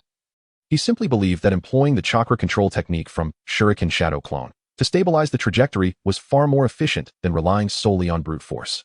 Concealing one's strength should be done with finesse. The final and most critical segment was the body replacement technique. This was one of the fundamental and vital skills required to become a genin. The ability to create a tangible clone served as a hard standard to assess a student's potential to become a ninja. Students took turns stepping forward, forming hand seals before Irika. Body replacement technique. Bang, bang. Most students succeeded in producing 1 or 2 fairly decent clones, albeit somewhat blurred or stiff, barely meeting the passing standard. Some, like Naruto, created unexpected outcomes. Body replacement technique. Naruto gathered his strength, hands swiftly forming seals. Puff. The result was a limp, lifeless imitation that flopped to the ground, twitching for a moment, provoking a wave of laughter. Naruto. Unqualified. Irika sighed, covering his forehead in exasperation. Finally, it was Jiang Xinghe's turn. All eyes converged on him. A collective curiosity regarding how this recently celebrated prodigy would perform in the most fundamental body replacement technique. Sasuke and Appo's sharp gaze scrutinized him, while Sakura and Ino wore expressions of mixed feelings, both curiosity and an inexplicable sense of anticipation. Reina stood at the periphery, nervously clenching her small hands, silently cheering him on. Jiang Xinghe approached the center of the arena, taking a deep breath. Instead of immediately forming seals, he furrowed his brow, his expression betraying a hint of strain, as if he encountered difficulty in mobilizing the chakra within him. What is happening? Was his chakra insufficient? Observing his previous performance, the shadow clone technique should pose no issue, right? Whispers began to circulate around him. Irika furrowed his brow. Could it be that the boy and Appo's earlier burst of power was merely a fleeting moment? Or perhaps, his total chakra indeed harbored significant deficiencies. Just as the spectators believed Jiang Xinghe might falter, even Sasuke wore a barely perceptible smirk. Suddenly, Jiang Xinghe and Appo's tightly knitted brow relaxed, a glint of brilliance flashing in his eyes. His hands moved with the swiftness of a phantom, forming seals. Seeing the standard sequence, executed with remarkable speed. Shadow clone technique. With a low shout, an eruption of chakra far more refined and pure than any of the preceding students, surged forth from within him. Bang, bang, bang. 3 distinct plumes of white smoke burst forth. As the smoke dissipated, 3 identical figures of Jiang Xinghe appeared beside him. These clones bore an uncanny resemblance to the original. Each aspect, from form to visage, even the sparkle in their eyes, was vividly lifelike. They even mimicked the original's demeanor, arms crossed, lips curling into a subtle smile. Their gazes calmly surveying the surroundings. Perfect. This was undeniably a textbook example of the flawless clone. Its solidity surpassed that of most freshly graduated Genin, rivaling even the more seasoned Chunin. The entire arena was plunged into an immediate silence. All eyes widened in disbelief, fixated on the 4 identical figures in the center. A breeze swept across the training ground, stirring fallen leaves that rustled audibly, punctuating the stillness. How could this be? 3. And each one so distinctly clear. Is he really that underachieving Jiang Xinghe? A monster, truly a monster. Following a brief silence, an eruption of astonished exclamations and discussions ensued.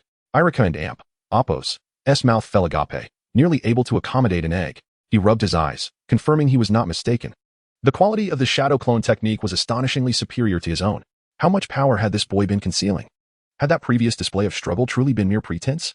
Sasuke and Amp, Apos, smirk froze, replaced by disbelief and a hint of humiliation. His once proud talent seemed to be relentlessly overshadowed by this individual. The insight granted by his Sharingan revealed that the chakra flowing within those 3 clones was stable and solid, without a single flaw.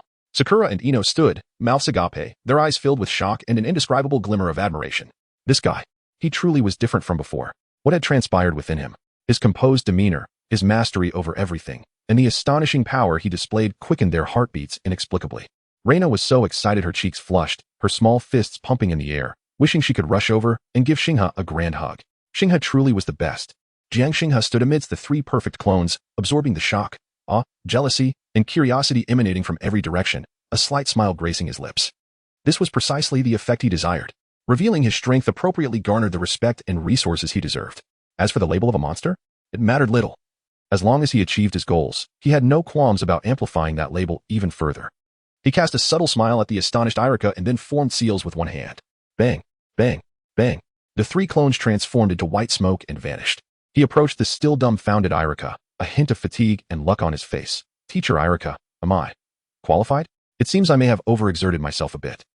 Irika stared at his sincere expression, struggling to regain his composure, before finally nodding. Qualified. Very. Perfect. He handed Jiang Xinghe a brand new Konoha forehead protector, its metal gleaming in the sunlight. Thank you, teacher. Jiang Xinghe accepted the forehead protector, fastening it to his brow with practiced ease. Graduation exam, successfully passed. Jiang Xinghe bowed slightly in gratitude and turned to return to the crowd. As he walked through, the students instinctively parted like fish fleeing a flood, their gazes brimming with reverence. He reached Reina and Apos' side. Xinghe, you were amazing, Reina exclaimed, throwing her arms around his. Her cheeks flushed with excitement. It was all right, Jiang Xinghe chuckled, ruffling her hair. Come on, we should celebrate. He took her hand, heading toward the orphanage. Increasing his total chakra and engaging in and Apos, dual cultivation and Apos, with Reina was imperative. He silently reflected, savoring the softness and reliance emanating from her touch. A knowing smile curving his lips. Behind him lay the still boisterous training ground, filled with complex gazes that lingered. Especially Sasuke Uchiha, who fixated intently on Jiang Xinghe and Amp, Apos' retreating figure.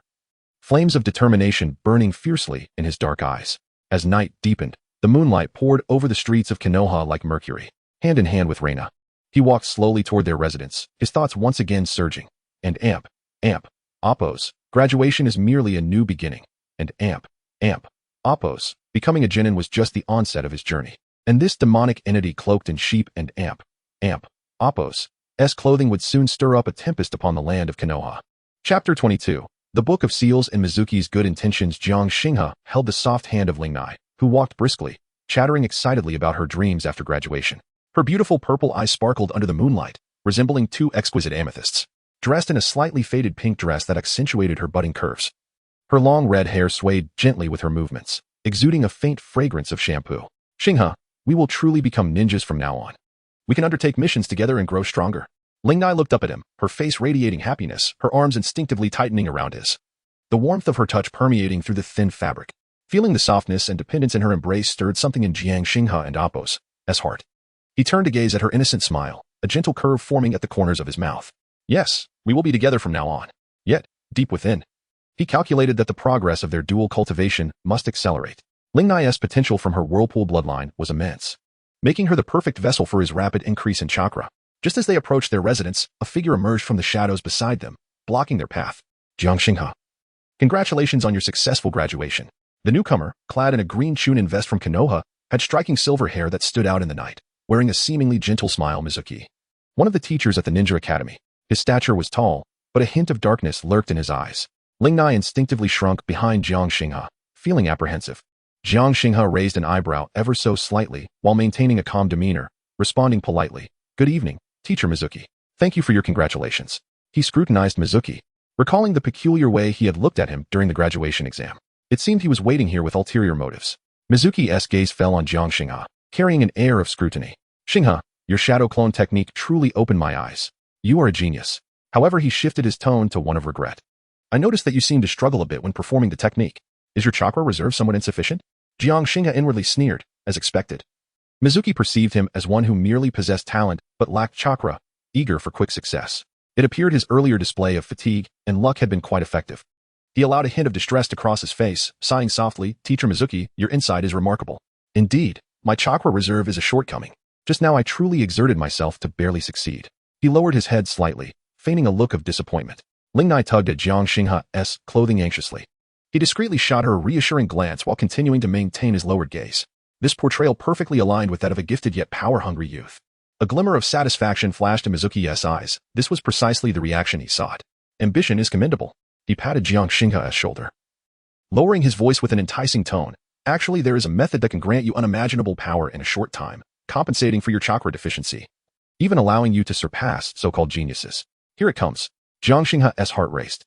This was indeed the familiar ploy. In the original story, it had been a temptation aimed at Naruto. Now, it was directed at him. His performance during the graduation exam had shocked the crowd. But in the eyes of someone like Mizuki, it had become a flaw to exploit.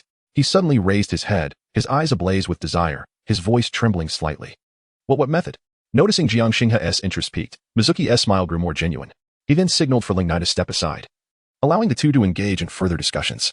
Once Lingnai had distanced herself, Mizuki leaned closer to Jiang Xinghe, speaking with a bewitching intensity. The Hokage possesses a legendary scroll, the Book of Seals. It contains various powerful forbidden techniques created by the first and second Hokages. If you could learn just one or two, you could easily defeat not only Sasuke but even elite Jonin. He leaned in closer, whispering like a devil. Just imagine that kind of power, that feeling of being revered. The Book of Seals. Jiang Xinghe gasped, his face a mask of shock and disbelief. But beneath it lay a cold calculation. But that is a forbidden text. How could we possibly access it? He perfectly exhibited a facade of hesitation and fear. Where there is a will, there is a way, Mizuki coaxed. With your cleverness, infiltrating the Hokage's office is hardly a challenge. All you need to do is retrieve the scroll, find a place to study it for a few hours, and then return it unnoticed. Who would know? His tone was casual, as if discussing a trivial matter. I've already gathered information. The Hokage will be out tonight, leaving the office's defenses at their weakest. This is a once-in-a-lifetime opportunity. Jiang Xinghe's heart raced, a part of him feigning excitement while another part anticipated the forbidden techniques he could soon possess. The multi-shadow clone technique was the perfect solution to his apparent chakra deficiency while showcasing his strong mental prowess. Plus, it would grant him a chance to glimpse other treasures within the Amp. Appos, Book of Seals and Amp. Appos. However, what if he were discovered? He hesitated. Risk and opportunity go hand in hand. Mizuki pressed on, intensifying his tone. Do you wish to be forever constrained by your chakra reserve, watching others leave you in the dust?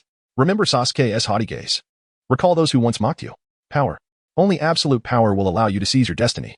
Those final words ignited a fire within Jiang Xinghe. After a moment of internal struggle, greed ultimately triumphed over reason. Gritting his teeth, his gaze turned resolute. Teacher Mizuki. Well, what must I do? Seeing Jiang Xinghe take the bait, Mizuki's eyes glinted with triumph as he patted his shoulder. Excellent. I knew you were clever. At midnight tonight, quietly infiltrate the Hokage building and locate the Hokage's office. The scroll is hidden in a secret compartment behind the bookshelf. Once you have it, head to the forest north of the village to wait for me, and I will teach you how to interpret the forbidden techniques.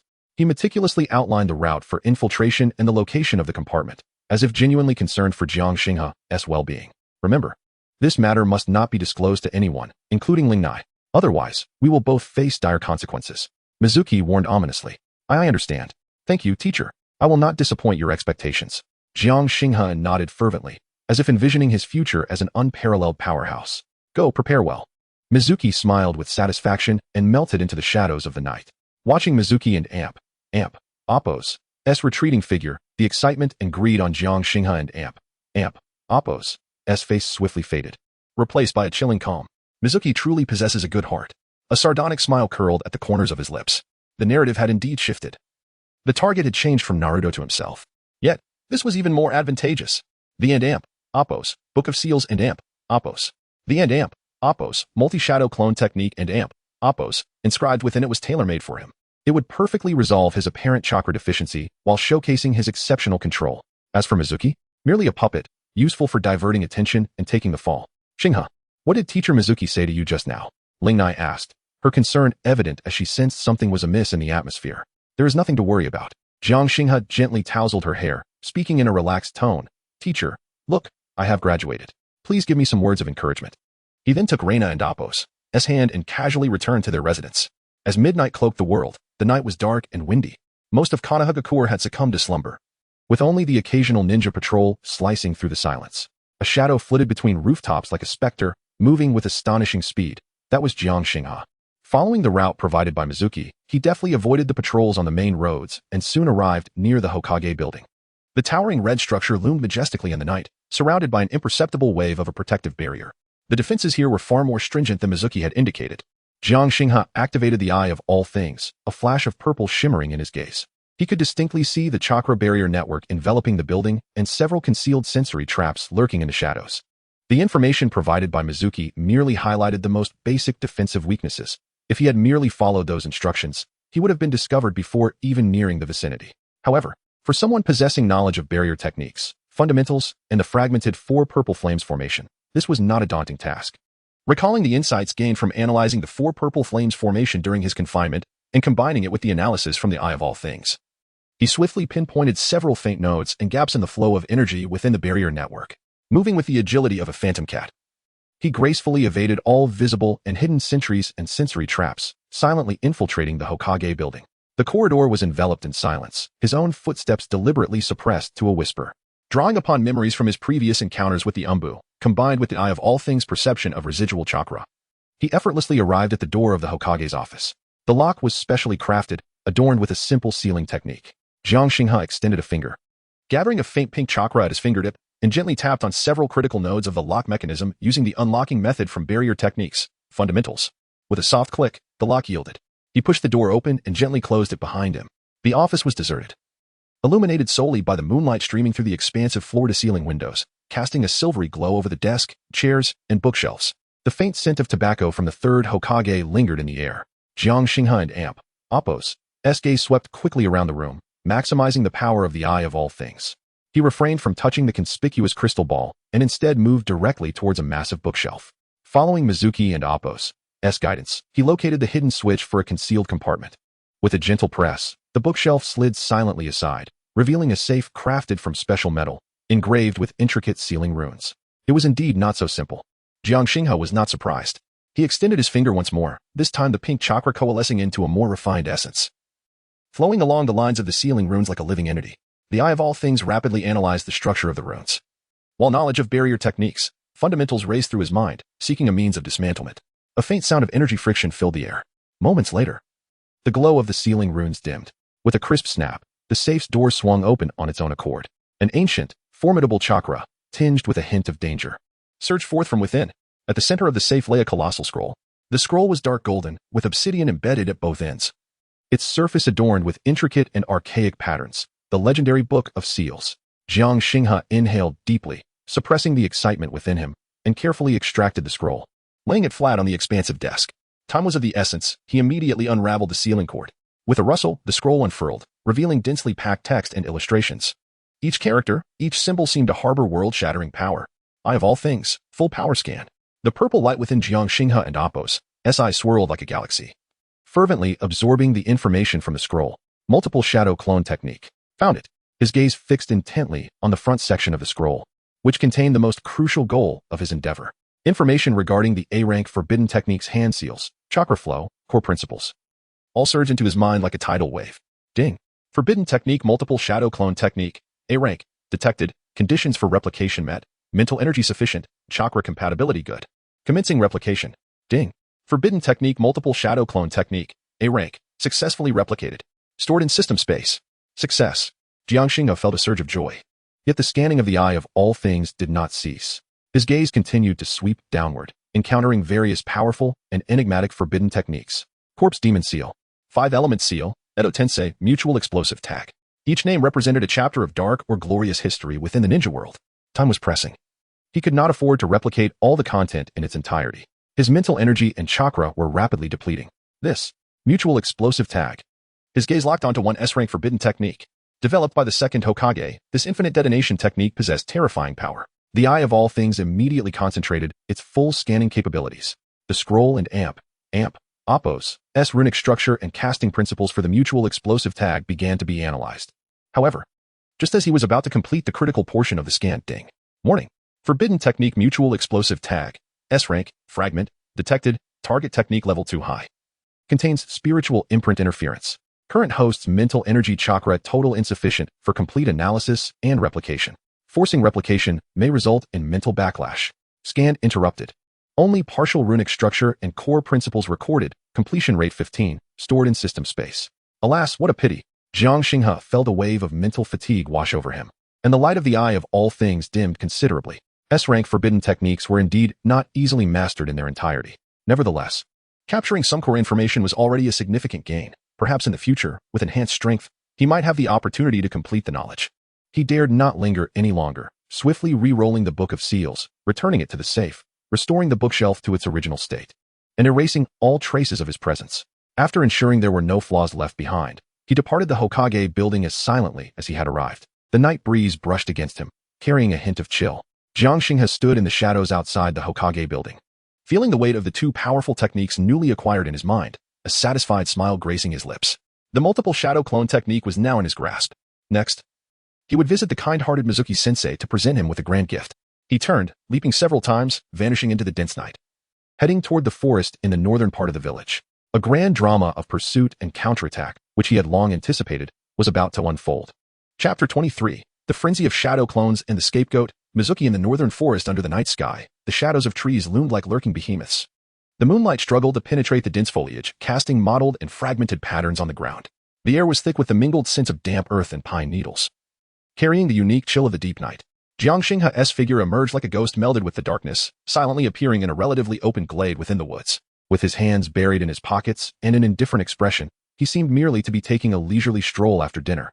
Devoid of any tension from his recent infiltration into the Hokage building to steal forbidden techniques. In the center of the clearing, Mizuki had been waiting anxiously. He paced restlessly, his silver hair fluttering in the gentle breeze, a disingenuous smile plastered on his face. Yet the impatience and greed lurking in his eyes were nearly impossible to conceal. Upon spotting Jiang Xinghe, he hurried forward, his tone tinged with a barely perceptible urgency. Xinghe, did you succeed? Where's the scroll? His gaze, sharp as a ravenous wolf, scanned Jiang Xinghe's figure in search of the coveted dark golden scroll. Yes, Jiang Xinghe nodded, his face appropriately displaying a blend of excitement and fear. I got it. But, teacher, is this really all right? I feel my heart racing. He even pretended to gasp slightly, pressing his hand against his chest in a convincing manner. Of course, it's fine. Mizuki's eyes flickered with disdain, realizing Jiang was simply an inexperienced fool. He suppressed the immediate urge to kill and seized the scroll, feigning reassurance. As long as you learn the forbidden techniques within, this little risk is nothing. Come, show me the scroll. I'll guide you. He extended his hand, eager to obtain the legendary Book of Seals.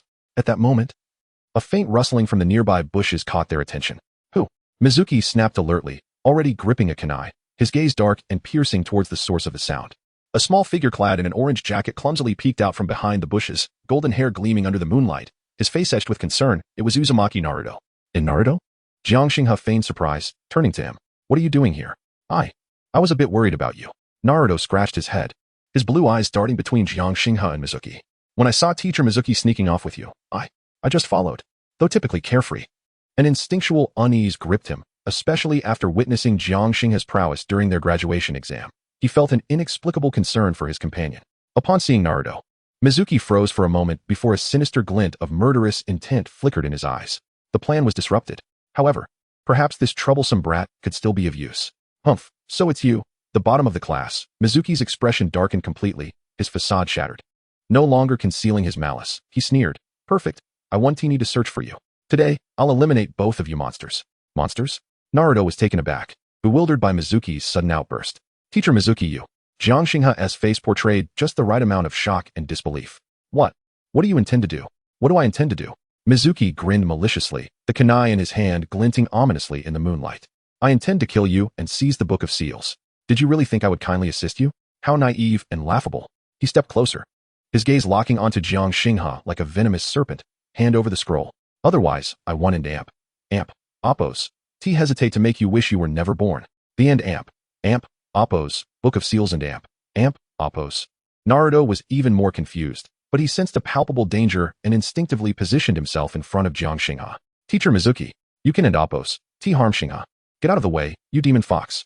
Mizuki was utterly enraged by Naruto's actions, lashing out with a torrent of words. Do you know why everyone in the village avoids you and despises you? Because you are not human. You are the Nine-Tails Fox that destroyed the village 12 years ago and killed the 4th Hokage along with countless ninjas. These words struck Naruto like a bolt from the blue, hammering down on his heart. In Nine-Tails Fox. His pupils dilated, his face drained of color, trembling uncontrollably as overwhelming shock and anguish nearly robbed him of breath. And no, it's impossible. You and Amp, Oppos, lying to me.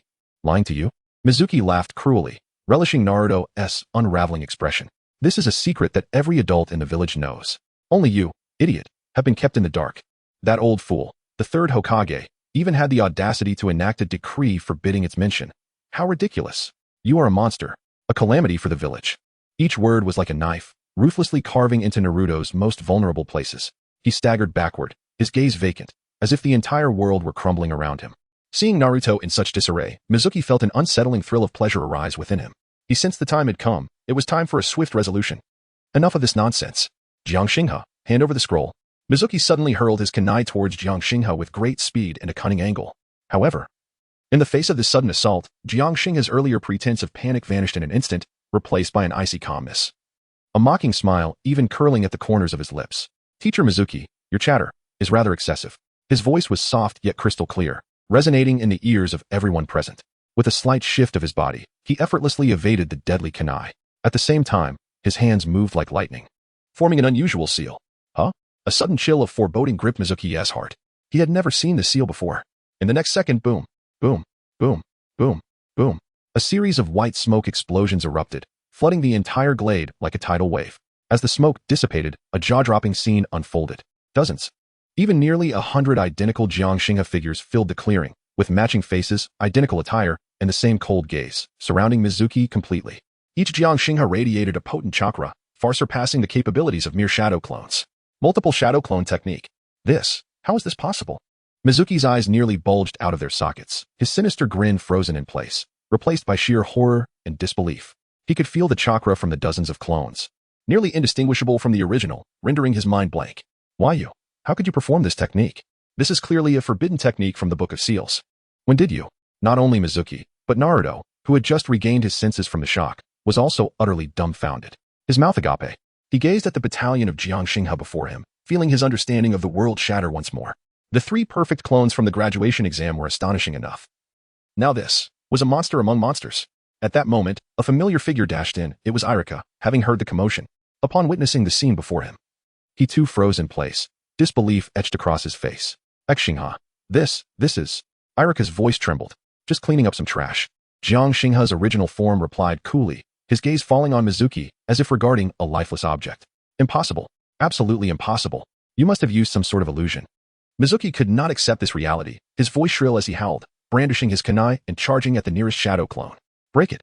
Yet, his attack vanished into thin air, the shadow clone effortlessly dodging, while the surrounding multitude of clones sprang into action.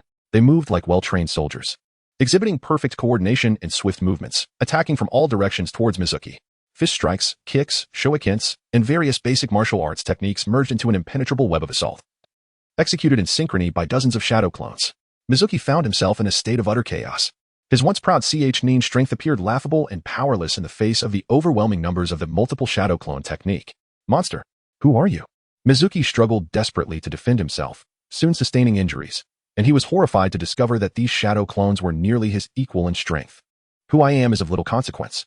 Jiang Xinghe leisurely strolled to the side, leaning against a tree, relishing Mizuki's disarray. What truly matters, Mizuki-sensei, is that you attempted to incite me to steal the Book of Seals, plotted to kill and silence witnesses, and even slander Naruto as a demon fox. Do you confess to these charges or not? His voice was low, yet he deliberately raised it, ensuring that Irika and Naruto in the distance could hear him clearly. I did not. It was you. You stole the scroll. You lured me here. Mizuki continued his futile struggle, trying to shift the blame onto Jiang Xinghe. Irika. Naruto. You must believe me. It was him. He did it. Oh? Jiang Xinghe raised an eyebrow. And where's your evidence?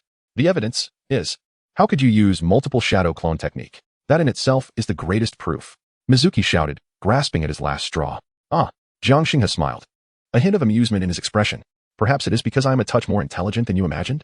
At that moment, a series of faster, stronger presences suddenly descended upon the scene. Whoosh, whoosh, whoosh. Several masked Umbu ninja appeared like phantoms, encircling the area. Following closely, the third Hokage, Sarutobi Hiruzen, clad in his Hokage robes, emerged slowly from the shadows, his gaze sharp as an eagle and Appo's sweeping over the scene. Hokage-sama. Irika quickly bowed in respect. Naruto nervously watched the sudden appearance of the highest authority. Jiang Xinghe waved his hand, and the shadow clones besieging Mizuki instantly dissipated into smoke, leaving only the original standing. Respectfully bowing to the third Hokage, Hokage-sama. Mizuki collapsed to the ground, battered and pale as death. He knew it was all over. The third Hokage and Appo's gaze first fell on the beleaguered Mizuki, a flicker of disappointment and coldness crossing his features, before shifting to Jiang Xinghe, where a glimmer of clarity shone in his seemingly clouded old eyes. He had witnessed the grand display of shadow clones and had heard Mizuki's final accusations. Jiang Xinghe, is the Book of Seals in your possession? Jiang Xinghe shook his head, his expression calm. To answer Hokage-sama, the student has not acquired the Book of Seals. Mizuki-sensei indeed tempted the student with forbidden techniques, revealing methods of infiltration and the scroll's location, intending that the student steal the scroll and then kill to frame me. He paused before continuing. The student, aware of his limited strength, dared not confront a Nin, thus feigned compliance and discreetly informed an Umbu friend before coming here, hoping to turn the tables and expose Mizuki-sensei and Appo's scheme. As for the earlier, multiple shadow clone technique, a hint of befuddlement and luck crossed his face. The student does not know how it happened. Mizuki-sensei had previously shown a small portion of the technique's diagrams and hand seals to entice me. In a moment of desperation, I imitated it and unexpectedly succeeded, perhaps due to good fortune. This explanation, half truth and half deception, clarified his presence while attributing the mastery of the forbidden technique to talent and luck, subtly indicating his allegiance to Konoha and his understanding of seeking assistance, thereby crafting an image of a victim and a clever genius. The third Hokage scrutinized Jiang Xinghe intently, his pipe clicking twice in his mouth, not speaking immediately. He naturally did not fully believe this narrative. Could an A-rank forbidden technique be learned at a mere glance? Yet, Jiang Xinghe and Appo's performance was indeed impeccable, and he had long been aware of Mizuki and Appo's character. Take Mizuki away for strict interrogation. The third Hokage commanded the Umbu. Yes, two Umbu stepped forward, lifting the limp Mizuki, who vanished in an instant. Only the third Hokage, Irika, Naruto, and Jiang Xinghe remained on the scene. The third Hokage's gaze turned toward the still somewhat dazed Naruto, a flicker of complexity and regret crossing his eyes, ultimately sighing without saying more. Some wounds require time to heal.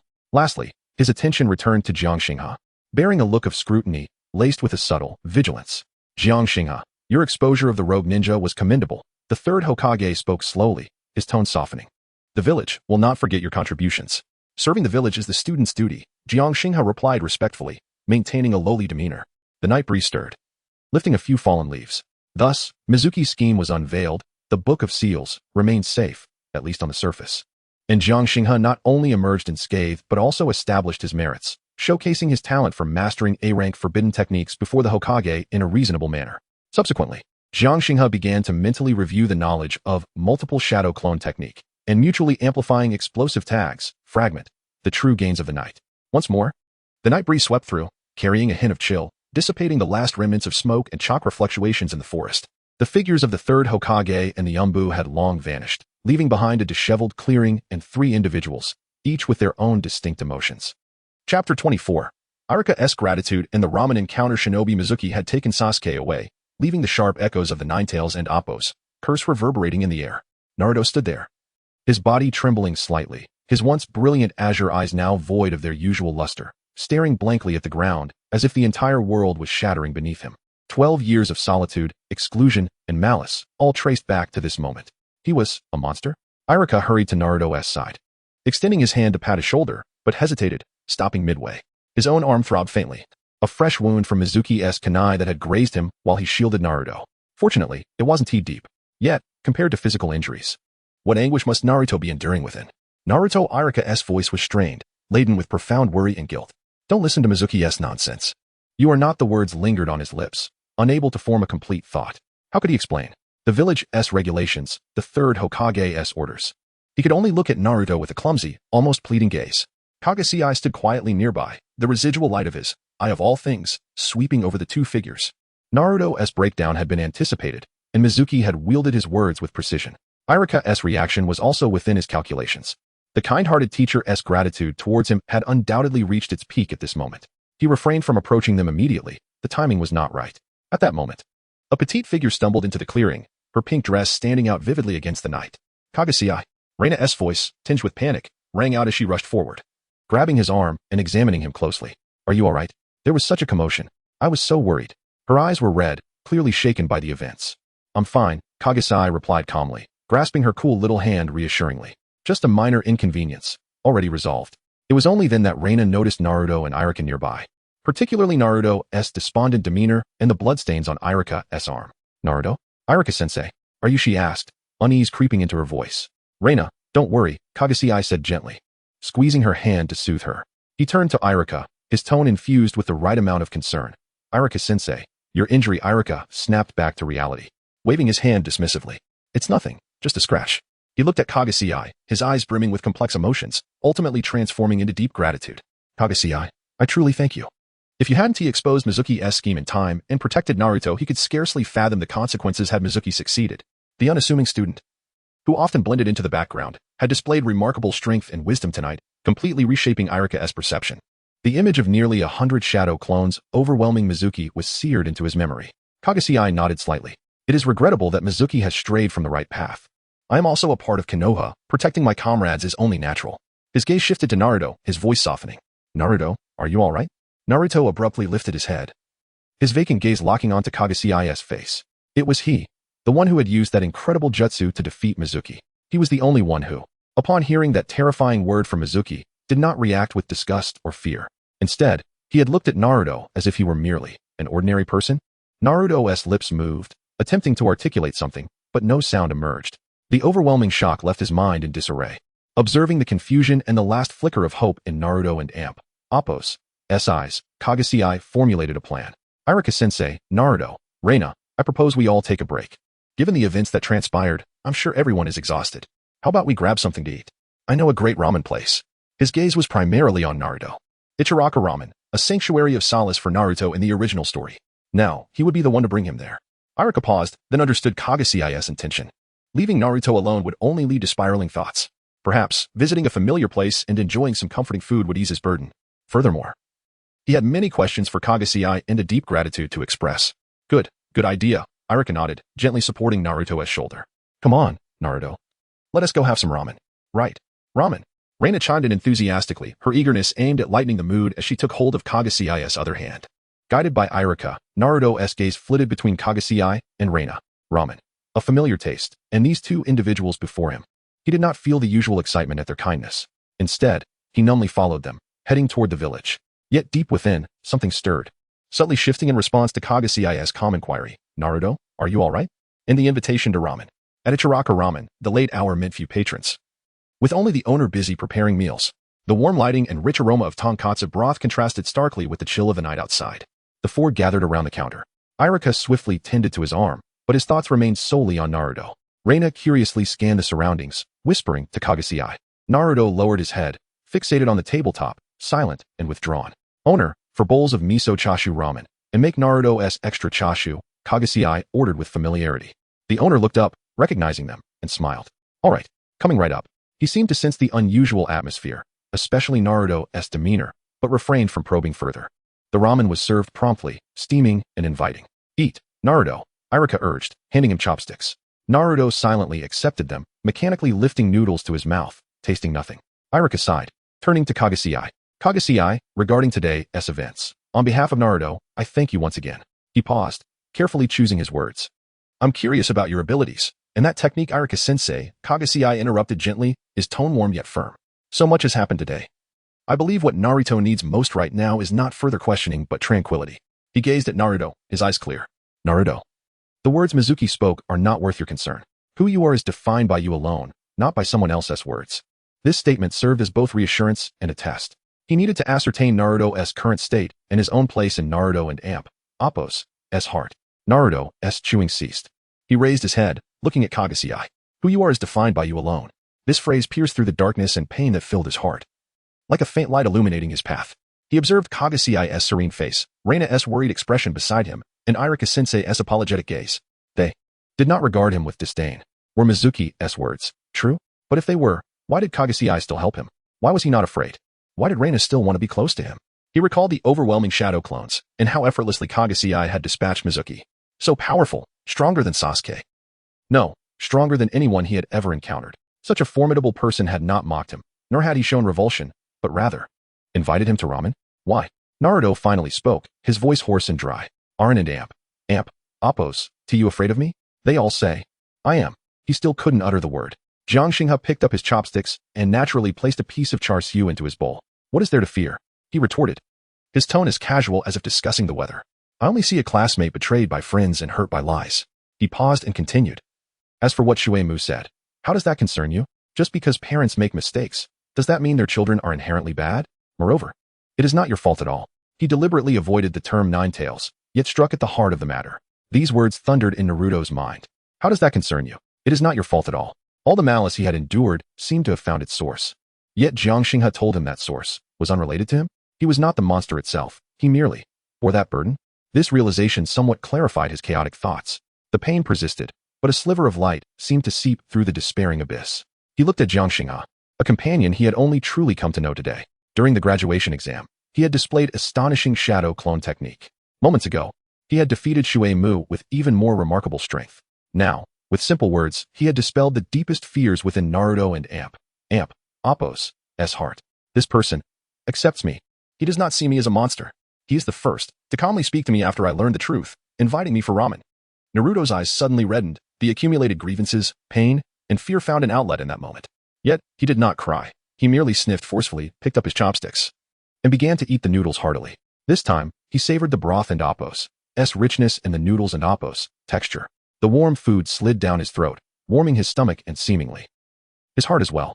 Irika observed Naruto and Appo's transformation, his heart swelling with mixed emotions, deepening his gratitude towards Jiang Xinghe. Reina also smiled and softly said to Jiang Xinghe, Xinghe, you are truly wonderful. Jiang Xinghe's lips curled into a barely noticeable smile. It worked. The line connecting Naruto Uzumaki had, for now, stabilized. A youth longing for acceptance. Upon learning the most brutal truth in his moment of despair, often clutches at the slightest straw, which may become his most steadfast reliance. At that moment, a cold system notification echoed in his mind. Ding. Important plot character, Naruto Uzumaki, has generated a high level of recognition, and trust has significantly increased. Ding. The host's fortune has experienced a slight enhancement. Ding. The interaction relationship with Naruto Uzumaki has been updated.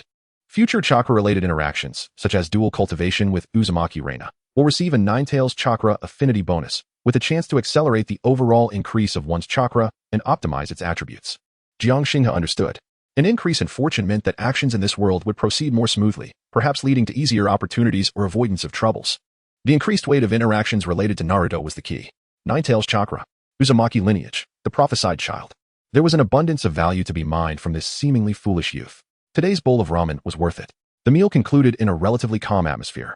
Although Naruto and Appo's emotions remained low, there was a flicker of light in his eyes, no longer the deadness from before. As he departed, he cast a deep glance at Jiang Xinghe and said earnestly, Xinghe, thank you. You are a friend I recognize. Having said that, he followed Irika, who also bore a heavy heart, as they left. Outside the ramen shop, only Jiang Xinghe and Reina remained.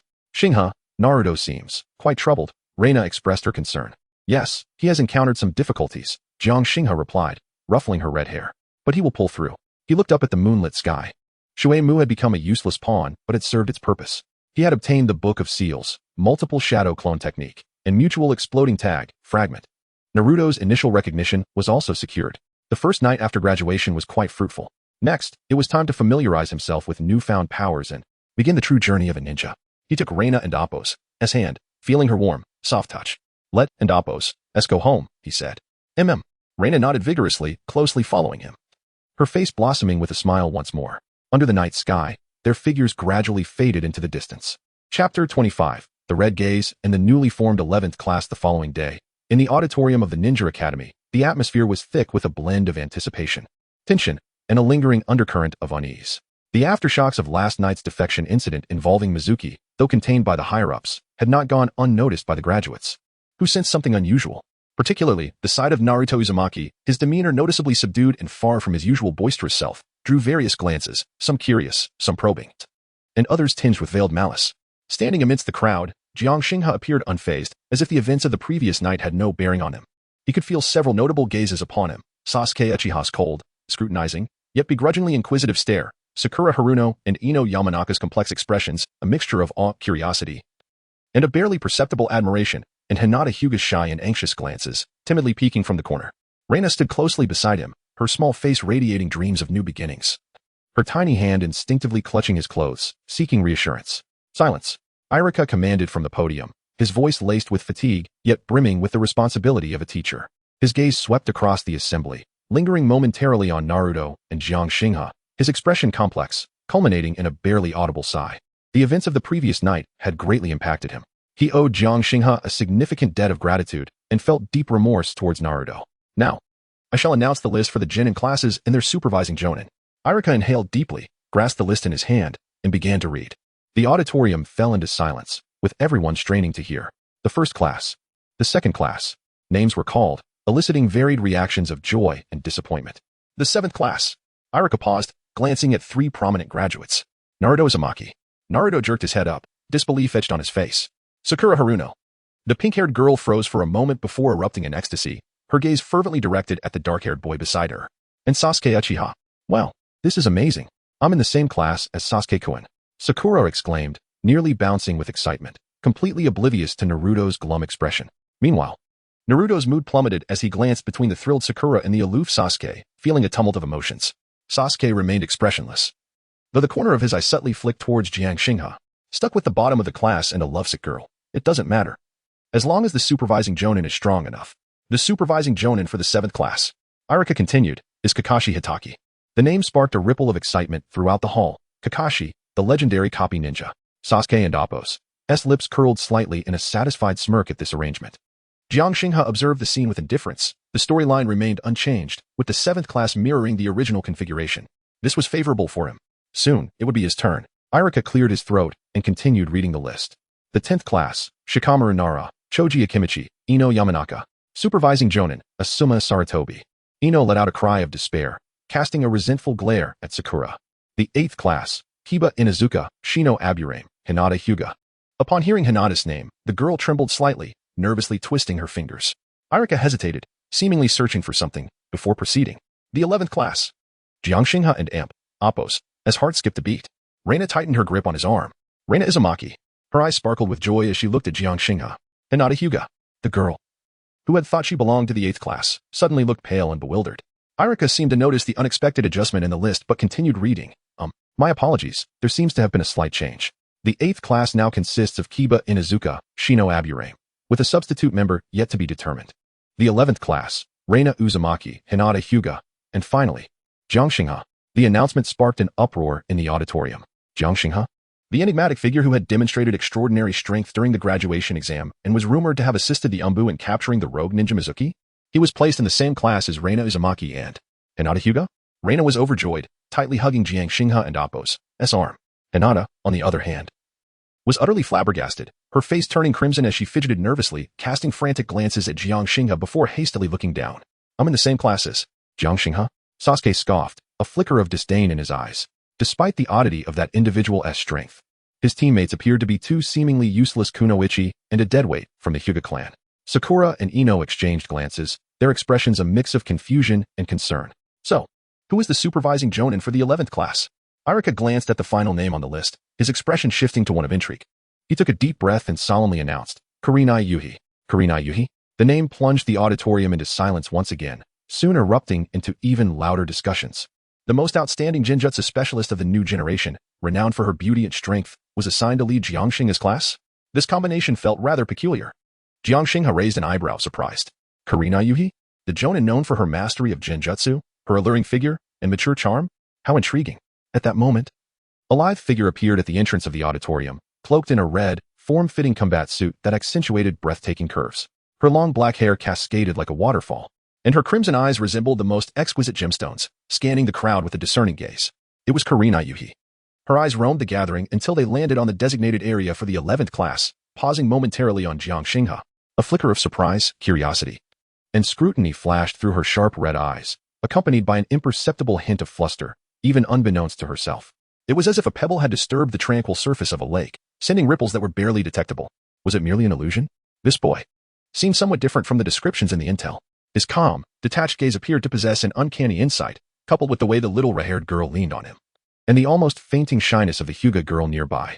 Kurenai swiftly composed herself, regaining the professionalism and composure expected of a jonin.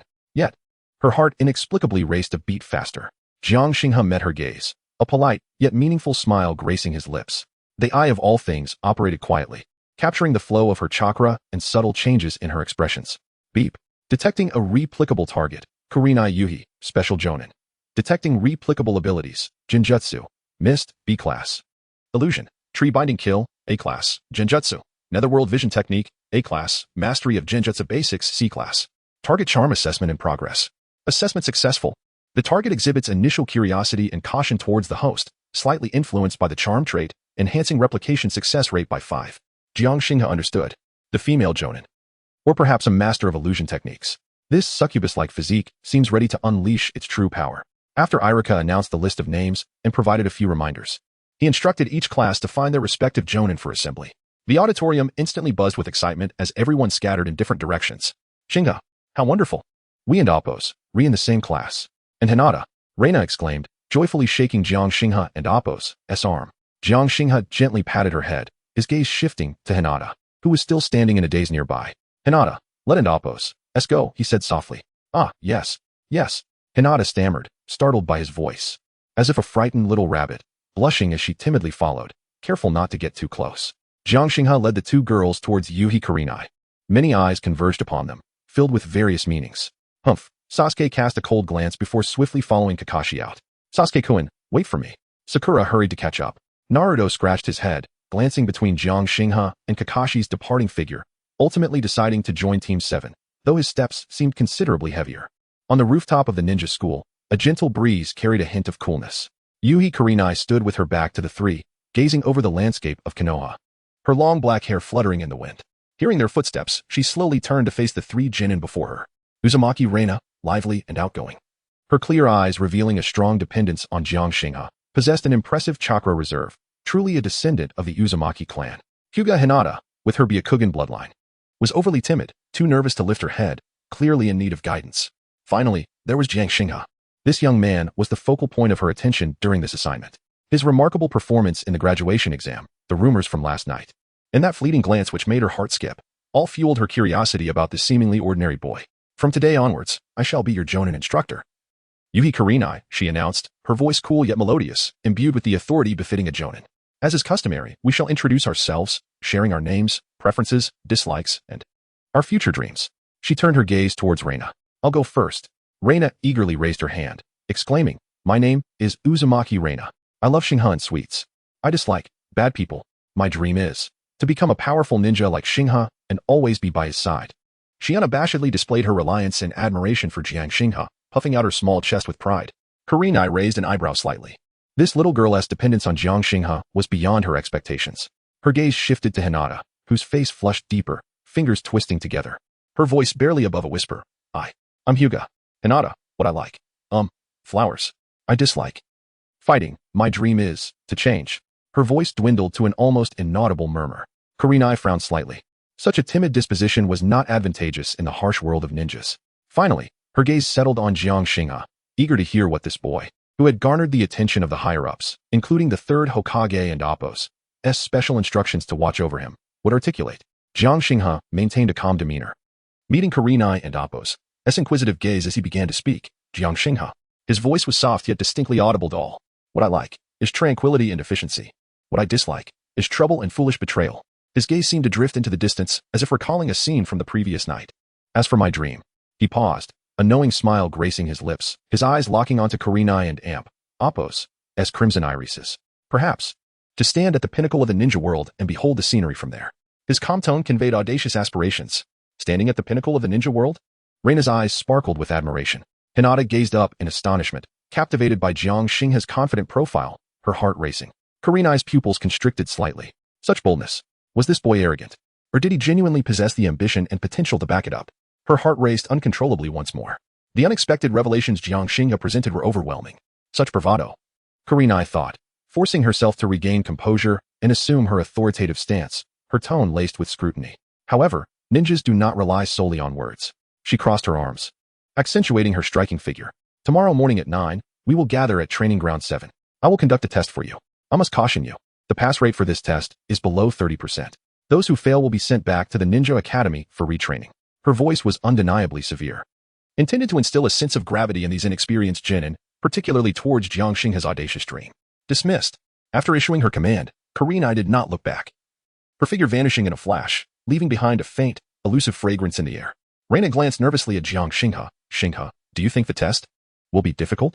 Hinata and Appo's face had paled as well, clearly intimidated by the less than 30% pass rate.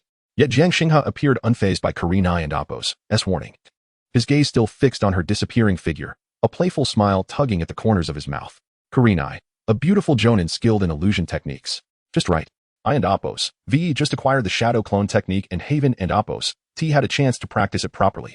Perhaps I could engage in a meaningful exchange with this newly appointed instructor. As for the test, to him, it was merely a formality. His greater interest lay in rapidly enhancing his strength and incorporating this enchanting jonin into his collection. With his succubus-like physique combined with the all-seeing eye, conquering this red-clad teacher seemed far from a daunting task. He withdrew his gaze, turning to the two girls beside him, one a reliant Uzumaki descendant with immense chakra and a unique bloodline, the other a bashful member of the Hyuga clan, possessing pure Byakugan. This Team 11 was indeed an intriguing configuration. Let us depart, Jiang Xinghe said, his tone light. Let us return and rest well. Tomorrow will be quite interesting. He took the lead, and Reina joyfully followed suit. Hinata hesitated for a moment, her cheeks flushed, before taking small steps to follow behind them.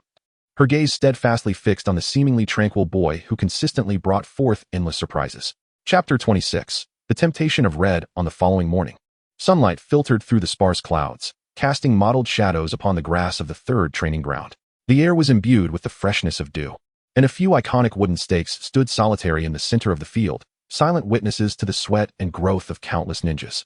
Jiang Xinghe, Uzumaki Reina, and Hyuga Hinata arrived punctually. Reina was clad in a pink short-sleeved shirt and shorts that allowed for ease of movement, her vibrant red hair tied high in a ponytail. Her youthful face flushed with excitement as she curiously surveyed her surroundings, her hand instinctively clutching the corner of Jiang Xinghe and Appo's garment. Hinata, on the other hand, was enveloped in a loose, pale purple long-sleeved jacket and dark pants, concealing her petite frame.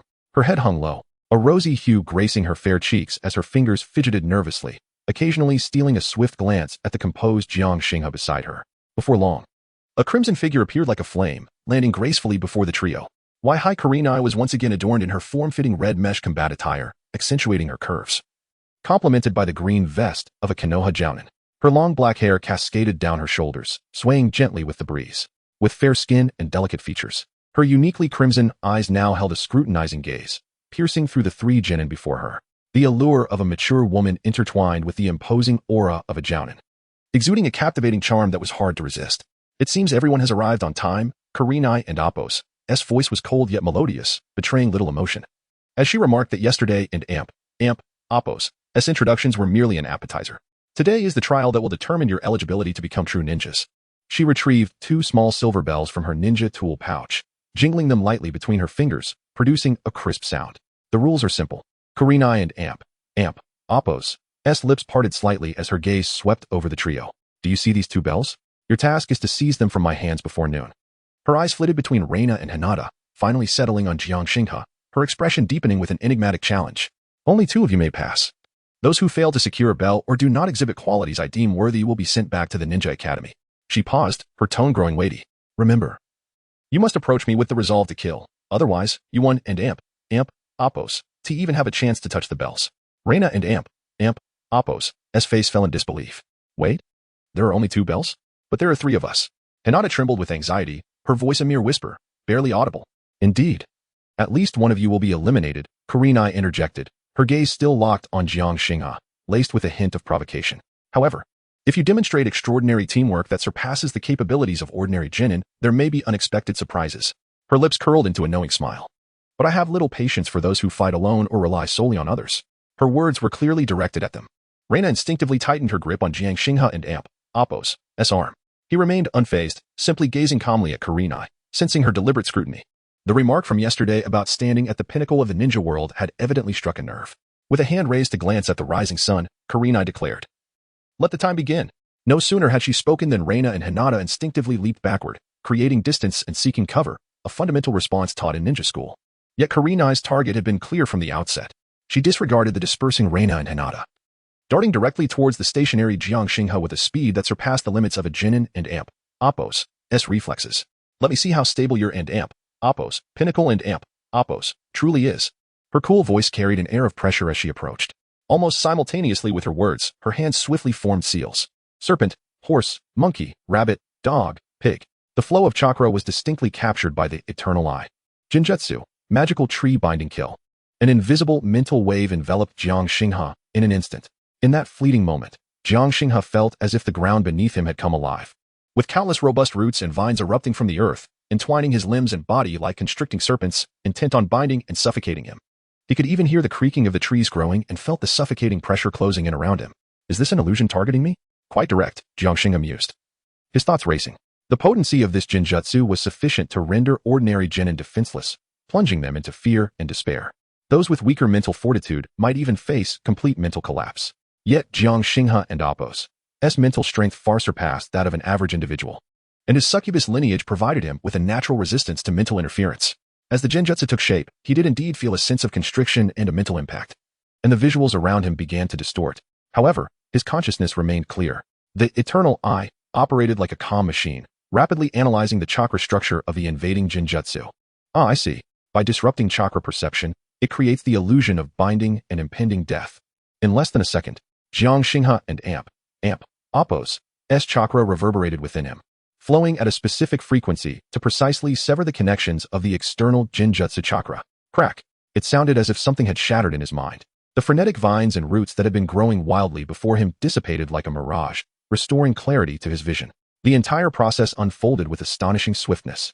In Kurenai and Appo's eyes, she witnessed Jiang Xinghe and Appo's expression merely flicker with confusion for less than half a second after the jinjutsu was cast, before returning to clarity, as if the A-rank jinjutsu that could leave even mid-level ninjas flustered was nothing more than a gentle breeze. What? Kurenai and Appo's crimson pupils constricted, a tempest of shock surging within her. How could he break free so quickly? There wasn't even a hint of struggle. Is my jinjutsu ineffective against him? No. He was indeed affected just now. This kid has an absurdly high mental resistance.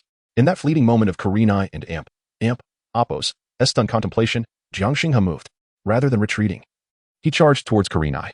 With a powerful push, his figure surged forward, closing the distance between them in an instant. Kurenai, experienced as she was, recovered from her shock in an instant, drawing a kunai with her left hand to block while her right hand formed a palm strike aimed at Jiang Xinghe and Appo's chest, intent on a close-range suppression. Since the jinjutsu proved ineffective, it was time to determine their prowess through taijutsu. Jiang Xinghe and Appo's objective was precisely to engage in close combat. He sidestepped Kurenai and Appo's palm strike, extending his right hand, not utilizing a weapon, but instead, with a deft angle, he accurately deflected Kurenai and Appo's wrist that held the kunai. Smack! Their arms made brief yet distinct contact. Jiang Xinghe's palm inadvertently brushed against the smooth, delicate skin of Kurenai's forearm exposed beyond her combat attire. It was warm, soft, and astonishingly elastic. A faint current seemed to spring forth from the point of contact. Kurenai's body tensed imperceptibly. That sensation caused her heart to skip a beat, as if something had lightly stung her. In that fleeting moment of contact, a cold system notification echoed in Jiang Xinghe and Appo's mind. Ding. Contact established. Replicable target detected. Sunset red, special Jonin. Detected replicable abilities. Illusion technique. Haze, B rank. Magic technique. Tree binding kill, A rank. Illusion technique. Nether view technique, A rank. Illusion mastery, C rank. Magic technique. Tree binding kill, A rank. Illusion. Meets the priority replication conditions. Replication success rate under assessment. Evaluation factors. Target rank, special Jonin. Host chakra volume. Host mental strength, succubus physique and Appo's influence on opposite sex targets. Target and Appo's current emotional fluctuations, surprise wary. Comprehensive assessment yields a replication success rate of 75. Confirm replication of magic technique. Tree binding kill? A rank? Replication. Jiang Xinghe unhesitatingly confirmed in his heart. A torrent of information concerning magic technique, tree binding kill, surged into his mind. Hand seals, chakra nature transformation, mental energy guidance methods, illusion construction details. It was as if he had been innately endowed with this knowledge, indelibly imprinted in the depths of his soul. Success. A faint, barely perceptible smile tugged at the corners of Jiang Xinghe and Amp Appo's lips.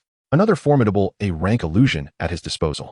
It would serve well for controlling foes, or perhaps for communication in certain unique situations, proving to be immensely useful. This teacher Hong, indeed, is a veritable treasure trove.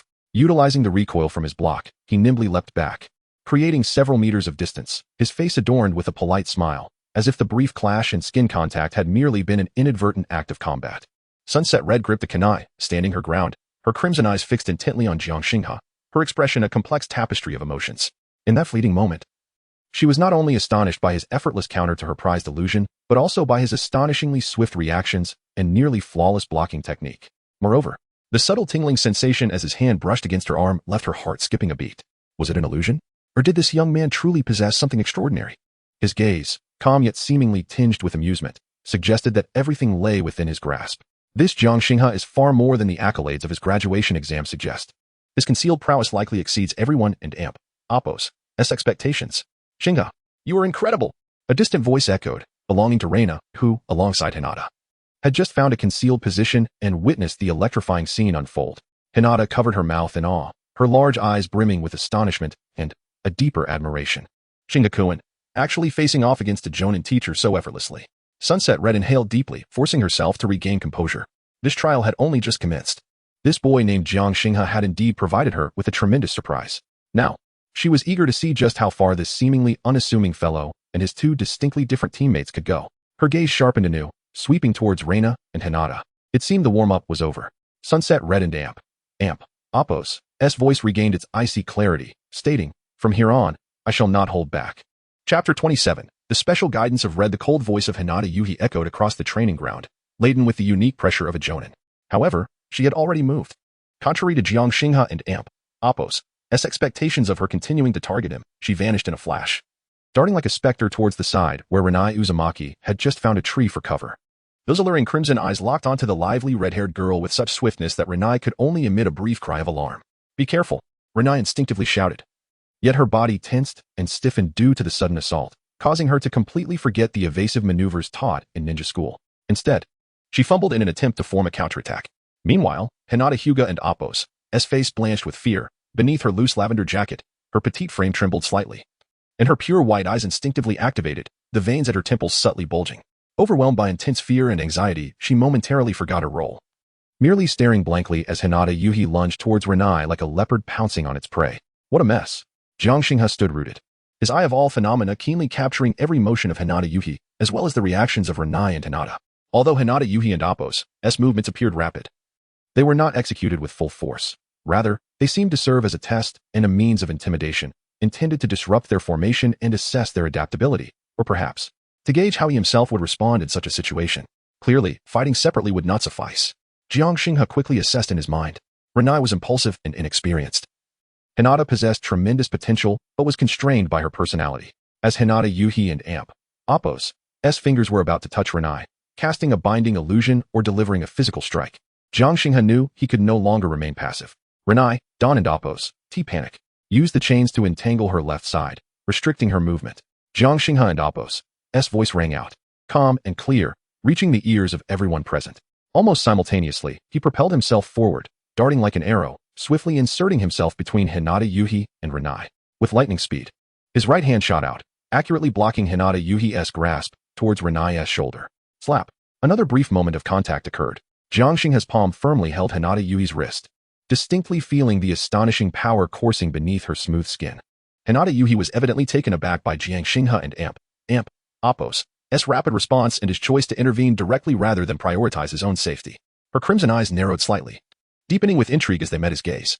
Awakened by Jiang Xinghe and Amp Appo's voice and realizing he stood protectively before her, Renai found her footing, her panic subsiding as a glimmer of reliance shone in her eyes. She promptly obeyed his command, her hands swiftly forming seals. Yes.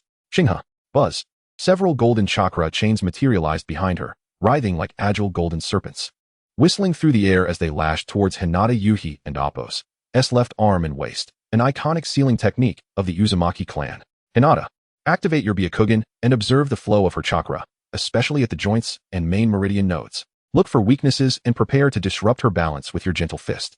Jiang Xinghe and Appo's voice commanded again, imbued with undeniable authority. Yes, yes, Hinata stammered, her body trembling once more, but this time it was not purely out of fear. Rather, it was a mix of tension rooted in trust and expectation. She inhaled deeply, striving to suppress her trepidation, focusing her mind as her Byakugan and Appo's vision sharpened, locking onto the flow of chakra within Hinata Yuhi. Gentle fist, she whispered to herself, adopting the starting stance of the Hyuga clan's gentle fist technique. Though her movements remained somewhat stiff, her gaze had become significantly more focused.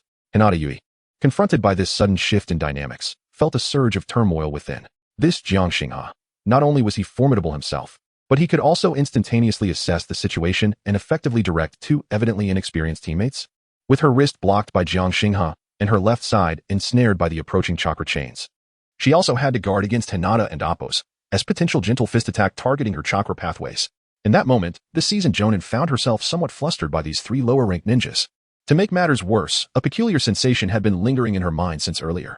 Especially when Jiang Xinghe drew near and their eyes met, her heart would inexplicably race. And her focus seemed to be subtly disturbed, as if an elusive, intoxicating aura hung in the air. Was it an illusion? Or was it this boy and Appo's gaze? Hinata Yuhi quickly cast aside her distractions, her combat instincts as a Jonin compelling her to react. With a sudden twist of her wrist, she unleashed a burst of finesse. Breaking free from Jiang Xinghe and Appo's block, her body twisting backward at an incredible angle, narrowly avoiding the encroaching golden chains, just as her form had yet to stabilize. Preparing to regroup for an offensive now, Jiang Xinghe called out sharply. Poof! A shadow clone appeared beside him, charging unhesitatingly towards the bell nestled in Hinata Yuhi and Appo's embrace. Adopting a posture as if to seize it forcefully, a shadow clone, Hinata Yuhi's eyes sharpened. Almost instinctively, she raised her hand and struck down the clone. Scattering it effortlessly, it posed no real threat to her. However, this was precisely Jiang Xinghe and Appo's intent. As Hinata Yuhi and Appo's attention was drawn to the shadow clone, she was forced to divide her focus to guard against Renai and Appo's returning chains and Hinata and Appo's poised gentle fist attack. In that fleeting moment, Jiang Xinghe made his move. His true form, akin to a lurking leopard, seized the brief distraction provided by the shadow clone. With chakra surging beneath his feet, he dove in from an angle that evaded Hinata Yuhi and Appo's defenses. The wind rushed past his ears, and before him lay Hinata Yuhi and Appo's exquisite form. Her chest subtly rising and falling from the exertion of battle, the silver bell at her waist swaying gently with her movements. What a captivating scent! Is it emanating from her? A fleeting thought crossed Jiang Xinghe and Appo's mind, yet his actions remained resolute. His right hand struck with the precision of a striking serpent. Swift and ruthless, his fingertips grazed the red ribbons that danced with her motions. Ding! A crisp chime resonated through the quiet training ground. A silver bell had fallen into Jiang Xinghe and Appo's grasp. The cold metallic sensation filled his palm. Success! Jiang Xinghe swiftly retreated, creating distance as he weighed the delicate bell in his hand, a polite smile gracing his face as he turned to Hinata Yuhi, who had just regained her footing and was staring at him in astonishment. Renai erupted in exuberant cheer. Amazing! Xinghe got it. She retracted her chakra chains and dashed to Jiang Xinghe and Appo's side, her eyes sparkling with admiration. Hinata too halted her gentle fist stance, covering her mouth with her small hand. Gazing at the bell in Jiang Xinghe and Appo's possession, then glancing at Hinata Yuhi and Appo's complex expression, her cheeks flushed with excitement, her heart brimming with indescribable shock and joy. Xinghe-kun. Really did it. Hinata Yuhi stood still, a few strands of her long black hair tousled by the wind, sticking to her slightly damp cheek. She glanced down at her waist, where only a solitary bell swayed forlornly. Her crimson eyes fixed intently on Jiang Xinghe, her expression a whirlwind of complexity. The rapid series of events had unfolded so swiftly that she struggled to comprehend them.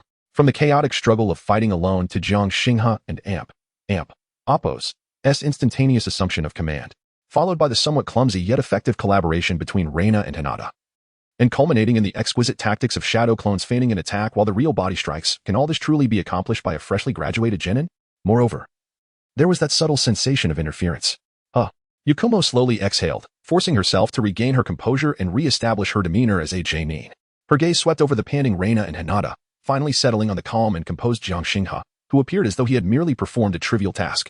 Time and amp, Oppos, S up, she proclaimed, her voice devoid of any discernible emotion, a mere bell. Truly unbecoming. She paused, observing the three genin before her, each with their distinct styles yet showcasing astonishing potential moments ago, especially the boy at the forefront. Given that you have finally grasped the essence of cooperation. She crossed her arms before her chest, the breathtaking curve of her form undulating with the movement. This test shall be deemed barely satisfactory. Henceforth, Team 11 is officially established. Despite her words of reluctance, Yakumo and Amp, Oppos, S heart surged with tumultuous emotion. This boy, not only does he possess a terrifyingly peculiar strength, but his ability to command in the heat of battle, coupled with his understanding of his teammates and Oppos, psychology, it even seems to subtly influence my judgment. Who exactly is he? The impact that this youth, Jiang Xinghe, has had on her is far greater than she had anticipated. Team 11 will likely be the most extraordinary group she has ever led. Chapter 28. The blush of red and the beginning of turmoil on the training ground. The air seemed to linger with the residual warmth of the recent fierce confrontation. As the sun set, Yui Red announced the test and Oppos, S success, and Rina erupted into jubilant cheers. Embracing Jiang Xinghe and Oppos, S arm and shaking it excitedly. That and Oppos, S wonderful. Xinghe, we made it. I told you there would be no problem following you. Hinata Hyuga also let out a sigh of relief, her tense expression blossoming into a shy yet sincere smile. Her Byakugan almost overflowing with admiration as she gazed at Jiang Xinghe. She bowed slightly, her voice barely above a whisper, Th. Thank you, Xinghe-kun. And Rina-chan. Yui Red observed the trio of distinct personalities before her, particularly the boy who remained calm despite the affectionate embrace of the red-haired girl. A myriad of emotions swirled within her. Taking a deep breath, she suppressed the shock and curiosity surging within her, reasserting the serious demeanor befitting a jonin. Do not rejoice too soon, she interrupted Rina's exuberance with a cool tone. Passing merely indicates that you have barely qualified to become genin. It does not signify that you are competent ninjas yet. She stepped forward, her sharp gaze sweeping over the three of them. We shall now commence the review of the exercise. Her attention first fell upon Rina. Uzumaki Rina. Your strengths lie in your abundant chakra and your decent aptitude for the sealing techniques of the Uzumaki clan, as well as your quick reflexes. However, your weaknesses are equally pronounced. You are prone to impulsiveness, lacking calm judgment, and tend to rely too heavily on instinct in battle. You panicked in the face of unexpected situations. Had it not been for Jiang Xinghe and Oppos, S reminder earlier, you would have nearly been subdued by me. Rina stuck out her tongue, feeling a bit embarrassed as she released Jiang Xinghe's arm, mumbling, I know, Teacher Red. Next, Yui Red turned her gaze to Hinata, her tone softening slightly. Hinata Hyuga, your Byakugan grants you keen observational skills, and your gentle fist possesses considerable potential. Yet, your overly timid nature and lack of confidence lead to indecisiveness in combat, preventing you from fully harnessing your advantages. You must conquer your inner fears and believe in your own strength. Hinata and Oppos, S cheeks flushed deeper as she lowered her head, her fingers nervously fidgeting, but she mustered the courage to respond softly. Why, yes, I will do my best, Teacher Red. Finally, Yui Red and Oppos, S eyes landed on Jiang Xinghe.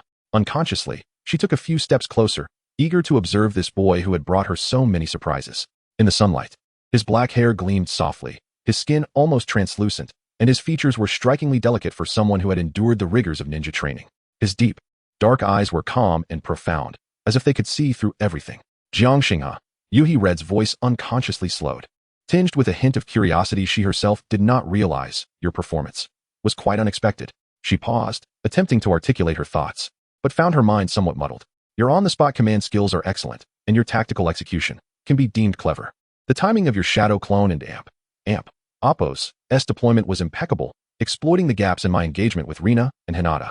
The final ambush for the bell was executed with flawless speed and angle. As she spoke, she drew nearer to Jiang Xinghe. A faint, elusive aura seemed to emanate from him, enveloping her senses. It was not the scent of any particular spice, but rather a fragrance that seemed to stem from the essence of life itself, imbued with a deadly allure. The vague sense of disturbance she had felt during the battle now crystallized. Her heartbeat unexpectedly faltered, then quickened, thumping against her chest, as if yearning to break free from its confines. A mysterious warmth surged from her heart, rapidly spreading to her cheeks, making her ears flush with heat. She could even feel her pulse quickening at her neck. However, Yui Red attempted to continue her assessment, but her voice came out slightly dry. Your individual capabilities seem overly pronounced, overshadowing team collaboration, although you commanded the situation in the end. She gazed into Jiang Xinghe and Oppos' calm eyes, her mind suddenly flooded with absurd thoughts. His lips are beautifully shaped. His skin is truly fair. What would it feel like to touch him? No. What am I thinking? Yui Red jolted, as if burned, instinctively retreating a large step to distance herself from Jiang Xinghe. This sudden action startled Rina and Hinata, who had been listening attentively, or pretending to. Jiang Xinghe observed her suddenly flushed cheeks and slightly flustered expression, a subtle smirk curving at the corners of his mouth. He spoke calmly, his voice clear. Teacher Red, I believe an excellent team first requires a core capable of making sound judgments. Under the circumstances at the time, it was most efficient for me to take the lead. Of course, Rina and Hinata both possess great potential, and I am confident that under your guidance, they will soon be able to stand on their own. His tone was candid and confident, sounding reasonable, as if he were explaining something while subtly controlling the dialogue's rhythm.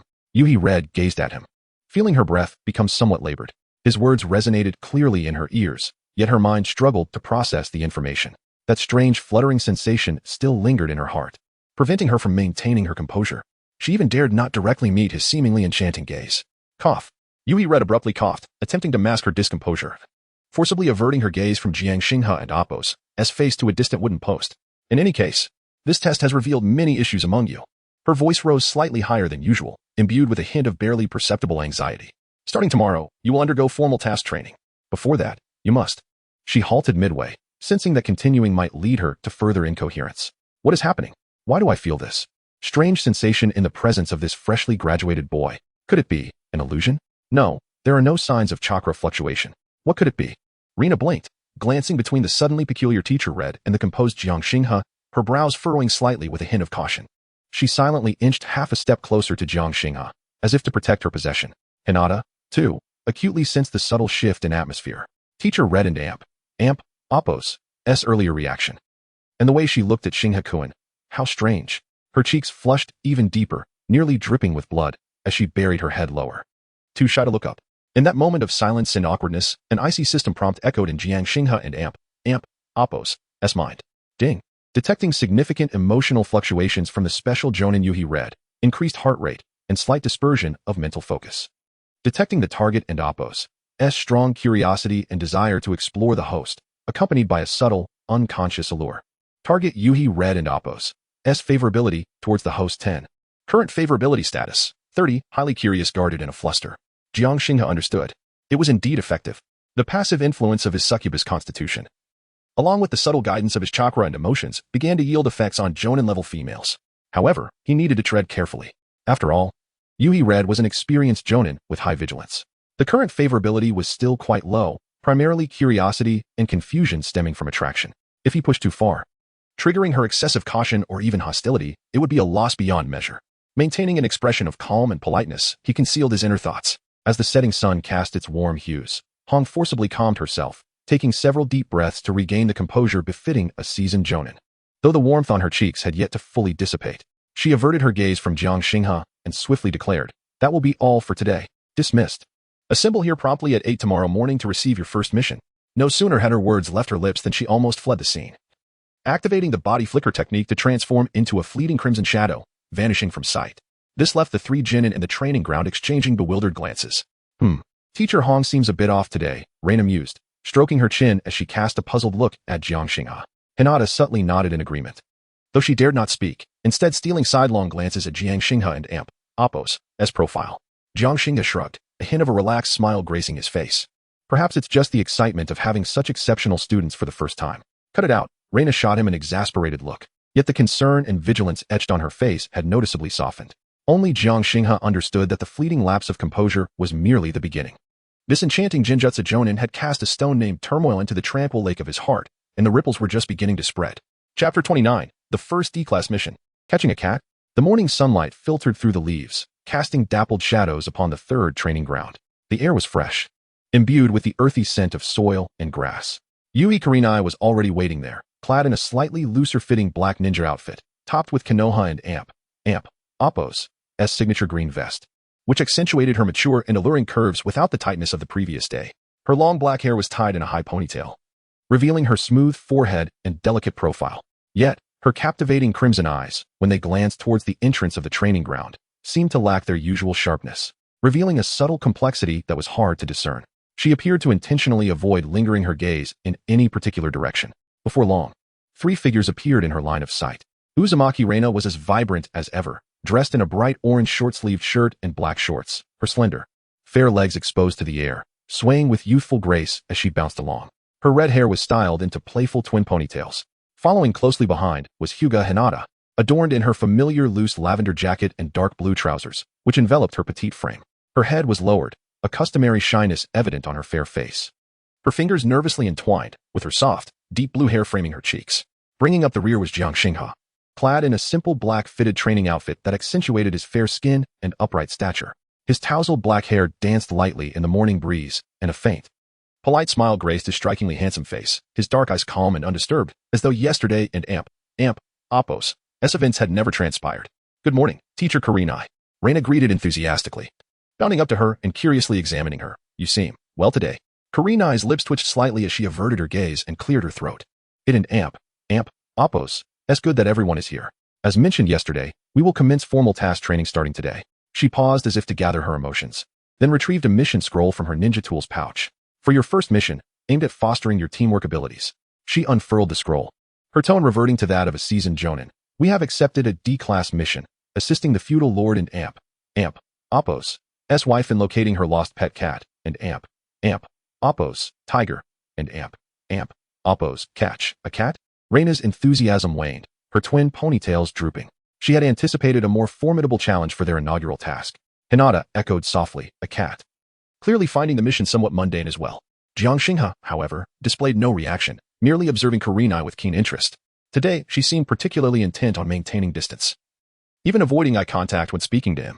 "Do not underestimate any task," Kurenai and Appos' voice grew serious as her gaze swept over Reina and Hinata. "Even a D-class mission requires scouting, tracking, and teamwork. The cat named Tiger is rather cunning, having evaded several teams of lower-ranked ninjas." With that, she commanded, "Now let us set off." The quartet departed the training ground, making their way to the temporary residence of the feudal lord's wife in Konoha as indicated on the mission scroll. The mission commenced on an unsteady note. The pet cat, aptly named Tiger, indeed lived up to its reputation. It was a robust creature, flaunting an audacious orange coat streaked with black, its eyes gleaming with an intelligence that belied its size, and perhaps a hint of disdain. As they approached, the cat darted away with astonishing speed. "Ah, Don and Appos, run!" Reina exclaimed, immediately chasing after it, her agile form weaving through the streets while calling out, "Stop, you fat cat!" "Reina, wait!" Hinata urged, activating her Byakugan, her azure eyes revealing the flowing chakra of the swiftly moving feline. "It's heading towards that alley." She pointed in the direction, attempting to keep pace, though she lagged behind Reina. What ensued was a chaotic chase through the streets of Konoha. Reina, fueled by her abundant stamina and speed, pursued relentlessly, yet always fell just short of capturing the cat and Appos' tail, which nimbly eluded her grasp, nearly toppling roadside stalls and drawing complaints from vendors. Hinata, utilizing her Byakugan's extensive field of vision and penetrating sight, continually directed Reina, correcting her pursuit trajectory. However, her own movements were too slow, and her cautious nature prevented her from making bold intercepts. All she could do was fret from the back. As for Jiang Xinghe, he strolled leisurely behind with his hands in his pockets, as if on a casual walk. His all-seeing eye had already pinpointed the cat and Appos' movements and anticipated several of its turns. Yet, he made no haste to intervene, merely enjoying the sight of the two girls in their frantic escapade. "Reina, to the left.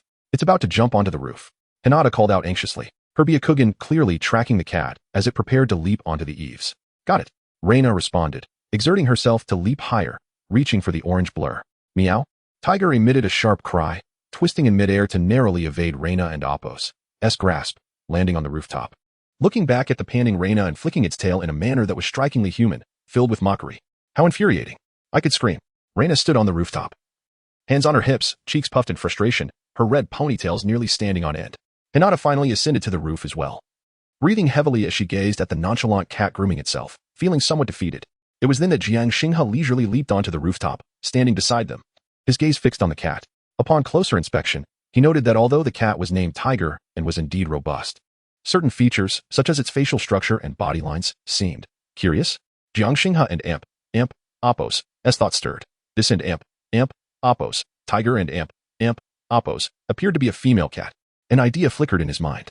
Since it was a female cat, perhaps he could try something? Maintaining his calm demeanor, he watched the orange feline, then subtly summoned a unique chakra from his demon heritage, stripping away its alluring properties and retaining only a faint, friendly, and non-threatening aura, akin to a gentle spring breeze, directed towards the female cat. This ethereal presence was imperceptible to ordinary individuals, yet for sensitive creatures, particularly those of the opposite sex, it might yield intriguing results. Indeed, as the cat continued grooming, it paused abruptly, its previously wary and cunning eyes reflecting a glimmer of confusion and curiosity. It sniffed the air, seemingly detecting a pleasant and comforting scent that was unfamiliar. Tilting its head, it gazed in Jiang Xinghe and Apos' direction, the wariness in its eyes visibly dissipating, replaced by a sense of curiosity, perhaps even an inexplicable fondness. Meow? It tentatively called out, its tone softening, losing its previous sharpness. An opportunity presented itself. Jiang Xinghe thought to himself, allowing a gentle, harmless smile to grace his lips as he slowly approached the cat, his movements unthreatening and deliberate.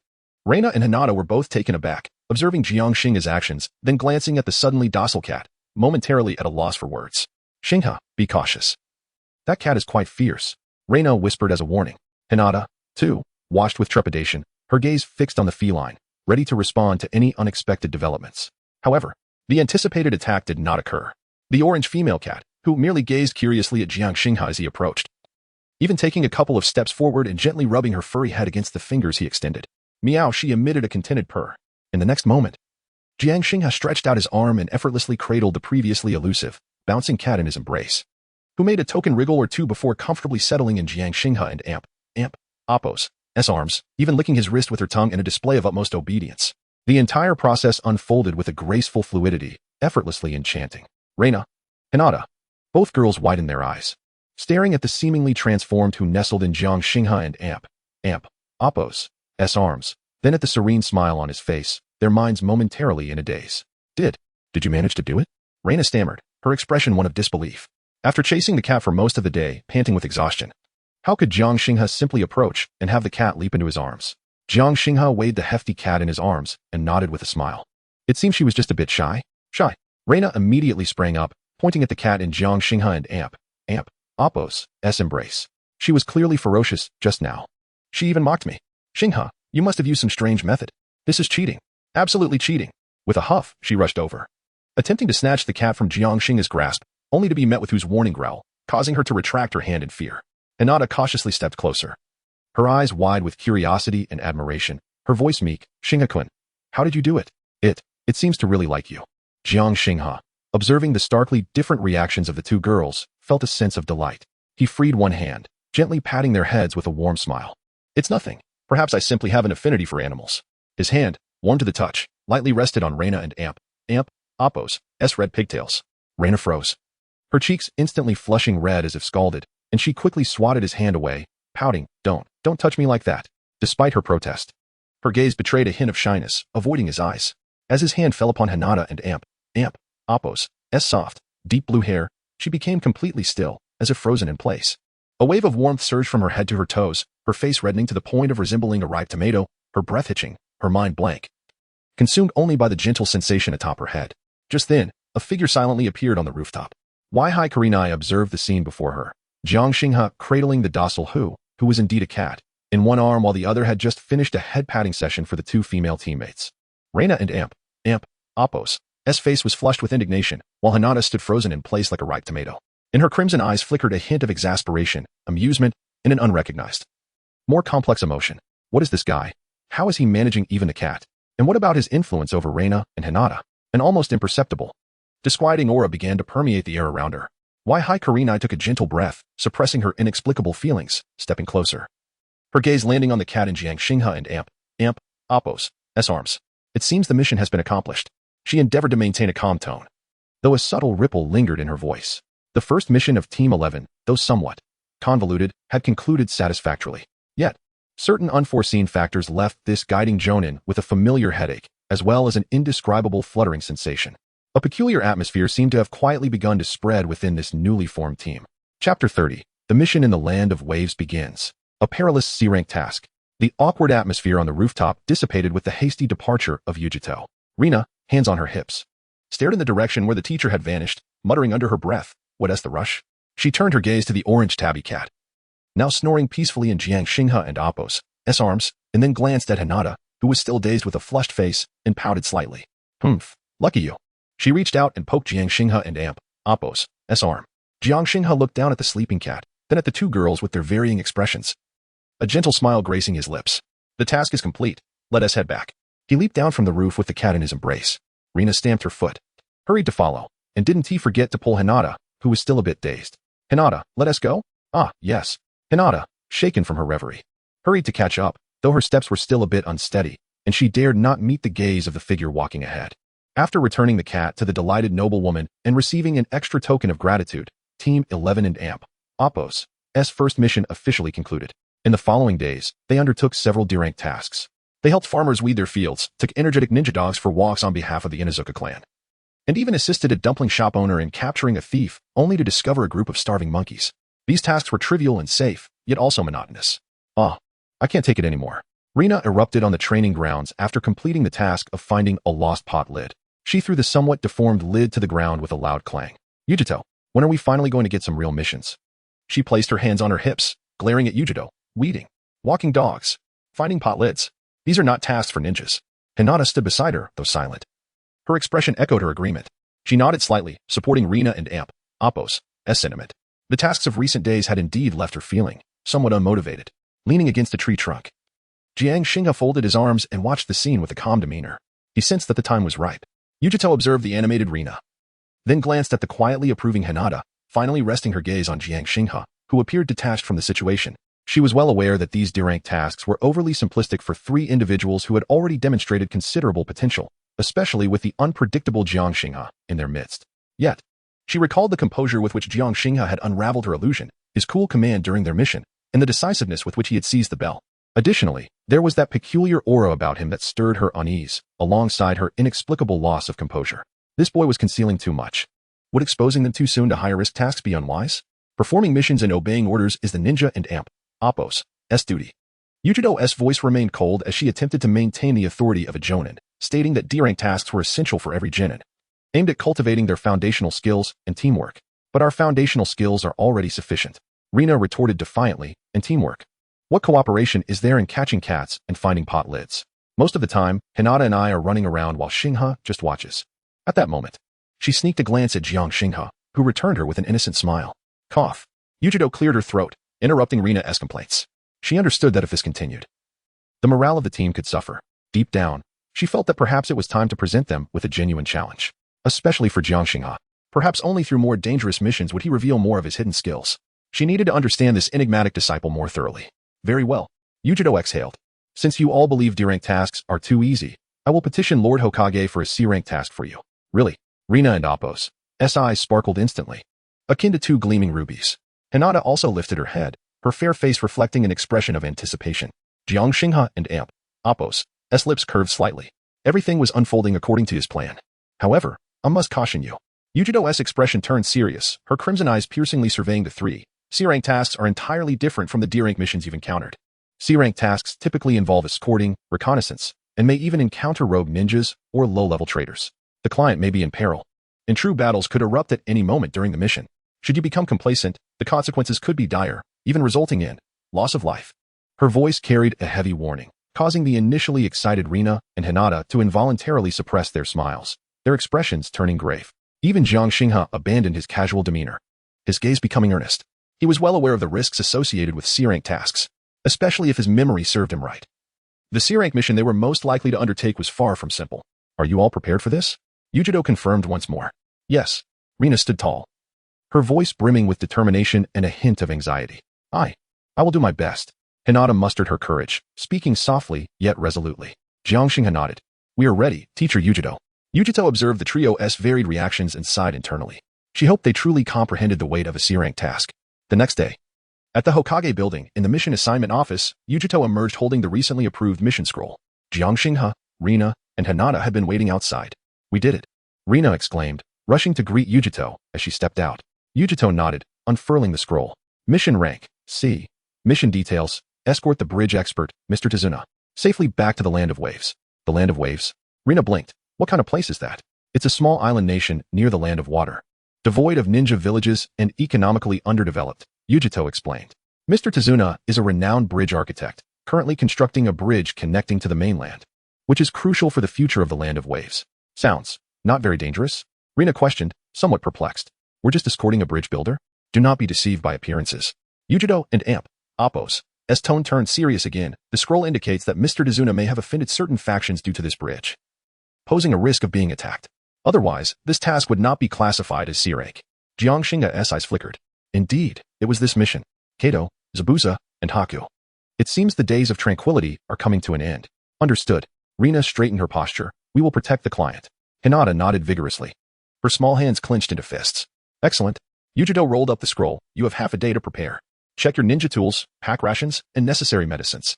We will meet at the south gate of the village at 10 and amp. Oppos, clock in the afternoon. Yes. The three responded in unison. Half a day of preparation passed swiftly. Jiang Xingha returned to his modest apartment, methodically getting ready. Kunai, shuriken, explosive tags, and steel wire. He meticulously inspected each piece of ninja tool, ensuring their numbers were sufficient and their conditions impeccable. Healing ointments and antidotes. All commonly used medicines were prepared as well. He even made a special trip to the ninja tool shop to purchase several rolls of specially crafted, more resilient steel wire, along with some blank talisman scrolls.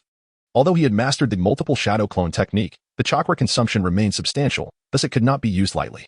The A-rank illusion technique, magical tree binding kill, copied from Yuhi Kurenai, could indeed serve as a surprising method.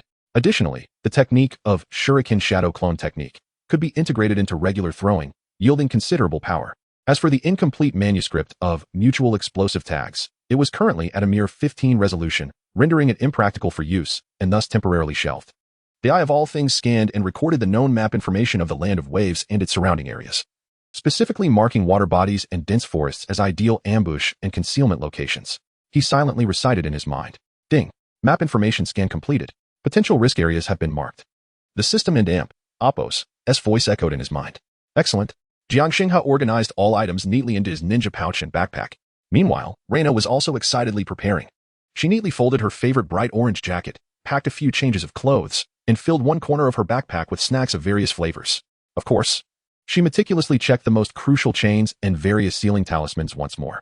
This was her first time leaving the village to undertake a C-rank mission. She had to perform admirably. She encouraged herself in front of the mirror. At the Hyuga household, Hinata was quietly preparing in her room. Her preparations were even more meticulous.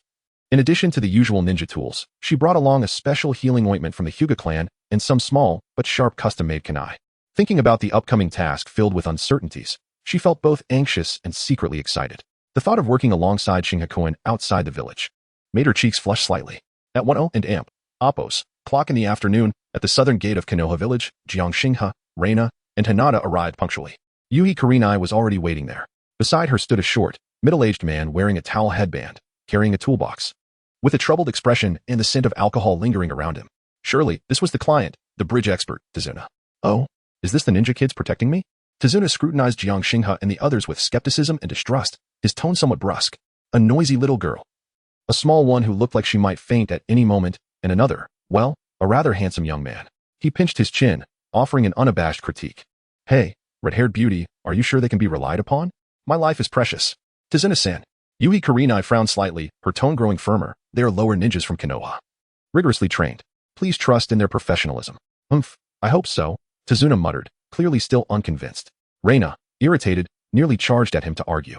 But Jiang Xingha stopped her with a glance. Stepping forward with a polite smile, Jiang Xingha addressed Tazuna. Tazuna-san, we are from Konoha and amp, Oppos, S Team 11. I am Jiang Xingha. And these are my teammates, Uzumaki Reina and Hyuga Hinata. Our guiding jounin is Yuhi Kurenai. We will do our utmost to ensure your safety, please rest assured.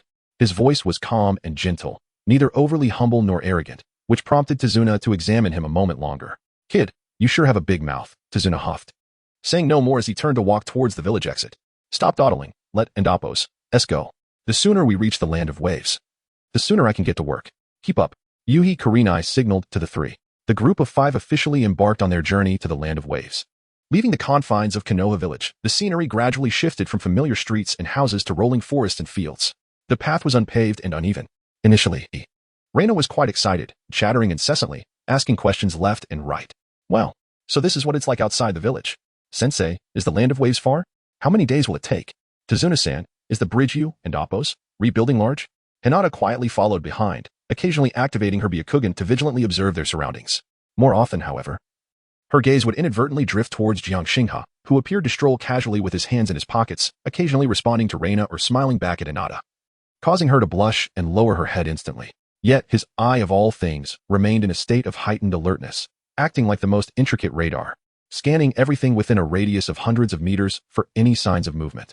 The rustling of leaves, The trajectory of flying birds, the distant sound of flowing water, even the subtle vibrations of insects crawling in the soil, all information was rapidly processed and analyzed by his mind. Yuhi Kurenai walked at the rear, quietly observing her three disciples.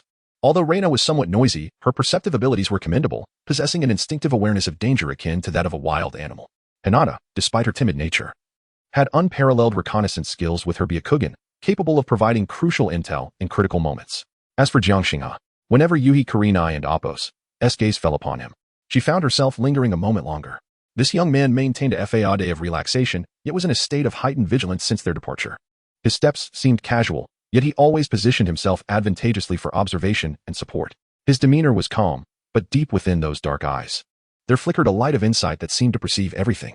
His awareness of the surroundings was even sharper than hers, an experienced jounin. Such qualities were not typical of a freshly graduated lower ninja. Moreover, Yuhi Kurenai noted how naturally Jiang Xinghe interacted with Reina and Hinata. He would smile in response to Reina's occasionally childish inquiries and gently encourage the somewhat anxious Hinata, even cracking a poorly timed joke that elicited both giggles and playful pouts from the two girls. The sense of closeness was effortless, as if they had known each other for ages, their bond deepening. Seeing the unmasked reliance and admiration in Reina and Apos' eyes when she looked at Jiang Xinghe, and Hinata and Apos' instant blush under his gaze, Yuhi Kurenai felt an inexplicable discomfort wash over her once more. Was it merely an illusion? It felt as though this young man possessed an intangible allure, not only directed towards the mission targets, like that cat, but also towards his companions. Perhaps even herself? No, it couldn't. And Apos, TB. Yuhi Kurenai shook her head, dismissing the absurd thought. She must be overly fatigued lately. She redirected her focus back to the task at hand. A C-rank mission implied the potential for encounters with enemies at any moment. According to intelligence, those posing a threat to Tizuna were likely rogue ninjas colluding with the underworld of the Land of Waves, or even renegade ninjas. They could not afford to be complacent. The group continued onward. The sun shone brightly, and the trees lining the path were lush and green. The weather appeared clear. Yet, Jiang Xinghe and Apos' gaze seemed to casually sweep over a puddle on the road ahead. The sun was radiant, and it had Apos' rained for several days. How could there be such an unexpected puddle on this dirt path? A subtle smile curled at the corners of his mouth. Chapter 31. The Ghost Brothers. Slaughter and Replication. The winding path through the woods stretched ahead as the group continued their journey. Sunlight filtered through the dense foliage, casting dappled shadows upon the ground. The air was infused with the rich scents of fresh grass and damp earth, occasionally punctuated by the calls of unknown birds, adding a touch of tranquility to the scene.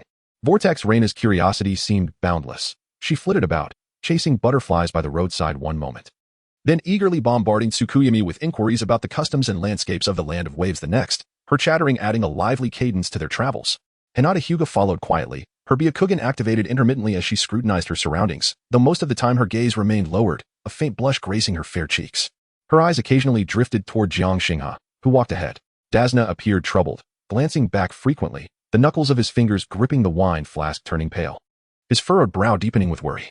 Tsukuyami brought up the rear, maintaining the vigilance befitting a jonin, her crimson eyes scanning the environment with a calm intensity, attuned to any hint of anomaly. Only Jiang Xinghe retained his unflappable demeanor, hands tucked into his pockets, his stride steady, eyes seemingly wandering over the path ahead. The conspicuous puddle lay still in the clear, dry weather, its brightness almost blinding. A barely perceptible smile curled at the corner of Jiang Xinghe and Apos' lips. Here it comes. He refrained from vocalizing a warning, eager to observe the real-time response of this famed illusionist, the beautiful jonin, while also curious to see how his two charming companions would fare in the face of genuine danger. Just as the group was about to pass the puddle, an unexpected turn of events unfolded. Splash! The tranquil surface of the water erupted violently. Water sprayed everywhere. Two black figures leaped forth from the depths like phantoms, exuding a palpable aura of menace, charging directly at the team. They were agile, their movements swift, two highly trained ninjas, clad in the standard garb of the Hidden Mist Village.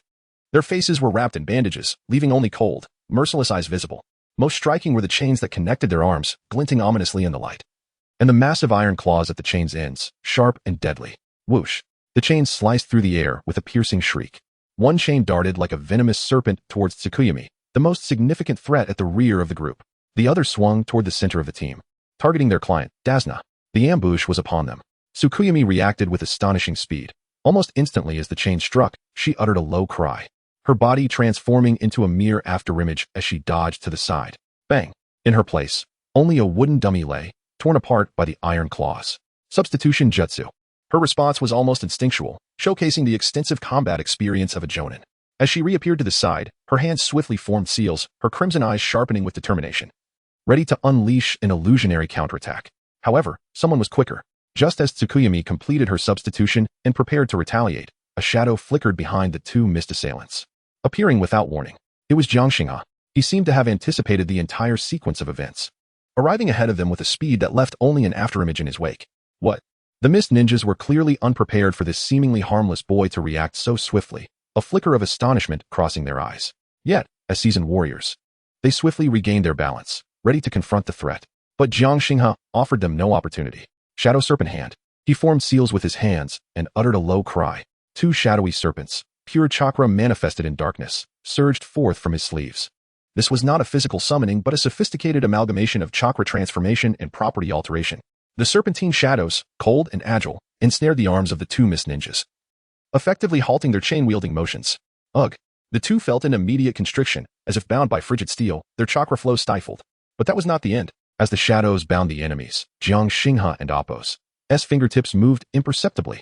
A few slender chakra needles, glimmering with an eerie pink hue, silently shot forth, precisely piercing the nerve points in the two ninjas and Appo's arms and necks. This was a unique technique he developed by combining his succubus-like chakra with an intricate understanding of human anatomy.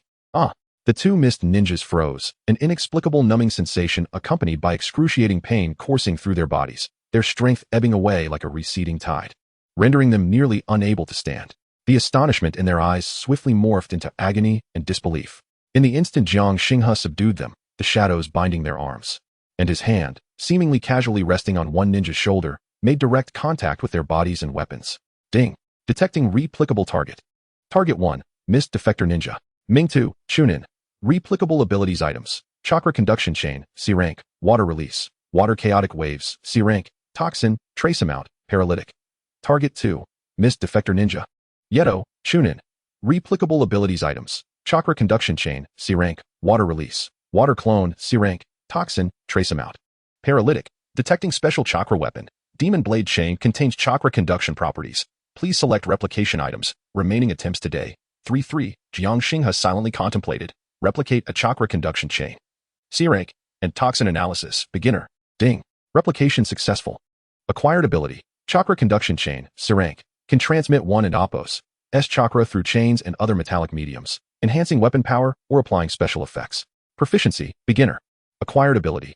Toxin analysis. Beginner. Can preliminarily analyze components of common toxins upon contact, boosting resistance to such toxins. Currently analyzed. Ghost Brothers Paralytic Toxin. A subtle stream of information integrated into Jiang Xinghe's mind. Chakra conduction could be utilized with the special steel wire he had purchased, allowing for unexpected maneuvers. Toxin analysis. Though only at a beginner level, was better than nothing. It might save his life in a critical moment. All of this transpired in the blink of an eye. From the moment the two mist ninjas burst forth from the water, to Tsukuyami executing her substitution technique, and Jiang Xinghe appearing instantaneously to unleash his bizarre shadow binding and chakra needles upon them. The entire sequence took but a few seconds. As the dust settled, an eerie silence enveloped the scene. The sunlight remained bright, and a gentle breeze rustled the treetops, producing a soft whisper. Yet the heart-stopping moment just past played vividly in their minds.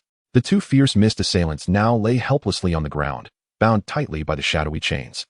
Their faces contorted with pain and terror, utterly incapable of resistance. Their once proud demon blade chains lay lifelessly on the ground, devoid of luster. Vortex Reina gaped, her eyes wide, flitting between the agonized enemies and the calm figure of Jiang Xinghe standing behind them, her mind momentarily unable to process the scene.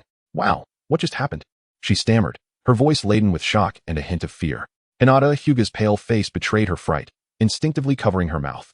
Her pure Byakugan trembled with anxiety and astonishment, veins faintly visible at the corners of her eyes. She gazed at Jiang Xinghe's upright silhouette, his poise and strength soothing her racing heart, while simultaneously igniting an even deeper sense of admiration within her. Xinghe-kun, she murmured softly, her voice barely above a whisper. Dasna, on the other hand, was utterly terrified, collapsing onto the ground in a daze, his face as pale as a sheet, the wine jug slipping from his grasp and spilling its murky contents across the ground. He looked at the two ninjas who had moments before threatened his life, then at the unperturbed young man who had effortlessly subdued them, his eyes filled with disbelief and the terror of having narrowly escaped death. They are ninjas? True, assassins? He stammered, turning his gaze from Yuhi Kurenai to Jiang Xinghe. His expression transformed entirely. He finally realized that this escort mission was far more complex than he had imagined. The seemingly youthful ninjas before him were no ordinary foes, especially that black-haired youth. What was that technique he just displayed? Shadows? And that eerie speed? It was as if he were a monster. Yui Kurenai stood rooted to the spot, slowly lowering the hand sign she had been forming. Her crimson eyes fixated on Jiang Xingha's back, tumultuous emotions roiling within her. So swift. Jiang Xingha and Appo's reaction speed surpassed even that of her seasoned experience as A.J. Nin. And that bizarre shadow binding technique. It was unlike any known jutsu from Konohagakure. It resembled some form of secret art, or perhaps a bloodline limit. Moreover, his strikes were ruthless and decisive, devoid of hesitation, instantly incapacitating two Nin-level opponents. His calm demeanor and impeccable timing belied the fact that he had only recently graduated from the Ninja Academy. Just how many secrets does this individual conceal? Recalling how he had effortlessly dispelled her Jinjutsu during the earlier test, along with that peculiar aura surrounding him that unsettled her deeply, Kurenai's heart surged once more with intense unease and an indescribable thrill. She inhaled deeply, forcing herself to regain composure and approach the subdued Mist Ninjas. Her voice returning to its cold clarity. Speak. Who are you? Who sent you? One of the Mist Ninjas, Mingtu, spat out a mouthful of bloodied saliva. Glaring fiercely at Kurenai and Jiang Xingha, gritting his teeth, he declared, "We are the Ghost Brothers of the Mist. We will never tell you. Even if it costs us our lives." "Is that so?" Jiang Xingha replied calmly, his fingers twitching slightly. The shadow chains binding the two suddenly constricted fiercely. Simultaneously, the pink chakra needles embedded within their bodies vibrated slightly, unleashing an intensified wave of paralysis and agony that surged through their nerves. Ugh! The two let out simultaneous anguish screams, their bodies convulsing violently as the muscles in their faces contorted, sweat soaking their collars in an instant. I'll talk. The other Mist Ninja, Yeto, was the first to crack, his voice hoarse and distorted from the pain. Don't do that anymore. We are rogue ninjas from the mist. It was Kato. Kato hired us to kill that bridge builder. He pointed at the crumpled Dasna on the ground. Kato? Kurenai and Appo's brows furrowed tightly. She seemed to recall that name, a notorious and scrupulous merchant. Indeed, Jiang Xingha understood the situation clearly. The unfolding events were precisely as he had anticipated. Why does Kato wish to kill me? Dasna and Appo's face grew even paler, his voice tinged with desperation. Is it because of the bridge I constructed? Indeed. Yeto gasped for breath. Responding through gritted teeth, Kato controls the maritime trade of the Land of Waves. Once the bridge is completed, it will shatter his monopoly. He will not allow such a thing to happen. Thus, he wants you dead. We are merely the first wave. There will surely be more formidable assassins to follow. More formidable assassins. Kurenai and Appo's expression turned grave. Two Nin-level rogue ninjas were merely an appetizer? This meant that the danger level of this mission had exceeded the confines of a C-rank assignment. It was at least B-rank, potentially even higher. She abruptly turned to face Dasna, her gaze sharp as a blade. Mr. Dasna, you have been lying from the start. You were fully aware of the caliber of enemies you were facing, yet you deliberately concealed the truth, only applying for a C-rank escort mission. You have placed us all in extreme danger. Dasna trembled under Kurenai's piercing gaze, his eyes darting nervously as he stammered. I have no money. I cannot afford a higher rank mission fee. The Land of Waves is too impoverished. All our funds are tied to the bridge's construction. I thought we wouldn't encounter such powerful ninjas. Foolish. Kurenai snapped coldly. Your reckless optimism nearly cost us our lives. Reina and Hinata also grasped the severity of the situation, their gazes towards Dasna, filled with resentment and trepidation. Uncle, how could you do this? Reina exclaimed angrily. Hinata quietly echoed, it was too dangerous. Jiang Xingha stepped beside Kurenai, observing the nearly unconscious ghost brothers writhing in pain and the remorseful Dasna. Finally resting his gaze on Kurenai's face, which appeared even more radiant due to her fury. He spoke calmly. Kurenai-sensei, this is not the time for accountability. How shall we handle these two? His voice, though soft, drew the attention of everyone present. Kurenai regarded Jiang Xingha and Appo's calm and profound black eyes. Her shock and confusion surging once again. This young man, in the face of such an unexpected crisis, not only possessed remarkable strength, but also exhibited a terrifying composure. She inhaled deeply, suppressing her chaotic thoughts, and regained her Nin decisiveness. The mission's risk had escalated beyond expectations. Her gaze swept over Reina, Hinata, and finally landed on Dasna. Mr. Dasna, given that you have concealed the truth, we are within our rights to terminate the mission immediately and return to Konoha. Dasna's face fell into despair at her words, and with a thud, he knelt on the ground, repeatedly bowing to Kurenai, Jiang Xingha, and the others. Please, don't leave. Don't abandon me. Tears streamed down his face, his voice filled with anguish. If you go, not only will I perish, but the people of the Land of Waves will lose all hope. That bridge is our only future. I beg you, save us. Reina gazed at the weeping Dasna, her heart aching with compassion, tugging at Jiang Xingha's sleeve. Hinata, too, displayed a sympathetic expression. Kurenai furrowed her brow, deep in thought. Jiang Xingha observed the scene in silence. The choice appeared to have returned to their hands once more. Chapter 32. The Emergence of Zabuza Momochi. The oppressive presence of the Mist's Phantom. The chilling chains of shadow gradually loosened, yet they did not entirely vanish, akin to a lurking serpent, still coiling around the joints of the Ghost Brothers. The eerie pink chakra needle remained embedded, ceasing its tremors, but the lingering agony and numbness rendered Mingtu and Yeto akin to fish out of water, collapsing to the ground. Gasping for breath, their eyes directed at Jiang Xinghe, filled with profound terror. That brief yet seemingly eternal torment had utterly shattered their resolve as rogue ninjas. Kato. Who else has he hired? Jiang Xinghe crouched down, his voice remaining gentle, even laced with a hint of concern, as if inquiring about the injuries of a friend. His fingertips lightly grazed the tip of the pink chakra needle embedded in Yeto and Appo's arm. Yeto trembled as if struck by lightning, his voice tinged with desperation, exclaiming, It's Zabuza Momochi, the Phantom of the Mist, a rogue jonin. Kato paid a hefty sum to employ him. We were merely scouts. Zabuza Momochi? Yugao and Appo's countenance shifted dramatically. This name resonated throughout the ninja world, especially among those with even a modicum of knowledge about the Mist Village. A former member of the Mist's assassination unit, proficient in silent killing techniques, wielding a beheading sword, he was a true S-rank rogue ninja. His prowess was far beyond that of the two chunin before them. The mission and Appo's S-rank was surely elevated beyond mere B-rank. This undoubtedly fell within the realm of an A-rank mission. Reina and Hinata, though unaware of Zabuza and Appo's true identity, recognized the gravity of the situation from Yugao's grave expression and the rogue's jonin status, their youthful faces tightening in apprehension. When will he arrive? Jiang Xinghe continued, his fingertips subtly adjusting the chakra needle. I don't know. Yeto shrieked, tears streaming down his face. It could be very soon. He prefers to operate alone, his movements unpredictable. Jiang Xinghe rose, disregarding the two captives who had lost their value. He turned to Yugao, Teacher Yugao. Yugao inhaled deeply, forcing herself to regain her composure. She approached the Ghost Brothers, swiftly dislocating their jaws to prevent them from committing suicide, then bound them securely with specialized ropes, tossing them into the nearby underbrush, leaving behind an inconspicuous tracking marker. Once the mission concluded, or when reinforcements from Konoha passed by, they would deal with them. Her voice regained its calmness, yet the gravity in her gaze lingered. She pivoted, her sharp eyes fixing upon the still kneeling Tazuna. Mr. Tazuna, at this juncture, do you have any further concealments? Zabuza Momochi, do you comprehend the implications of this? Tazuna's face turned ashen, trembling like a leaf in the wind. I truly had no idea it would be him. His voice quavered, steeped in despair. I only knew Kato's influence was vast, he might dispatch ninjas. But I never anticipated such a monstrous level. Suddenly, he crawled a few steps forward, clutching Yugao's leg. Please, you are my only hope. Save the land of waves. Once the bridge is completed, I will surely find a way to gather the A-rank mission reward. I beg you. Reina observed the weeping elder, then glanced at the grim state of the two fierce ninjas on the ground. Her previous dissatisfaction transformed into sympathy. She tugged at Jiang Xinghe's sleeve, whispering, Xinghe, and not a bitter lip, revealing a look of compassion. Yugao regarded Tazuna at her feet, then glanced at her three clearly shaken students, her heart in turmoil. Rationality urged her to terminate the mission immediately, to escort her three subordinates back to Konoha safely. That would be the most prudent and responsible course of action. Yet, the ninja's code, coupled with a deep-seated belief unwilling to concede so easily, along with Tazuna's desperate plea concerning the fate of his entire nation, made it difficult for her to decide on retreat. Moreover, Jiang Xinghe's earlier display of power subtly instilled in her the notion that perhaps victory was not entirely out of reach.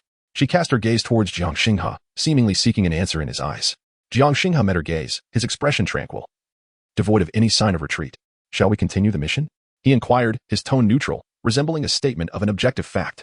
From the depths of his dark eyes, Yugao discerned no fear, no hesitation, only a profound calmness, as if confronting not an S-rank rogue ninja, but an ordinary training session.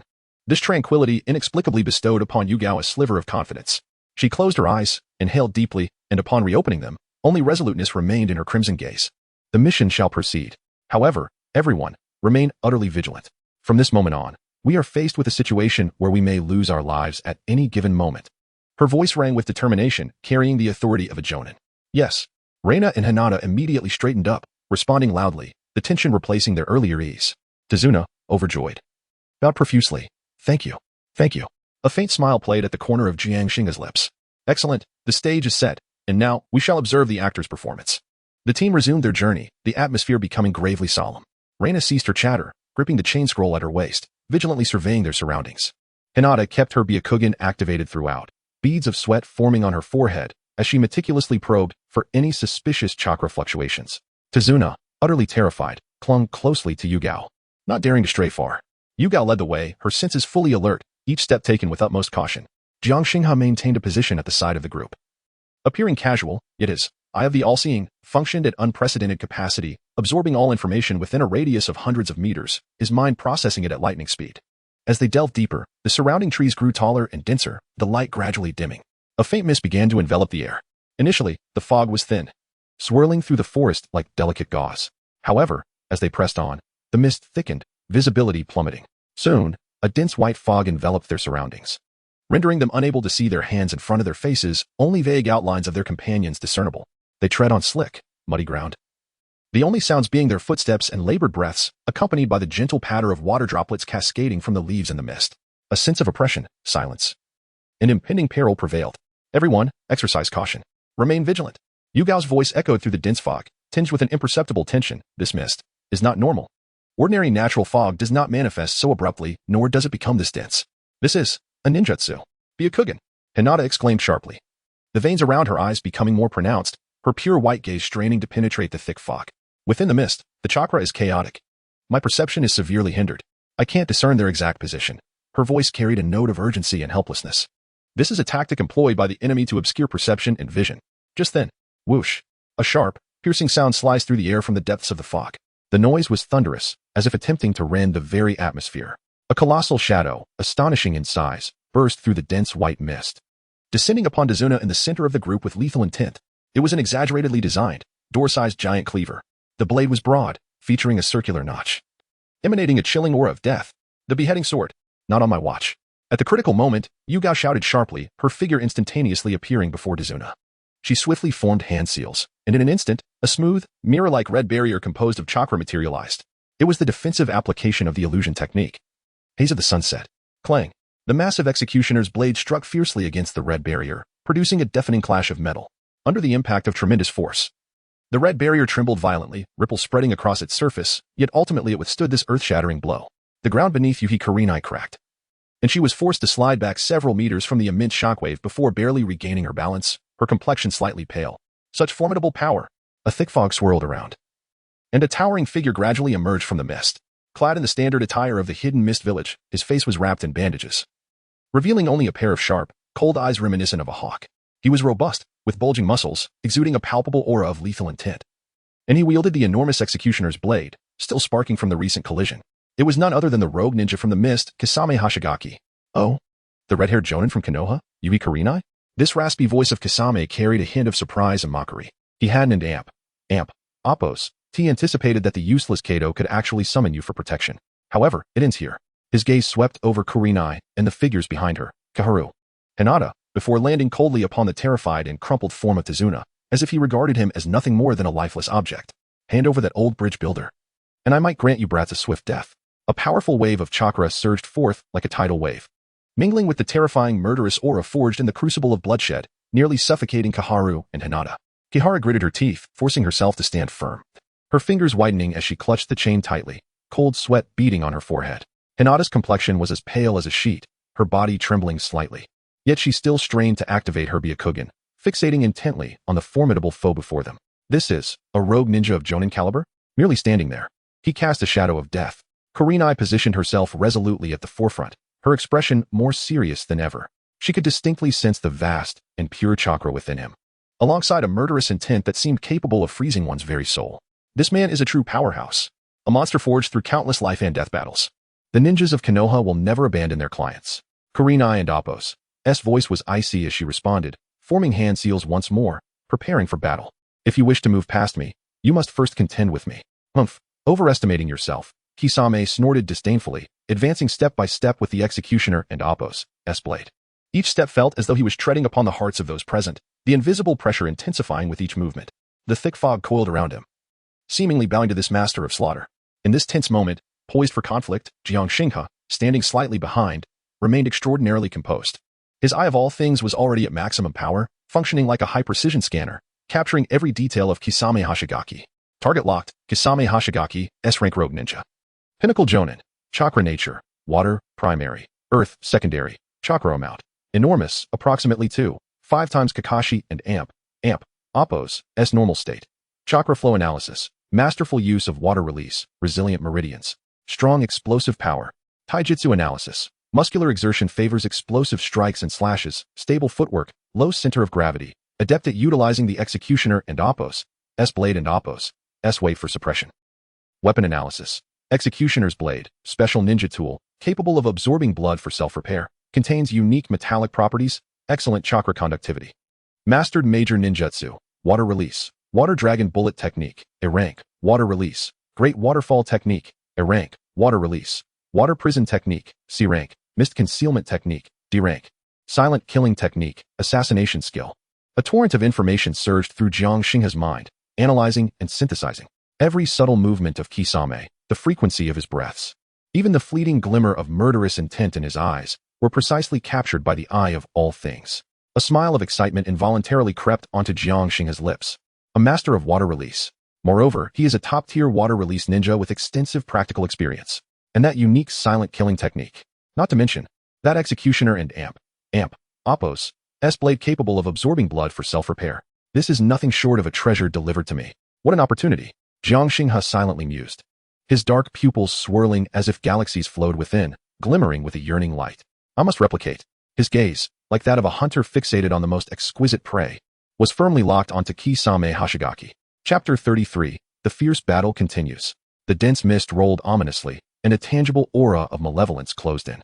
Zabuza Momochi and Oppos, S cold gaze locked onto Yugao, his massive beheading sword humming ominously, seemingly yearning for blood.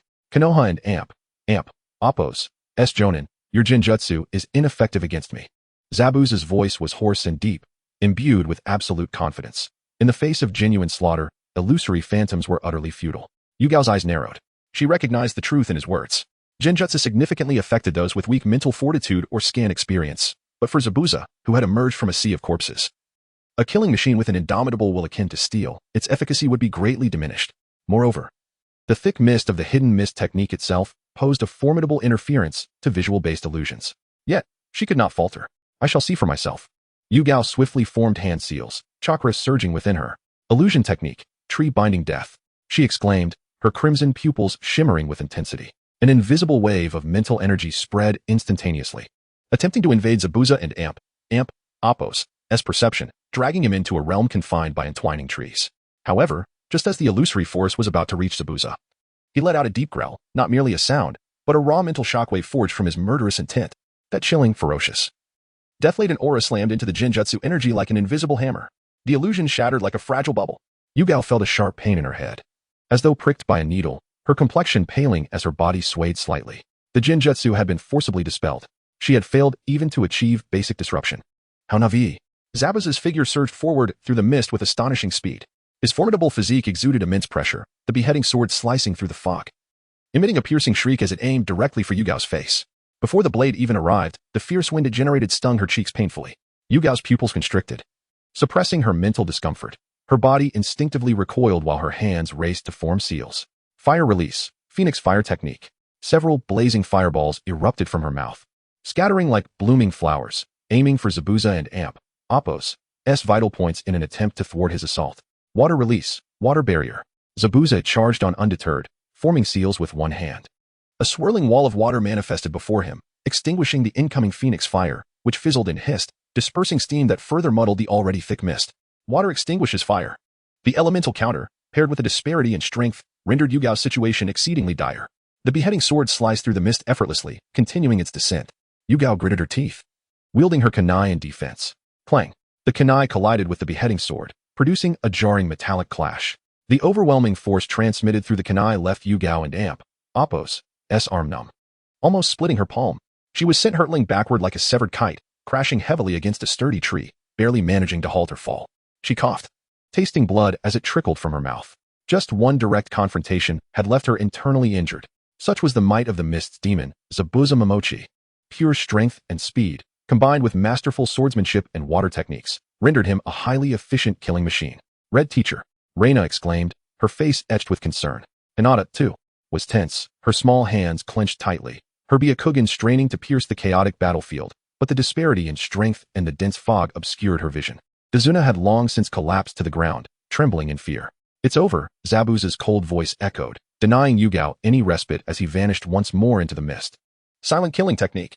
Alarm bells rang in Yugao's mind. She gritted her teeth against her injuries, elevating her senses to the utmost, scanning the swirling fog warily. Suddenly, the ground beneath her feet transformed into a treacherous, muddy quagmire. A massive torrent of water surged forth from all directions, swirling, coalescing, and rising, as if animated. Not good. Yugao attempted to retreat, yet the water's immense suction held her in place, causing her movements to falter. In that fleeting moment of hesitation, the water enveloped her entirely, forming a colossal, spiraling water sphere. The surface of the water sphere shimmered, reflecting the blurred surroundings, ensnaring Yugao within. Water release, water prison technique. Yugao found herself trapped in the water prison, the frigid currents constricting her body, robbing her of breath, the sensation of suffocation swiftly creeping in. She struggled fiercely, stabbing her kunai against the prison's wall, yet it was akin to piercing resilient leather. She could not break free. The water prison required the caster to maintain a hand upon it, continuously infusing chakra to sustain its form. Zabuza's silhouette materialized beside the prison, one hand resting upon the swirling sphere, a cruel smile gracing his features. Jonin? Merely that. He glanced at the remaining three, his gaze akin to that of a predator observing insignificant prey. Now, it is your turn. Keeping one hand steady on the water prison, he swiftly formed more seals. Water clone technique. A water clone, identical in appearance, coalesced from the nearby mist, wielding a beheading sword forged of water, radiating a chilling murderous aura as it advanced towards Dazuna and the two girls. Despair enveloped Reina and Hinata in an instant, with their red teacher subdued so swiftly. Could two lowly genin possibly hope to survive against what seemed to be an equally formidable clone? A flicker of panic crossed Reina and Amp, Appo's eyes as she instinctively glanced at Jiang Xinghe beside her. Hinata, too, cast a pleading look towards him, her pale face betraying her fear. Yet her gaze held an inexplicable trust in Jiang Xinghe. In that dire moment, Jiang Xinghe and Amp, Appo's calm voice resonated, akin to an anchor in a storm, dispelling a portion of their panic. What is there to fear? His tone was nonchalant, as though he had everything under control. It is merely a water clone. Its chakra quantity and strength are far inferior to the original. His all-seeing eye had already analyzed everything thoroughly, though the water clone bore a striking resemblance. The flow and density of chakra within it were distinctly lesser than Zabuza and Amp, Appo's true form. Reina, Jiang Xinghe urged swiftly, with an undeniable commanding tone, use your chakra chains. Find that water clone. Restrict its movements. Do not let it approach Mr. Dazuna. I and Amp, Appo's, am not yet proficient. Reina hesitated. While her Uzumaki lineage granted her talent for sealing techniques and chains, she had just graduated, with no practical experience. Execute the command. Jiang Xinghe's voice dropped, his gaze sharp as a blade. Yes. Reina snapped to attention, her survival instinct eclipsing her fear and hesitation. Drawing a deep breath, her hands formed seals rapidly, channeling the unique chakra of the Uzumaki clan. Come forth. Adamant and sealing chains. Two golden chakra chains erupted from her back with vigor. Though they appeared less formidable than her mother Kushina's overwhelming chains, even somewhat insubstantial, they still carried the unique resilience of sealing techniques, slithering forth like two ethereal serpents towards the advancing water clone. The water clone seemed taken aback by the unexpected display of sealing techniques from the young girl, momentarily pausing before swinging its water blade to sever the chains. With a soft sound, the water blade struck the golden chains, causing them to sway backward. Yet they remained unbroken. Seizing this opportunity, another chain swiftly coiled around the water clone and Amp, Appo's arm. Well done, Reina. Jiang Xinghe praised without reservation. He immediately turned to Hinata. Hinata, utilize your Byakugan. Identify the water clone and Amp, Appo's weak point and inform me of its chakra core and Amp, Appo's location. Yes, Xinghe-kun. Hinata nodded earnestly, the strong sense of being needed momentarily dispelling her fear.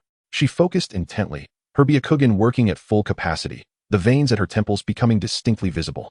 Her pure white eyes penetrated through the mist and the facade of the water clone, scrutinizing the internal flow of chakra. It and Amp, Appo's slightly to the left of the chest. Hinata and Amp, Appo's voice was tinged with urgency and effort. The chakra there is the most concentrated. It and Amp, Appo's the core. Excellent. A smile curved Jiang Xinghe and Amp, Appo's lips. As Reina and Hinata strained to hold back the water clone, he made his move. His figure darted forward like a wraith, advancing instead of retreating, charging towards Zabuza and Amp, Appo's true form, which was maintaining the water prison technique. Seeking death. Zabuza's eyes flashed with disdain and murderous intent upon seeing the black-haired youth daringly approach him. Although he could not move the hand maintaining the water prison, he was confident that he could easily dispose of this audacious little brat with just one hand and his physical prowess. However, Jiang Xinghe and Amp, Appo's objective was not to engage in close combat. Just as he was about to close the distance to Zabuza, Jiang Xinghe and Amp, Appo's speed surged once more. With a peculiar sidestep, he narrowly evaded the blade of Zabuza's weapon, which swung instinctively toward him. His target was, astonishingly, the water prison that ensnared Yuhi Kurenai. Break it! Jiang Xinghe shouted, delivering a seemingly exhaustive punch against the barrier of the water prison. The moment his fist made contact with the swirling water, a cold, viscous force filled with a sense of restraint surged through him. Yet, Jiang Xinghe and Appo's goal had been achieved. His palm firmly pressed against the outer wall of the water prison. With heightened concentration, ding! Contact successful. Detected target ninjutsu. Water release. Water prison technique. Grade B. Meets replication conditions. Replication successful.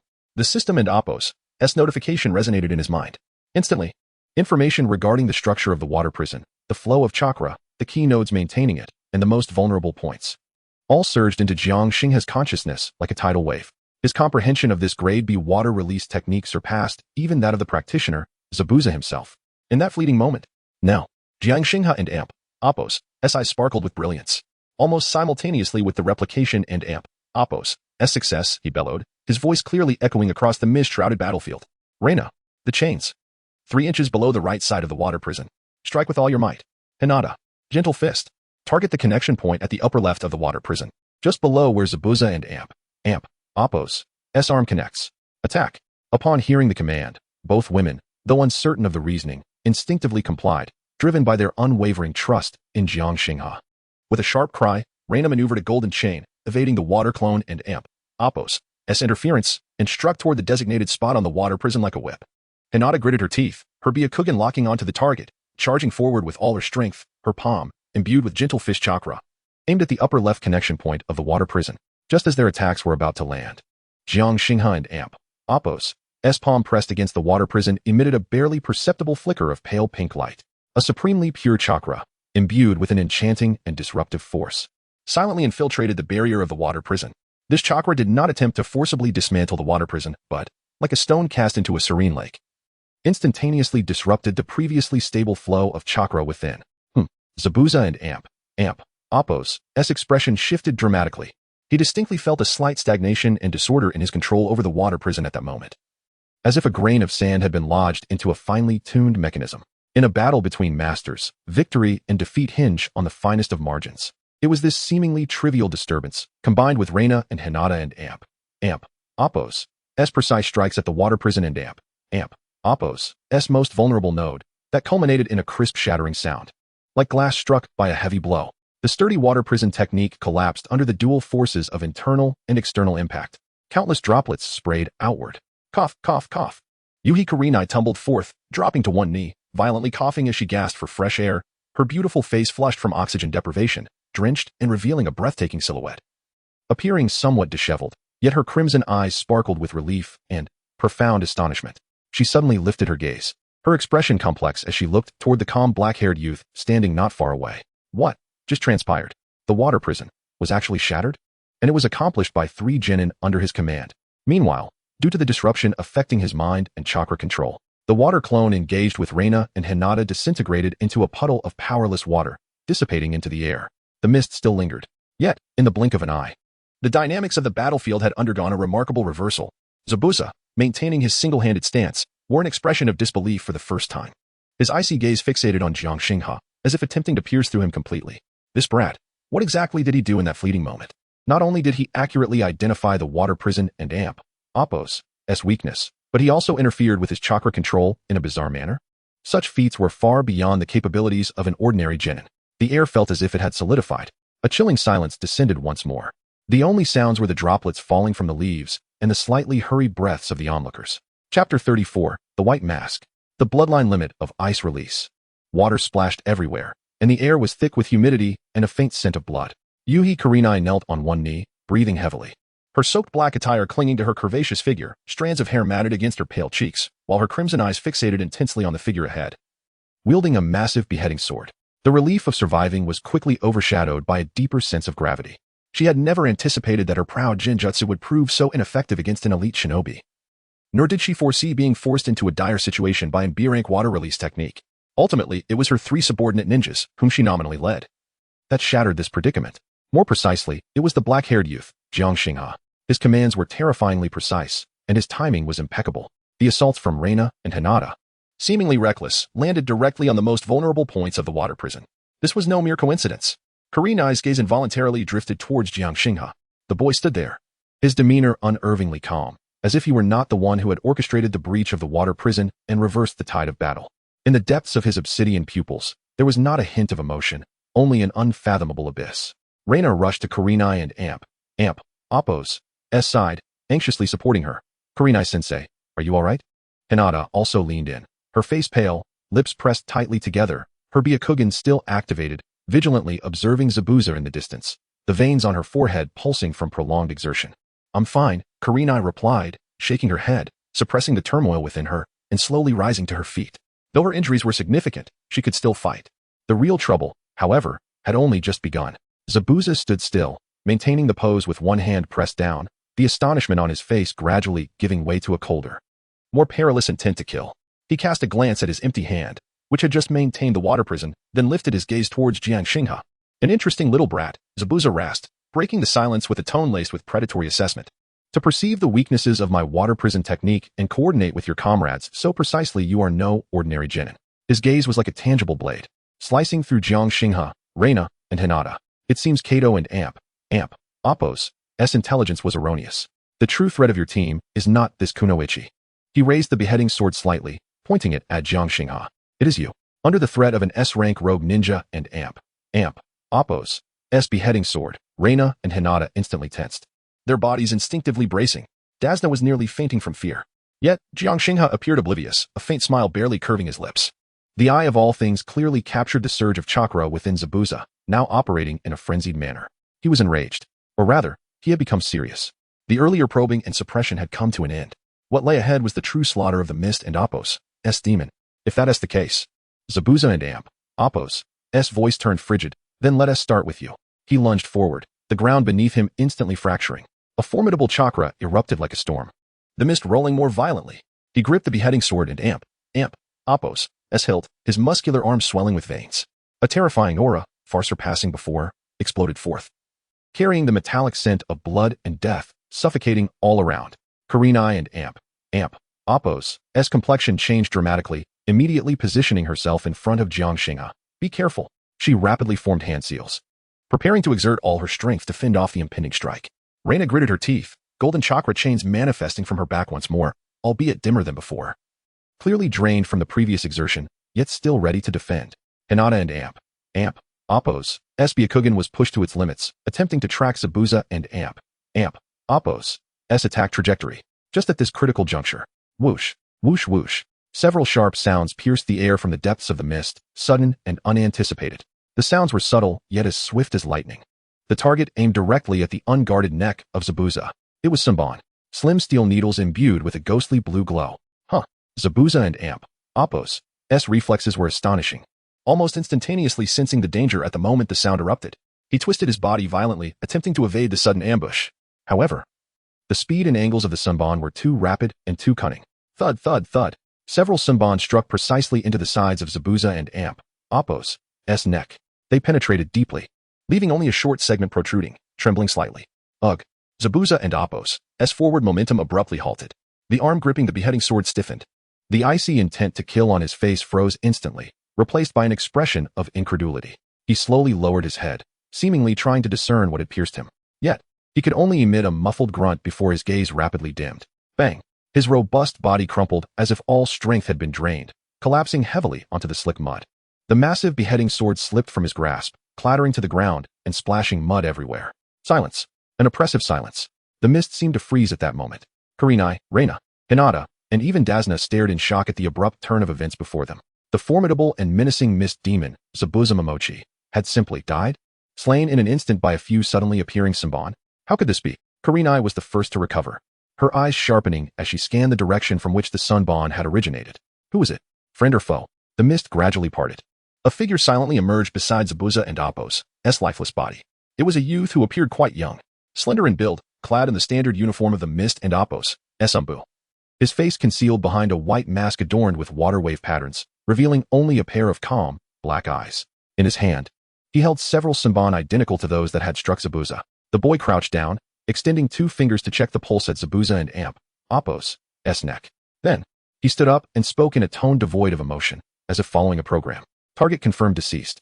I am a member of the Mist and Amp, Appo's, assassination unit, responsible for handling the rogue ninja Zabuza Momochi. He bent down, seemingly preparing to lift Zabuza and Amp, Appo's, corpse. Kurenai furrowed her brow. Mist and Amp, Appo's, assassination unit? Handling a rogue ninja? The timing was far too coincidental. Furthermore, would members of the assassination unit employ such directly lethal Senbon for assassination? Shuden and Amp, Appo's, their primary task be to recover the body. Preventing any intelligence leaks? There were too many doubts. Reina and Hinata exchanged glances, clearly sensing that something was amiss. Only Dasna, witnessing the fearsome Zabuza fall. And another apparent ally from the mist appear, breathed a huge sigh of relief, his face lighting up with joy at having survived. Thank goodness. We're saved. Thank you. Ninja, he exclaimed excitedly. The masked youth ignored Dasna, focusing solely on preparing to handle the body. At that moment, Jiang Xinghe, who had remained silent, revealed a flicker of keen insight in his eyes. His eye of all things had firmly locked onto him the moment the masked boy appeared. In that instant when several shurikens were launched, eye of all things detected an extremely faint, yet chilling chakra fluctuation. It was a never-before-seen special nature transformation that perfectly fused water and wind attributes. Ding. Special chakra fluctuation detected. Suspected bloodline limit. Target locked. Unknown ninja, masked member of the Mist and Amp, Appo's, assassination unit. Chakra attributes. Water, primary. Wind, primary. Ice, bloodline limit. Initial observation, chakra level. Peak CH Neen, approaching special J Neen. Chakra flow analysis. Control is exceptionally refined, with high concealment. Ice release nature transformation is still in the developmental stage. Taijutsu analysis. Extremely fast speed, agile movements. Adept at utilizing speed for ambush and evasion. Mastered primary ninjutsu. 1000 kill water surge. B rank. Variant. Ice release. Mirror ice crystal. A rank. Prototype. Special status detection. Target Momochi Zabuza and Appo's. Vital signs exist. Currently in a deep death-like state. Acupuncture ceiling points. Suppressing heartbeat and respiration. Indeed. Jiang Xinghe understood clearly. Bloodline limit. Ice release. Moreover, Zabuza was not dead. It was a feigned death. This boy, wearing the assassination unit and Amp, Appo's, mask, was not here to kill Zabuza, but rather to be his comrade. Using a death-like state to deceive them, then taking Zabuza away, waiting for the right moment to return.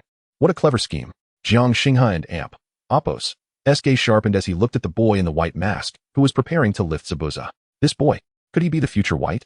A loyal tool with the ice release bloodline limit, devoted to Zabuza? Wait a moment. Jiang Xinghe suddenly spoke. His voice not loud yet clear enough for everyone to hear. The boy preparing to carry Zabuza paused, slowly turning his head. The calm black eyes behind the mask fixing on Jiang Xinghe. Kurenai, Reina, and Hinata also looked at Jiang Xinghe with confusion. Is there something wrong? White and Amp, Appo's, voice remained cold, devoid of any emotion. Jiang Xinghe and Amp, Appo's, lips curled into a playful smile. Nothing. I merely find the assassination unit and Amp, Appo's, methods particularly intriguing. He subtly gestured toward the fallen Zabuza and the precisely placed shurikens on his neck, using needles to strike vital points, inducing a death-like state.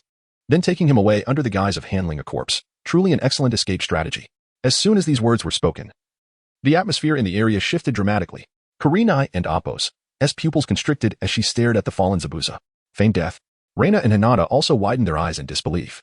Dasna and Amp, Appo's expression of joy instantly froze, morphing into deeper fear. The masked White and Amp, Appo's body subtly stiffened. For the first time, a flicker of emotion appeared in the calm eyes behind the mask, a fleeting chill of murderous intent. He had been seen through. This black-haired boy had actually discerned his method. I do not comprehend what you were saying. White and Appo's voice still attempted to maintain calm. Yet the cold murderous intent was difficult to conceal completely. Leaf Ninja, please do not interfere with our mist assassination unit and Appo's mission. As he spoke, he no longer hesitated. Reaching to grasp Zabuza and Amp, Appo's collar, intending to take him away immediately. Interfere? Jiang Xinghe chuckled lightly. I am merely curious. Curious as to when your Mist Village and Appo's assassination unit began employing ice release bloodline limits? Ice release. Bloodline limit. These 4 words detonated like thunder in Kurenai and Appo's ears. She suddenly gazed at the masked boy. No wonder I felt something unusual about his chakra earlier. It turns out to be ice release. The only clan in Mist Village with the ice release bloodline limit is the Mizuno Yuki clan. But the Mizuno Yuki clan was said to have been exterminated during the Blood Mist policy many years ago. Who is this boy? And what is his connection to Zabuza? Countless questions surged in Kurenai and Amp, Appo's mind as she looked at White with vigilance and scrutiny. Having had his identity in Zabuza and Amp, Appo's state exposed by Jiang Xinghe, White realized that the disguise had lost its significance. He halted his hand, which was grasping Zabuza and Amp, Apos, S collar. An icy aura visible to the naked eye began to emanate from him. The air temperature plummeted suddenly. The thick fog seemed as if it could freeze. A sharp murderous intent firmly locked onto Jiang Xinghe. It appears that I cannot leave you alive. White and Apos, S voice shed its pretense, becoming as frigid as ice. A fierce battle seemed imminent. However, Jiang Xinghe merely waved his hand. Do not be tense. His smile remained unchanged, yet his gaze deepened. I harbor no malice towards you. For now, he paused, his eyes sweeping over the unconscious Zabuza, then back to White. Take him away. White was taken aback. Kurenai was also stunned. Xinghe? Reina and Hinata looked equally bewildered. Let them go? Hadn't and Apos, we just been on the verge of fighting? Jiang Xinghe offered no explanation. Only gazing at White with a calm tone. Tell Momochi Zabuza that he was fortunate this time. When we meet again, I will collect his water release ninjutsu, as well as this beheading sword. And your ice release is quite fascinating, too. His gaze seemed capable of piercing through the mask, seeing White and Apos' true appearance. White remained silent. The eyes behind the mask fixated on Jiang Xinghe, seemingly searching for something in his expression. Yet he could discern nothing. This boy and Apos' thoughts ran as deep as the ocean. After a moment, White no longer hesitated. He effortlessly hoisted the tall Zabuza onto his shoulder with one hand. He cast a deep glance at Jiang Xinghe, his expression cold and complex. Then, in a flash, his figure vanished into the depths of the fog with Zabuza. Silence returned to the surroundings. Only the three lower ninjas of Team 11, an injured Jae-nin, and a terrified client remained. Xinghe, why did you let them go? Reina Kuden and Apos, helped but asked. Her tone filled with confusion and a hint of fear. Zabuza was not dead. And that masked one is quite strong too. Hinata nodded, softly agreeing. Yes, Xinghe-kun. They are very dangerous. Kurenai remained silent, her complex crimson eyes fixed on Jiang Xinghe, waiting for his explanation. Jiang Xinghe turned around, his smile vanishing as he regained his composure. If we Don and Apos, let them go, are we to fight them now?